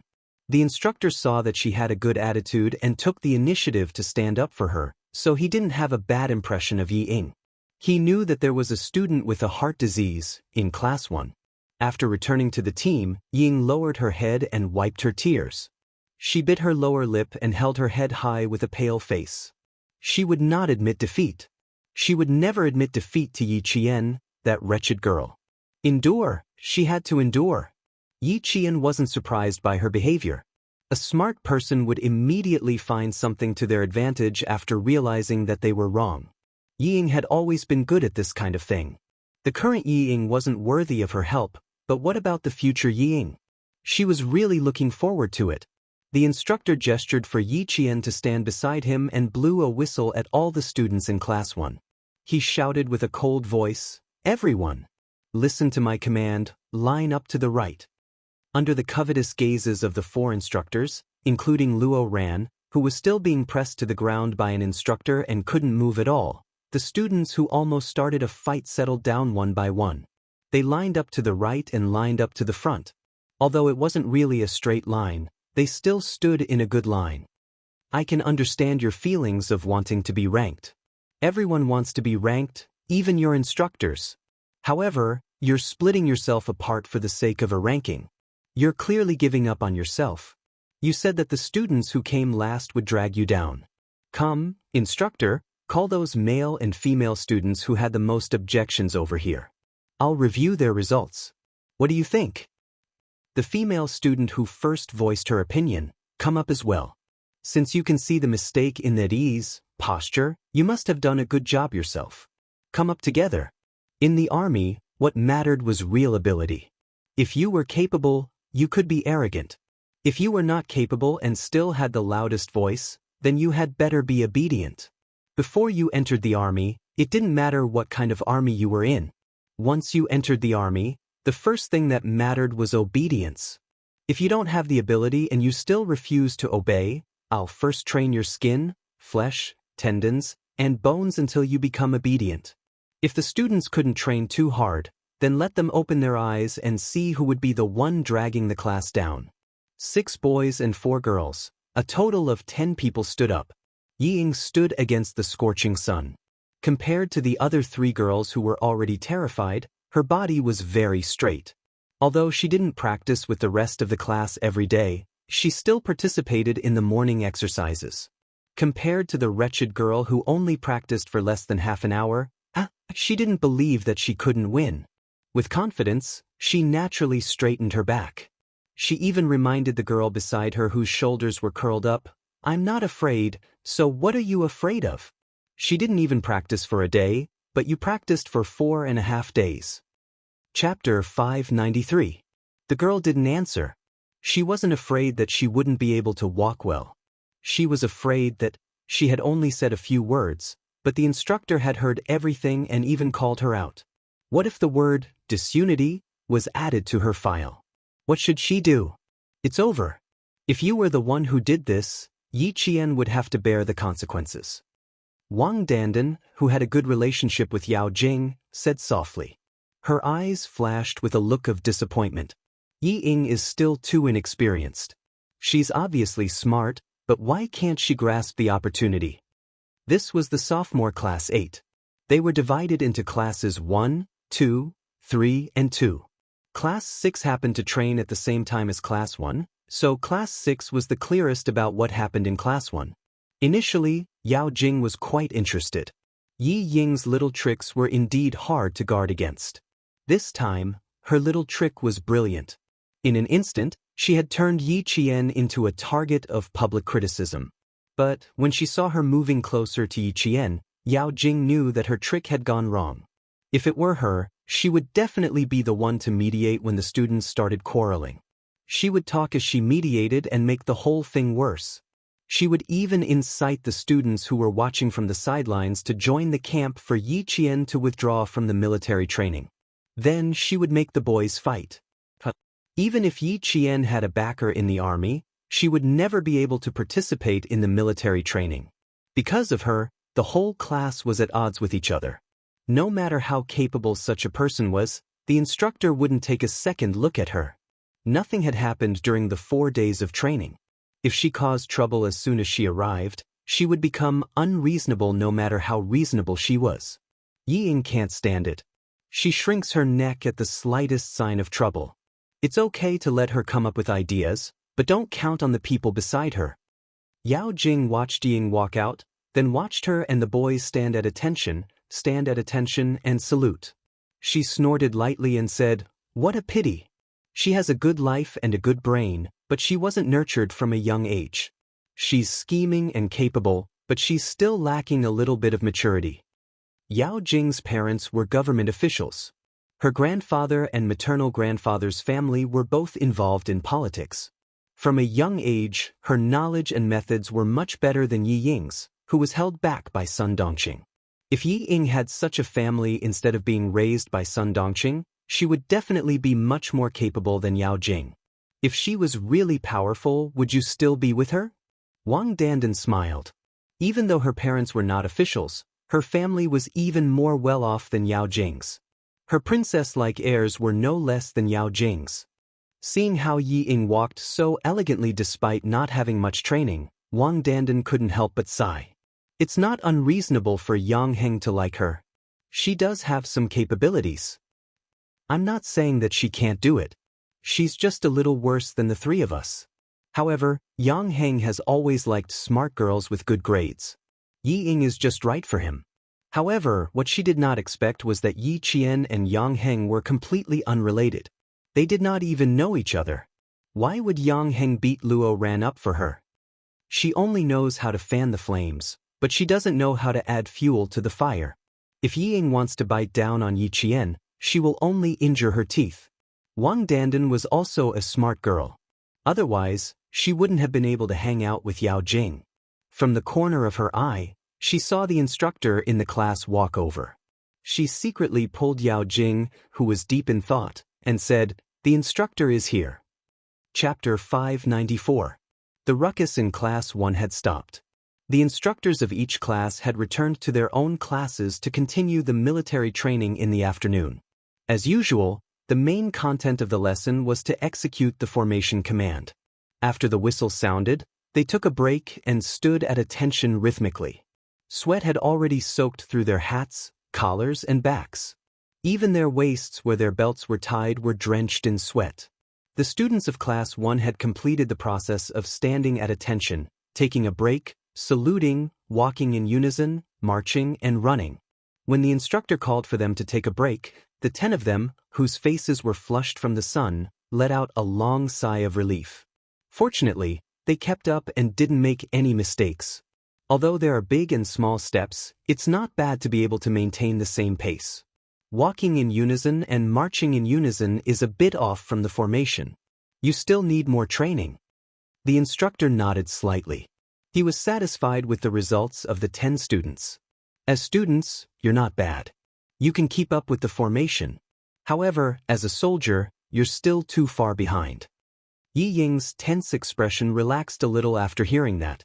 As long as they passed, then Yi Qin, if he made any mistakes, he would definitely not be able to participate in the military training. The entire class would know that her participation was purely a burden to the class. With the lesson learned from the previous incident, Ying held back even though she wanted to speak. If she spoke again, the instructor would be suspicious. He would think that she purposely stood up and said those words for the sake of the class to make Yi Qian leave. Ying did the right thing here. If she spoke again, the instructor wouldn't be suspicious. He would think that she was wrong. After one of the boys saw that he had passed, he let out a sigh of relief and immediately said, "Instructor, we're students, not soldiers. So, you can't say that we're too far behind. That's biased. There are a lot of shortcomings. Didn't the instructor teach you that you need to report if you have a problem?" It was obviously an extremely unwise move to try to talk to the instructor who was in charge of ideological work. Just based on this point, I can give you a fail. It's fine if you're not convinced. In the military, you have to be convinced when you wear this camouflage uniform. The last sentence was no less shocking than a sudden clap of thunder. In an instant, the boy, who thought he had passed and was somewhat proud of himself, was so scared that his shoulders trembled. The instructor's stern gaze swept across all the students who were causing trouble. His face was even darker than before. You haven't even done your job properly, yet you dare to stand out and criticize others. If you are the last in class and have the lowest grades, I can tell you that it's definitely not your fault. Yi Qian didn't say a word. He just watched the tutors scold the rowdy students until they couldn't even raise their heads. Yi Qian could understand why they got into a fight because of Yi Ying's words. But if she had to speak up for them, Yi Qian's lips curled up slightly, and there was a cold glint in her eyes. That was impossible. These people had been dissatisfied with Ying ever since school started when she casually said that it was unfair. Especially one of the girls, Meng Wen, who immediately stood up to oppose Yi Ying after she finished speaking. Meng Wen usually didn't talk much to her. Usually, whenever the teacher called her name in class, Meng Wen would stand up and voice her opinion. She didn't have any opinions about learning to excel, but she shouldn't cause a ruckus at a time like this. Chapter 595. No matter how many glances Meng Wen gave him, Yi Qian maintained his gaze and stood motionless beside the instructor. After the instructor shocked the entire class, he looked at the girl standing proudly like a pine tree and asked in front of the entire class, "Yi Qian, do you dare to walk with a real soldier? Let your classmates see who's the one who's dragging who down. This is my suggestion, you can choose to reject it." That sentence caused an uproar in the class. How could that be? Ying laughed. She was being forced into a corner. If she said she didn't dare, then it meant that she would be dragging the class down if she participated in the military training. Her classmates who were supposed to protect her would also lose face. If she said she would, she would lose even more face. She hadn't even participated in a single training session, yet she dared to walk with a real soldier after less than half an hour of training. She wouldn't be afraid of bursting if she agreed. And Jiasun was about to suffocate from a heat stroke. When she heard the instructor's words, she was so anxious that she was sweating like beans. Ying, that bastard. She was putting Yi Qian on the stove to roast alive. Just as Jiasun was cursing Yi Qian in her heart, she heard Yi Qian's calm voice. His strength shook her heart as he agreed to the instructor's suggestion. "Instructor, I have no problems. I'm ready to be inspected at any time. Under the sunlight, Yi Qian's brows were like green mountains and clear waters, but the expression in his dark eyes was carefree. He stood upright with his temperament like a pine tree and snow. When the slanted sunlight shone on his shadow, it was like an unbending spear. The instructor's suggestion wasn't very good, but it contained some probing elements. He wanted to see what this cold-blooded high school girl with the temperament of a soldier looked like. As the first province to expand military training for high school students, the inspection on the 7th of October wasn't just limited to a few leaders. Even the capital's military district would send people over. For such an important event, it was necessary to select a top student soldier, flag bearer, leader, and speaker. These were the students who would represent the spirit of the entire student body on the day of the Grand Review. If Yi Qian was right, then she would be the top student and the flag bearer. How could the students who had not stepped out of school know what the instructor was thinking?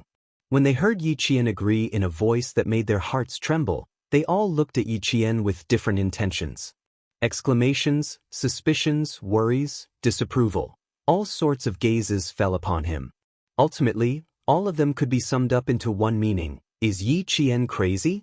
How could she agree to such a suggestion? It was clearly putting her in a difficult position and putting her at a dead end. The students who supported Yi Qian started to worry. The class monitor, Lu Exin, walked out and shouted, "Report." The tanned instructor said in a deep voice, "Speak." "Instructors, I think it's unfair. Yi Qian just trained for less than half an hour. How could she line up with real soldiers? Also, just now, he was referring to..." LV Sinwei paused. Yi Jian was referring to the instructor just now. Just now, the instructor said that the 10 students who have been training for 4.5 days are not qualified according to the standards of soldiers. I think the instructor's suggestion is unfair to Yi Jian. Chapter 596. Most of the students in the class agreed with Lu Xian's words.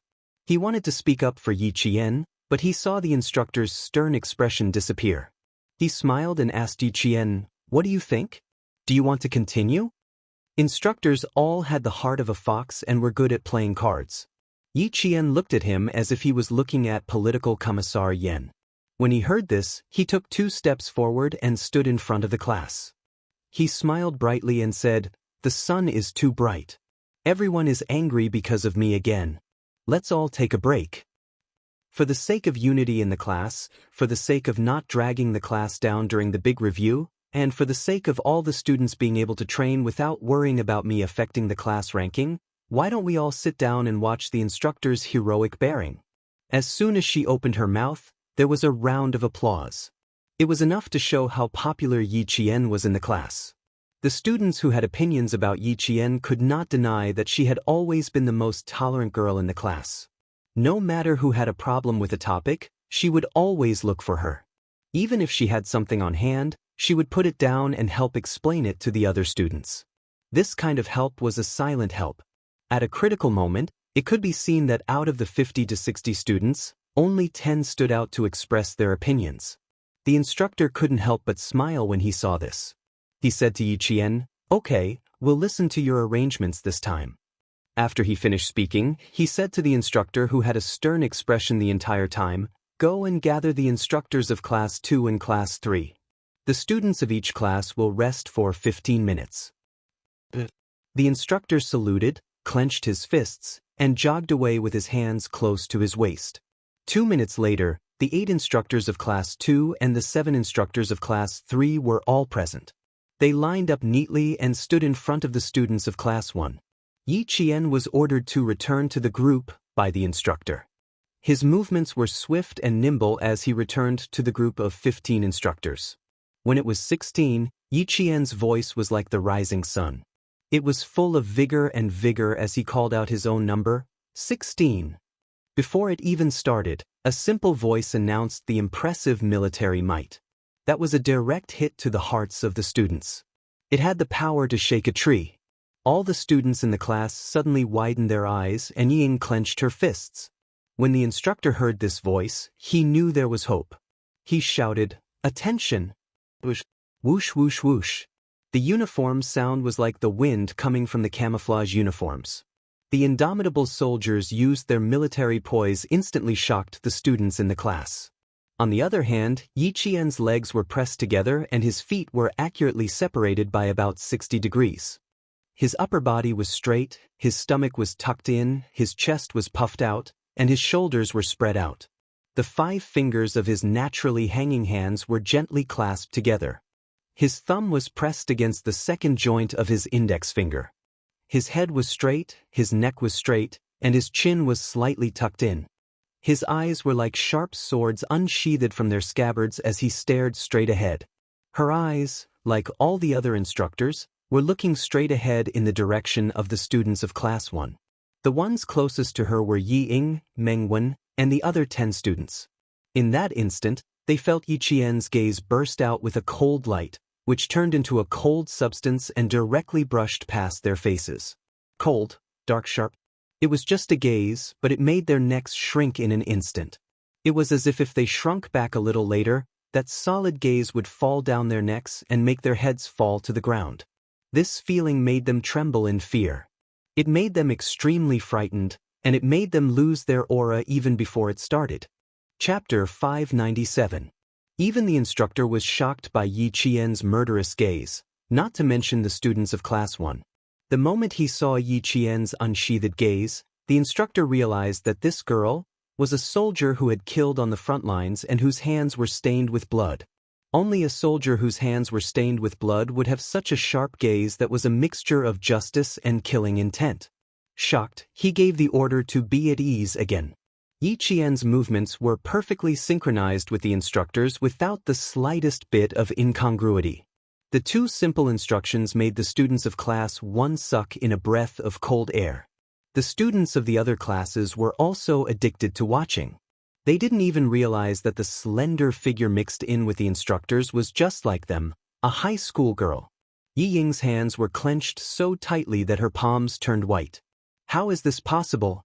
How is Yi Qian able to maintain the same movements as the instructors? How is she able to do it? Her eyes were filled with unwillingness. It was as if she wished that she could be Yi Qian and follow the instructors to receive the attention of all the students. Yao Jing, who was closest to Class 1, had dark clouds rolling in her eyes even though she could tolerate it. How is this making Yi Qian look bad? It's clearly making her receive the worship of all the students. She can't do anything right, but she's good at spoiling things. She even said that she understood Yi Qian the best. Is this understanding? Is this understanding personally sending her to the front of all the students and making her the most prestigious person in the school? Wang Dandan's eyes could not turn away. Especially when Yi Qian walked in step with the 15 instructors, the valiance exuded by the movement of his hands made her gasp in amazement. Amazing, amazing. Too amazing. It's actually the same. Marching in step was a common step used by soldiers. It was usually used to march in a neat formation. In a group of 16 people, it was clear who was slow or who was taking smaller steps. Yi Qian, who had joined the group of male soldiers, did not embarrass himself in the slightest. His posture was upright, and his arms and legs were in sync. His arm swings were natural and graceful, and his pace and stride were as precise as the instructors. He did not fall behind by half a millimeter, nor did he walk half a millimeter more. Wang Dandan did not have any conflicts with Yi Qian. In addition, she liked to read military reports and had a dream of becoming a soldier. At this moment, when she saw that Yi Qian was as handsome as the image of a female soldier in her mind, she immediately started praising Yi Qian without hesitation even though Yao Jing was beside her. It's so cool and exciting. Have you watched the TV series, 2 Ladies, 2 Soldiers? It's the one that won the National Outstanding TV Series Award. Yi Qian is even better than Chen Xiaomei. Yao Jing's expression turned cold.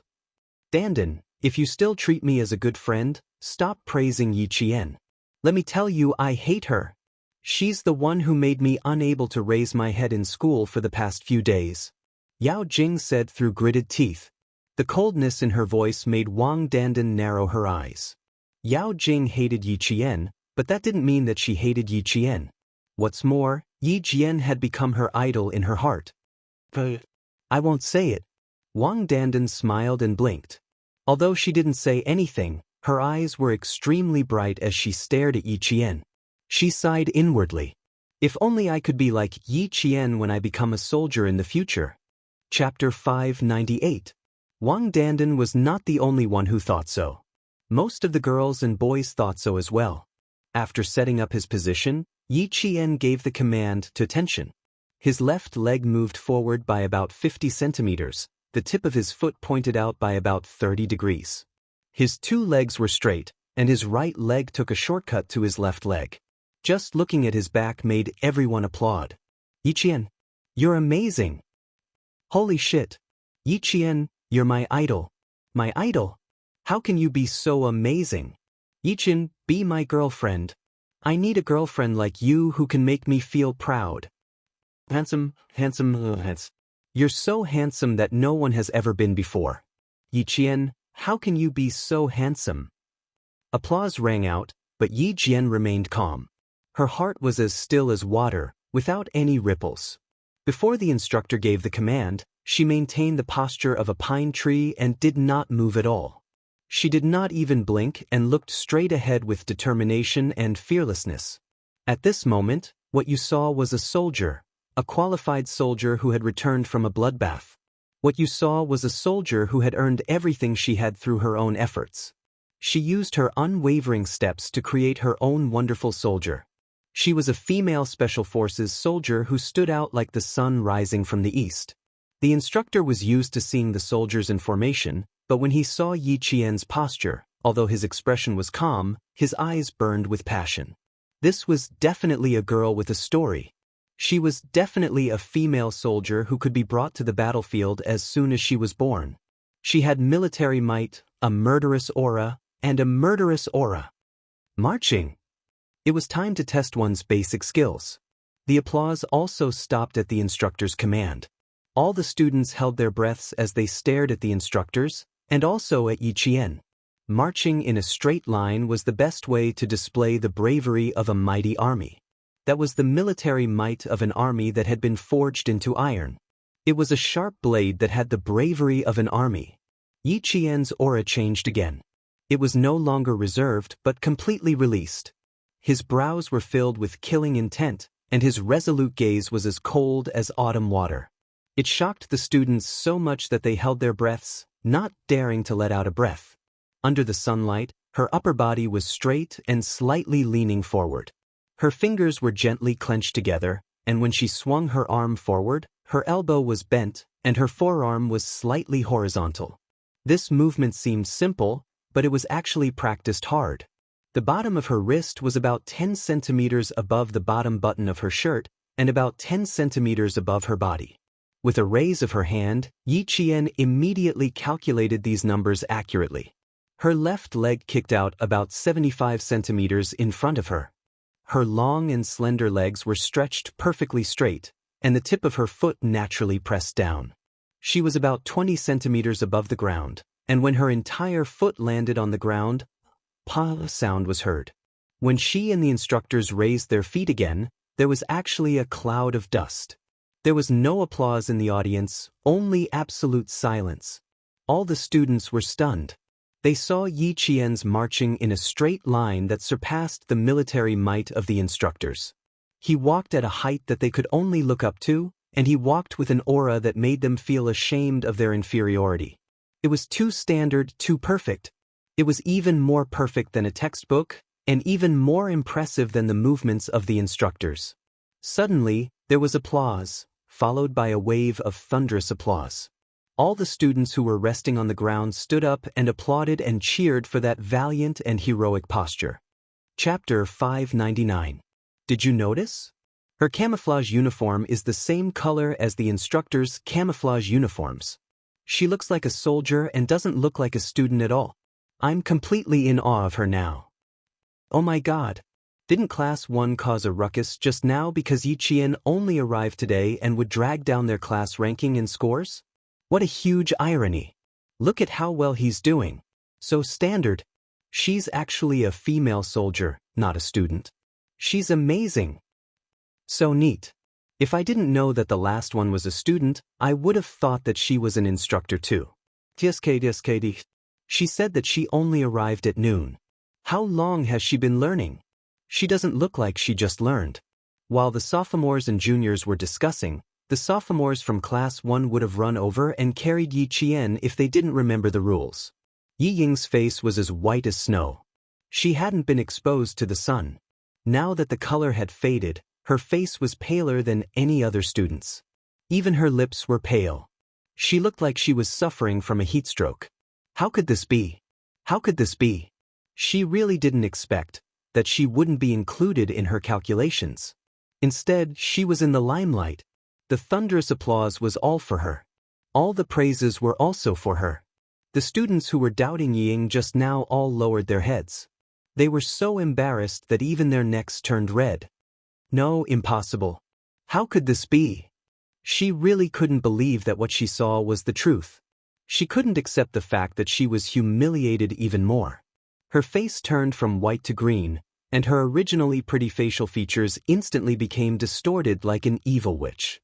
She wanted to rush up and drag Yi Jian, who had become the center of attention, down. She wanted to drive her out of the army and to the dirtiest place. She couldn't accept it. She really couldn't accept it.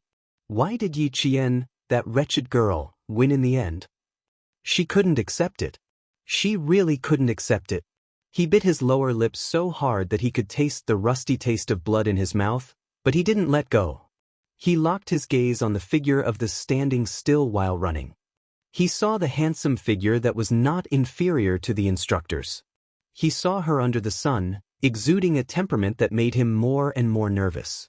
Faintly, he saw the distance between them. How could this be? One had been beaten and scolded by him since he was young, the other had been cowardly and incompetent since he was young, and the other had been deliberately spoiled by his parents since he was young. How could Yi Qian be better than him in every aspect? When Yi Qian won the first round of applause from the students, the instructor immediately informed the team to send a small team over to maintain discipline. With the guidance of the soldiers, the 8 classes of the second year sat on the left, while the 7 classes of the third year sat on the right. In the middle, there were 18 valiant figures with impressive military might. The instructor immediately decided that Yi Qian would be the top student soldier and flag protector. There was no one more suitable than her. The applause didn't stop for a long time. Because Yi Qian was there, even the soldiers who came to maintain order looked at Yi Qian in surprise. It was rare to see a girl who looked more like a soldier than a soldier. At first, Yang Heng from the third-year class didn't recognize Yi Qian as the last instructor. When he first saw Yi Qian and the other 17 instructors walking together, their backs facing him. When Yang Heng saw the familiar face, he choked on his water and started to cry. Chapter 600. Yiqing, it's actually Yi Qian. In addition to having a superb memory and heaven-defying observation skills, she also had the ability to hide things. Were Luo Ran and Yao Jing blind? Why did they still provoke her? Yi Qian? Isn't she the girl who made Luo Ran bleed and kicked the basketball like a soccer ball? There were also people in grade 12 who recognized her. Yi Qian had done something incredible on the basketball court that day. She had made the school's famous hooligans bleed. This was not something an ordinary person could do. Yang Heng frowned and said in a low voice, "She didn't do it on purpose. She accidentally hit him when she was returning the ball." If this continued, Luo Ran would not let Yi Qian off. I didn't say she did it on purpose. Thinking about it, it's not likely. Yang Heng, why do I feel like you know her? What do you think? What do you think? Looking at this junior sister is really tempting. In grade 12, boys and girls were well aware of the situation. Those who wanted to fall in love would seize the time to find a partner. Those who wanted to study would bury their heads and ignore the outside world. They would only focus on revising. On the other hand, students whose grades were neither good nor bad were more relaxed. They would more or less pay attention to the big topics in school. They had heard of Yi Qian's name but didn't really know her. Now that they heard her name, it was clear.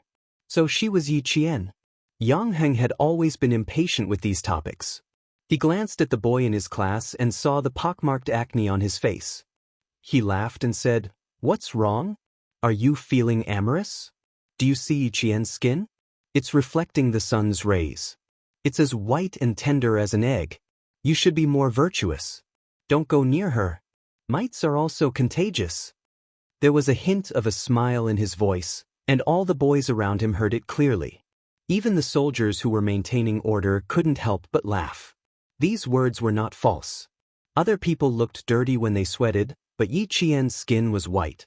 When she sweated, it was like pure white snow melting. It was as clear as water, giving people a sense of comfort. Her pitch-black eyes glistened under the sunlight. They were like the crescent moon hanging high on a laurel tree. It was so bright that people wanted to be the one chasing the moon. Her appearance alone was enough to amaze the boys. However, her temperament was as biting cold as a sword and as proud as a pine tree. She had a military aura that made them look up to her. They could only look at her from afar and not blaspheme her dignity. Handsome, elegant, virtuous, talented, and well-versed in both the pen and the sword. Such people really do exist. I didn't study in high school for nothing. Compared to the straightforwardness of the science class, the boys in the liberal arts class were much more reserved. There was no other to praise was a compliment. To compliment was Yi Qian's. The break, which was supposed to be 15 minutes, had been extended to 5 minutes. Yi Qian, who was standing in the military posture, had also been standing for 5 minutes. The veterans all had to admit that they were impressed by her. Stand in a military posture is the mother of all military actions. Pull in your stomach, stick out your chest, raise your head, look forward, and spread your shoulders back. Your body must be as strong as steel. You must have your head up to the sky and your feet firmly planted on the ground. At 3:11 in the afternoon, a gust of wind blew, blowing up the yellow dust on the field. Someone cried out and quickly raised his hand to wipe away the dust that blew into his eyes. Everyone stared with their eyes wide open. Almost half of the students were blinded by the wind and sand. Yang Heng and the rest who reacted quickly had already closed their eyes. They waited for the wind to blow away the dust before opening their eyes. They saw the wind carrying the dust close to the motionless figure in the middle of the field. It had been 10 minutes. She should have some reaction by now. Chapter 601. Even Yao Jing had begun to stretch her neck. With the sand blowing into her eyes, Yi Qian would definitely not be able to hold on any longer. Those who were not soldiers would never know how much hard work it took to maintain a military posture. Under Principal Chen's training, Yi Qian had steel needles on both sides of her legs. As long as she moved slightly, the needles would pierce into her legs and cause them to bleed profusely. Her back was straight and her waist was straight. Her wrists were also tied with iron balls and sandbags. She had to look straight ahead. Even if the wind blew and sand into her eyes, she would not blink. As long as the instructions were not over, she would not be afraid of storms, thunder, lightning, or strong winds. As long as she stood still, she would be able to stand tall and straight like a pine tree. So what if the sand blew into her eyes? So what if sweat flowed into her eyes? The army had to look like an army. A soldier had to look like a soldier. A soldier's image, a soldier's majesty. She had to be a deterrent to the enemy and a sense of security to the people. She had to be powerful when she moved and her attacks were sharp and unstoppable. Wearing this military uniform meant suffering. The wind, sand, sweat, and tears were all trivial things that could be ignored. Yi Qian kept her eyes level. She stared at the sunlight that could make one's skin peel off. She stood there for 20 minutes without moving an inch. Even the students who were sitting down started to get impatient. They were already uncomfortable sitting under the sun. How much more uncomfortable would it be for Yi Qian, who was standing still? 25 minutes. She didn't move. Not only did she not move, I even saw the wind blow directly into her face. She didn't even blink. Could it be that her long eyelashes blocked the wind and sand? Are you stupid? No matter how long your eyelashes are, how can they block the wind and sand? Why don't you bring a pair of fake eyelashes and try it out? Even though I rubbed my eyes, it still hurts. Look at Yi Qian. She's standing so straight. Just based on this, we boys can't compare to her. What was there to be surprised about if boys were not as good as her? If he told them that Yi Qian had helped the Public Security Bureau uncover the truth within 4 hours, wouldn't they be shocked? After finishing the entire bottle of water, Yang Heng gripped the empty bottle tightly. His gaze was fixed on Yi Qian. Wasn't this Yi Qian very attractive? Even if all the students in the 2 middle schools were added together, who could compare to her? 1 in 1,000? 1 in 1,000,000? It would be difficult to find a girl like her in 1,000,000 people. She was still standing. The sun's blazing white light began to glow with a faint golden hue, and her body was elongated by the setting sun. On the ground, her figure stood side by side with the instructors, and her aura did not diminish in the slightest. They had trained for about half an hour before, and now they had about 40 minutes. This meant that Yi Qian had been training for almost an hour without any breaks. An hour was the limit for boys, but to her, it seemed so easy, without a trace of fatigue. As he watched, Yang Heng couldn't help but laugh. There was a sense of pride in his handsome eyes. Look, standing there like a ray of light, Yi Qian was Yang Heng's friend. She was so outstanding that all the teachers and students in the school would have a whole new level of respect for her again and again. Vaguely, Yang Heng felt that Yi Jian would definitely become one of the century-old famous people in number 1 middle school of the province. Her photo would definitely be hung in the school's Hall of Fame, and her junior brothers and sisters would look up to her. Perhaps one day when he returned to his alma mater, he could point to the famous people's pictures and tell them that she was his friend. Chapter 602. Yang Heng was a smart guy. He knew that if you treated someone like Yi Qian as a friend, she would treat you with the same sincerity. She was like a brother to you. Compared to Yao Jing and Luo Ran, Yi Qian was more worthy of being his friend. Thinking of Luo Ran who jumped out, Yang Heng's youthful and handsome face flashed with a trace of coldness. This kid needs to be taught a lesson. I'll find a chance to give him a warning after the military training. As for Yao Jing, if a warning didn't work, he had to think of another way. While the other guys were thinking about how to get to know Yi Qian, he was already thinking about how to solve some problems for Yi Qian. Another 5 minutes passed. The instructor of Class 1 looked at the time and said to the instructor, "She's now qualified for a new recruit to join the company." Qualified for a new recruit to join the company? You've misjudged her. The instructor laughed. They were all standing under the sun. Even without moving, their shirts were drenched in sweat. He stared at the spear-like figure and said, "She's a veteran." Veteran? The instructor was surprised.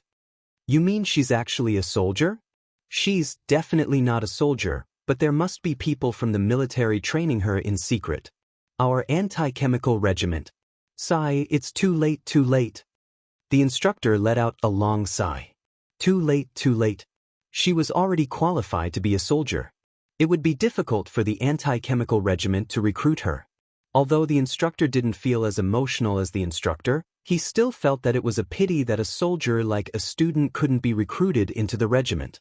Half an hour later, the instructor finally said, "Attention, at ease, rest where you are." Applause rang out as the 16 figures walked over. Each applause was louder and more enthusiastic than the last. It was as if they were welcoming a triumphant hero and praising her bravery with applause. It was only half an hour, but to Yi Qian, it was like 3 minutes. Years of training had already trained her qi, every muscle, and every bone in her body to the best possible state. She coordinated and balanced her qi and strength perfectly. After half an hour, she felt relaxed and did not feel any discomfort at all. As for the other students, the longest they could stand in a military posture was only 15 minutes. The instructor had intentionally increased the duration because he wanted to shock the students in Class 1 who were afraid of being implicated. He wanted to let them know that they were being arrogant and should be ashamed of themselves if they were to criticize them. And Jiasun, whose palm had turned red from the slap, turned sideways and saw the figure sitting in the first row on the far right. Anger flashed in her eyes, but she smiled again. She gently passed through the 2 rows and came to stand behind Yi Ying. "Did you see that, Ying? Do you think Jane Eyre is afraid of your little tricks? Are you regretting it now?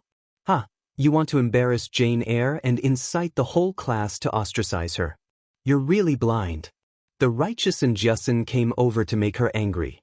She wanted Yi Ying to know that her evil intentions had all become Yi Qian's highlight. Doesn't it feel good to shoot yourself in the foot? Yi Ying, you're doomed to destruction for your sins. Yi Qian has always known her place. She's always laughed at the things you've done. This is her magnanimity and kindness. Don't think too highly of yourself. If she really wants to make a fuss about it, do you really think you'll be able to finish high school smoothly? And Jiasun was warning her to stay put. Yi Qian might not make a fuss about it now, but that didn't mean she wouldn't make a fuss about it in the future. If she dared to use such despicable means again, it was hard to say who would be the unlucky one in the end.